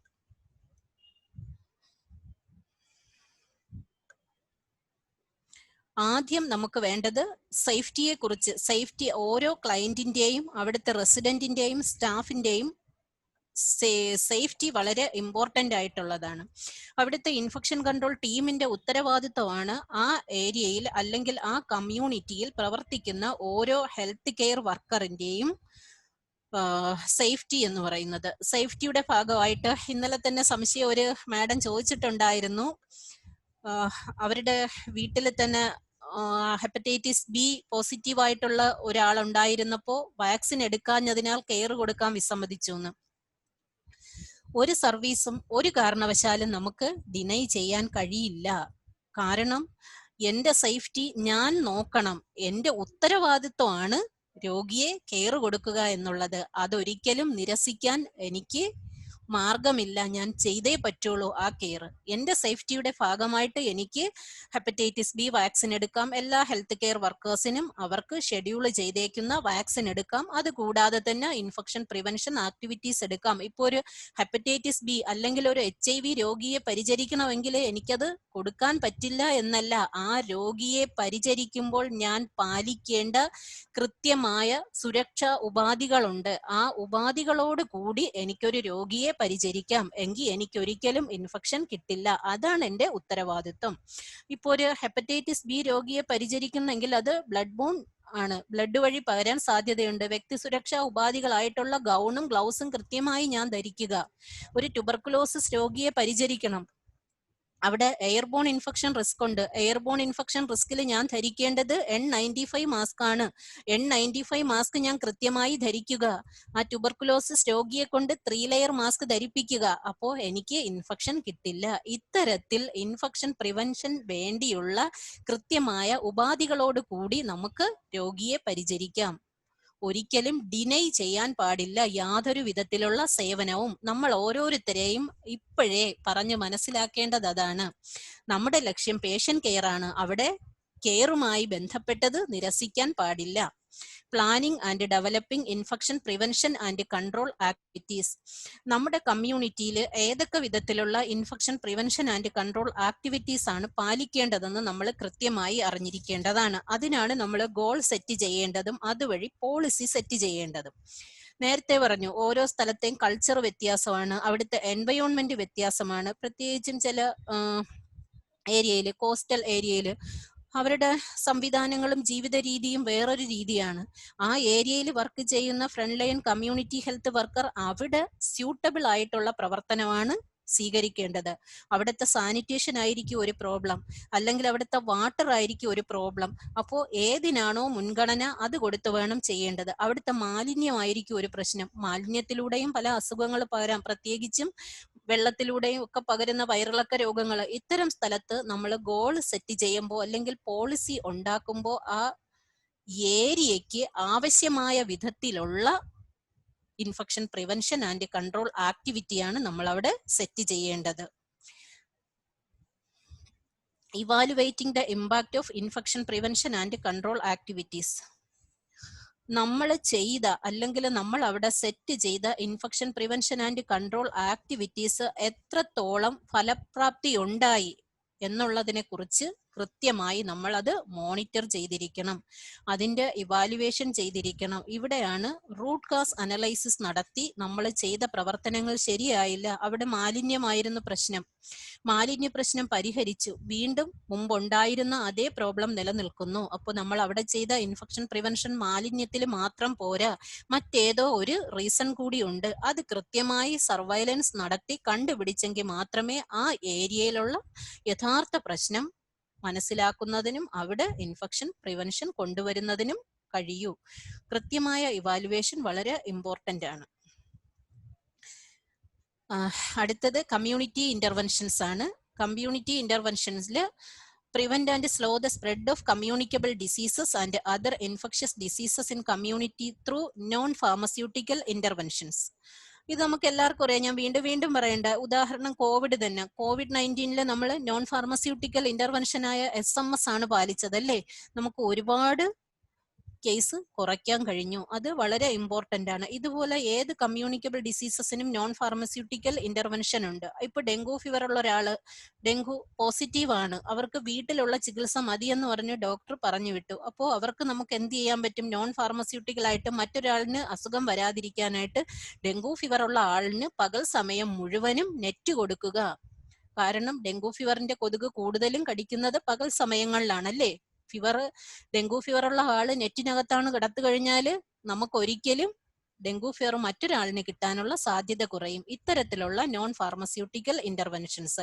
ഡ്രെയിനേജുകളെല്ലാം വീട്ടിലാണെങ്കിലും ഡ്രെയിനേജുകളുണ്ട് അല്ലേ, വെള്ളം ഒഴുകി പോകാനുള്ള, പ്രത്യേകിച്ചും കിച്ചൺ അല്ലെങ്കിൽ സിങ്ക് വേസ്റ്റ് വാട്ടറുകൾ, ഇതിലെല്ലാം വെള്ളം കെട്ടിക്കിടക്കാതിരിക്കുന്നതിനുള്ള മാർഗം സ്വീകരിക്കുക. വെള്ളം കെട്ടിക്കിടക്കാനേ അനുവദിക്കാതിരിക്കുക. ചെടിച്ചട്ടികള്, മറ്റ് ചിരട്ട, മുട്ടത്തോട്, ഇത്തരം കാര്യങ്ങളെല്ലാം നമ്മൾ കൃത്യമായ ഇടവേളകളിൽ ശ്രദ്ധിച്ചു കഴിഞ്ഞാൽ നമുക്ക് കൊതുക് മുട്ടയിടുന്നതിലൂടെയും അതുവഴി പകരുന്ന രോഗങ്ങളും തടയാൻ കഴിയും. കൂടാതെ തന്നെ കുറ്റിച്ചെടികൾ അല്ലെങ്കിൽ ഷ്രബ്സിലാണ് കൂടുതലായിട്ടും സ്ക്രബ് ടൈഫസ് ഫീവർ വരുത്തുന്ന ചിഗാർ മൈറ്റ് എന്ന് പറയുന്ന ഒരു ജീവി ഇരിക്കുന്നത്. അത് നമ്മൾ ആ ഷ്രബ്സ് കട്ട് ചെയ്ത് കളഞ്ഞാല് ഉറപ്പായിട്ടും നമുക്ക് അതൊരു നോൺ ഫാർമസ്യൂട്ടിക്കൽ ഇന്റർവെൻഷൻ ആണ്. Execute research on non pharmaceutical interventions. കാരണം ഇൻഫെക്ഷൻ കൺട്രോൾ ടീം ഇതുമായുള്ള പ്രവർത്തനങ്ങൾ നടത്തി എന്താണ് നേട്ടമുണ്ടായതെന്നുള്ളത് റിസർച്ച് ആക്ടിവിറ്റീസിന് വേണ്ടിയും നമുക്ക് കൊടുക്കാൻ കഴിയുന്നതാണ്. നമുക്കൊരു സർവൈലൻസ് റിപ്പോർട്ട് ഉണ്ടായി കഴിഞ്ഞാൽ ഉറപ്പായിട്ടും ഇത് റിസർച്ച് ആക്ടിവിറ്റിക്കും കൊടുക്കാം. Educate communities through non pharmaceutical intervention guidance and communication. Proper ആയിട്ടുള്ള ട്രെയിനിങ്ങും അവബോധ ക്ലാസുകളും സംഘടിപ്പിച്ച് മാത്രമേ ജനങ്ങൾക്ക് നോൺ ഫാർമസ്യൂട്ടിക്കൽ ഇന്റർവെൻഷനെ കുറിച്ച് കൃത്യമായി മനസ്സിലാക്കൂ. എല്ലാവർക്കും, ഇപ്പോ ഞാൻ ഉൾപ്പെടെ നമ്മൾ സമൂഹത്തിലെ എല്ലാവർക്കും ഒരു ചെറിയ അസുഖം വന്നാലും ആശുപത്രി പോവുക. കാരണം ധാരാളം ആരോഗ്യ സ്ഥാപനങ്ങൾ ഗവൺമെന്റ് സൈഡിലാണെങ്കിലും പ്രൈവറ്റ് സൈഡിലാണെങ്കിലും നമ്മുടെ സമൂഹത്തിലുണ്ട്. ആദ്യം നമ്മൾ അവിടെയാണ് അപ്രോച്ച് ചെയ്യാൻ നോക്കുന്നത്. പക്ഷെ ഇതിനൊരു നോൺ ഫാർമസ്യൂട്ടിക്കൽ ഇന്റർവെൻഷൻ ഉണ്ടെന്ന് ഞാൻ മനസ്സിലാക്കി അത് ചെയ്തു നോക്കാൻ നമ്മളെ ആരെങ്കിലും ഒന്ന് ഗൈഡ് ചെയ്താലും നമ്മൾ ആദ്യം അതായിരിക്കും ചെയ്യുന്നത്. ആയതിനാൽ പ്രോപ്പർ ആയിട്ടുള്ള ബോധവൽക്കരണ ക്ലാസുകൾ സംഘടിപ്പിക്കുക. Encourage the adoption of policies that support non pharmaceutical interventions. അതുമായി ബന്ധപ്പെട്ട ഉദാഹരണ സഹിതം ആൾക്കാരെ പറഞ്ഞുകൊടുത്ത് അതിലേക്ക് കൊണ്ടുവരിക, എൻകറേജ് ചെയ്യിക്കുക. Engages partners in non pharmaceutical intervention research policy and communication. കൃത്യമായി ആൾക്കാർക്ക് നോൺ ഫാർമസ്യൂട്ടിക്കൽ ഇന്റർവെൻഷനെ കുറിച്ച് മനസ്സിലാക്കി കൊടുക്കുകയും അതിന്റെ പോളിസി റെഡിയായി കൊടുക്കുകയും അതിന് വേണ്ട ബോധവൽക്കരണം നടത്തുകയും ചെയ്യുക. എങ്കിൽ മാത്രമേ നമുക്ക് ഇൻഫെക്ഷൻ പ്രിവെന്റ് ചെയ്യാനും കഴിയൂ. പ്രത്യേകിച്ചും ആശുപത്രി സന്ദർശനങ്ങളിലൂടെ നമുക്ക് കിട്ടുന്ന അസുഖങ്ങൾ കുറയ്ക്കാനായിട്ട് നോൺ ഫാർമസ്യൂട്ടിക്കൽ ഇന്റർവെൻഷൻസ് വഴി കഴിയുന്നതാണ്. Performing and reporting on surveillance of health care associated infections. നേരത്തെ പറഞ്ഞു ഹെൽത്ത് കെയർ അസോസിയേറ്റഡ് ഇൻഫെക്ഷൻ ആശുപത്രിയിൽ കിടക്കുമ്പോൾ മാത്രം തന്നെ വരണമെന്നില്ല. ഇപ്പോൾ ആശുപത്രിയിൽ സർജറി കഴിഞ്ഞു 3 ദിവസമായി പേഷ്യന്റ് ഡിസ്ചാർജ് ചെയ്ത് വന്നിട്ട് 10ാമത്തെ ദിവസമാണ് ആ സർജിക്കൽ വൂണ്ടിൽ ഒരു ഇൻഫെക്ഷൻ ഉണ്ടായാലും അത് ഹെൽത്ത് കെയർ അസോസിയേറ്റഡ് ഇൻഫെക്ഷൻ ആയിട്ടാണ് കൺസിഡർ ചെയ്യുന്നത്. നമ്മുടെ കമ്മ്യൂണിറ്റിയിൽ അത്തരത്തിലുള്ള ഒരു സർജിക്കൽ സൈറ്റ് ഇൻഫെക്ഷൻ ഉണ്ടായാൽ അത് കൃത്യമായി റിപ്പോർട്ട് ചെയ്താൽ ആ സ്ഥാപനത്തിൽ ഏതെങ്കിലും വിധത്തിലുള്ള റിസ്ക് കൊണ്ടാണ്, അപകട സാധ്യത കൊണ്ടാണ്, അവരുടെ ക്ലീനിങ് പ്രവർത്തനമായിരിക്കാം, എക്യുപ്മെന്റിന്റെ ഡിസിൻഫെക്ഷൻ ആൻഡ് സ്റ്റെറിലൈസേഷൻ ആയിരിക്കാം, അല്ലെങ്കിൽ അവർ കിടന്ന എൻവയോൺമെന്റിലുള്ള ഒരു പ്രോബ്ലം ആയിരിക്കാം. ഇത് കൃത്യമായി ഐഡന്റിഫൈ ചെയ്യുന്നതിന് സഹായിക്കുന്നതാണ്. Investigating and advancing on outbreak management. അതായത് 2ഓ അതിൽ കൂടുതലോ ഒരേ രോഗം ഒരു സ്ഥലത്ത് ഉണ്ടായി കഴിഞ്ഞാൽ അത് കൃത്യമായി നമ്മൾ അന്വേഷിക്കേണ്ടതുണ്ട്. എങ്കിൽ മാത്രമേ നമുക്ക് ആ രോഗം മറ്റുള്ളവരിലേക്ക് കൂടുതൽ പടരാതിരിക്കുന്നതിന് സഹായിക്കൂ. Providing a clinical advisory service for infection prevention related issues. ഇതുമായി ബന്ധപ്പെട്ട എല്ലാ കാര്യങ്ങൾക്കും കൃത്യമായ മാർഗനിർദ്ദേശങ്ങളും അതുമായി ബന്ധപ്പെട്ട ഇഷ്യൂസ്. ചിലപ്പോൾ ഇൻഫെക്ഷൻ പ്രിവെൻഷൻ ആക്ടിവിറ്റീസ് നമ്മൾ ഗോൾ സെറ്റ് ചെയ്തു, പോളിസി മേക്ക് ചെയ്തു, എല്ലാം ചെയ്തു, കൃത്യമായി പാലിക്കാൻ കഴിഞ്ഞില്ല. അപ്പോൾ നമ്മൾ വീണ്ടും അവിടെ മോണിറ്ററിംഗ് ആൻഡ് ഇവാലുവേഷൻ ചെയ്യണം. എന്തായിരുന്നു ആ ഏരിയയിൽ ഈ പ്രശ്നങ്ങൾ ഉണ്ടാകാത്തത്, ഇതുമായി റിലേറ്റ് ചെയ്ത ഇഷ്യൂസ് എന്തായിരുന്നു, അത് കൃത്യമായി ഐഡന്റിഫൈ ചെയ്തെങ്കിൽ മാത്രമേ നമുക്ക് ഇതിൽ മുന്നോട്ട് പോകാൻ കഴിയൂ. Providing regular in-service training in infection prevention and control for all healthcare workers. Auditing quality of care, high-risk procedures and occupational injuries. Auditing quality of care എന്ന് പറഞ്ഞാൽ നമ്മൾ കൊടുക്കുന്ന കെയർ എത്രത്തോളം നല്ലതായിരുന്നു, ഇതിന് ഡാറ്റാസ് കറക്റ്റ് കളക്ട് ചെയ്യുകയും സർവൈലൻസ് സിസ്റ്റം സ്ട്രെങ്തൻ ചെയ്യുകയും ചെയ്യുക. കൂടാതെ ഹൈ റിസ്ക് പ്രൊസീജിയേഴ്സ് എന്തൊക്കെ അവിടെ ഉണ്ടായിരുന്നു, ഇൻഫെക്ഷൻ ഉണ്ടാകാൻ സാധ്യതയുള്ള മറ്റു ഒക്കുപേഷണൽ ഇഞ്ചുറീസ് എന്തൊക്കെ ഉണ്ടായിരുന്നു, ഇത്തരം കാര്യങ്ങളെ കുറിച്ചെല്ലാം കൃത്യമായി നമ്മൾ മനസ്സിലാക്കുക, അത് ഇവാലുവേറ്റ് ചെയ്യുക. എങ്കിൽ മാത്രമേ ഫർദർ ഇൻഫെക്ഷൻസ് അല്ലെങ്കിൽ ഫർദർ ഇഞ്ചുറീസ് ഉണ്ടാകാതെ പ്രിവെന്റ് ചെയ്യാനായിട്ട് നമുക്ക് ഓരോരുത്തർക്കും കഴിയൂ.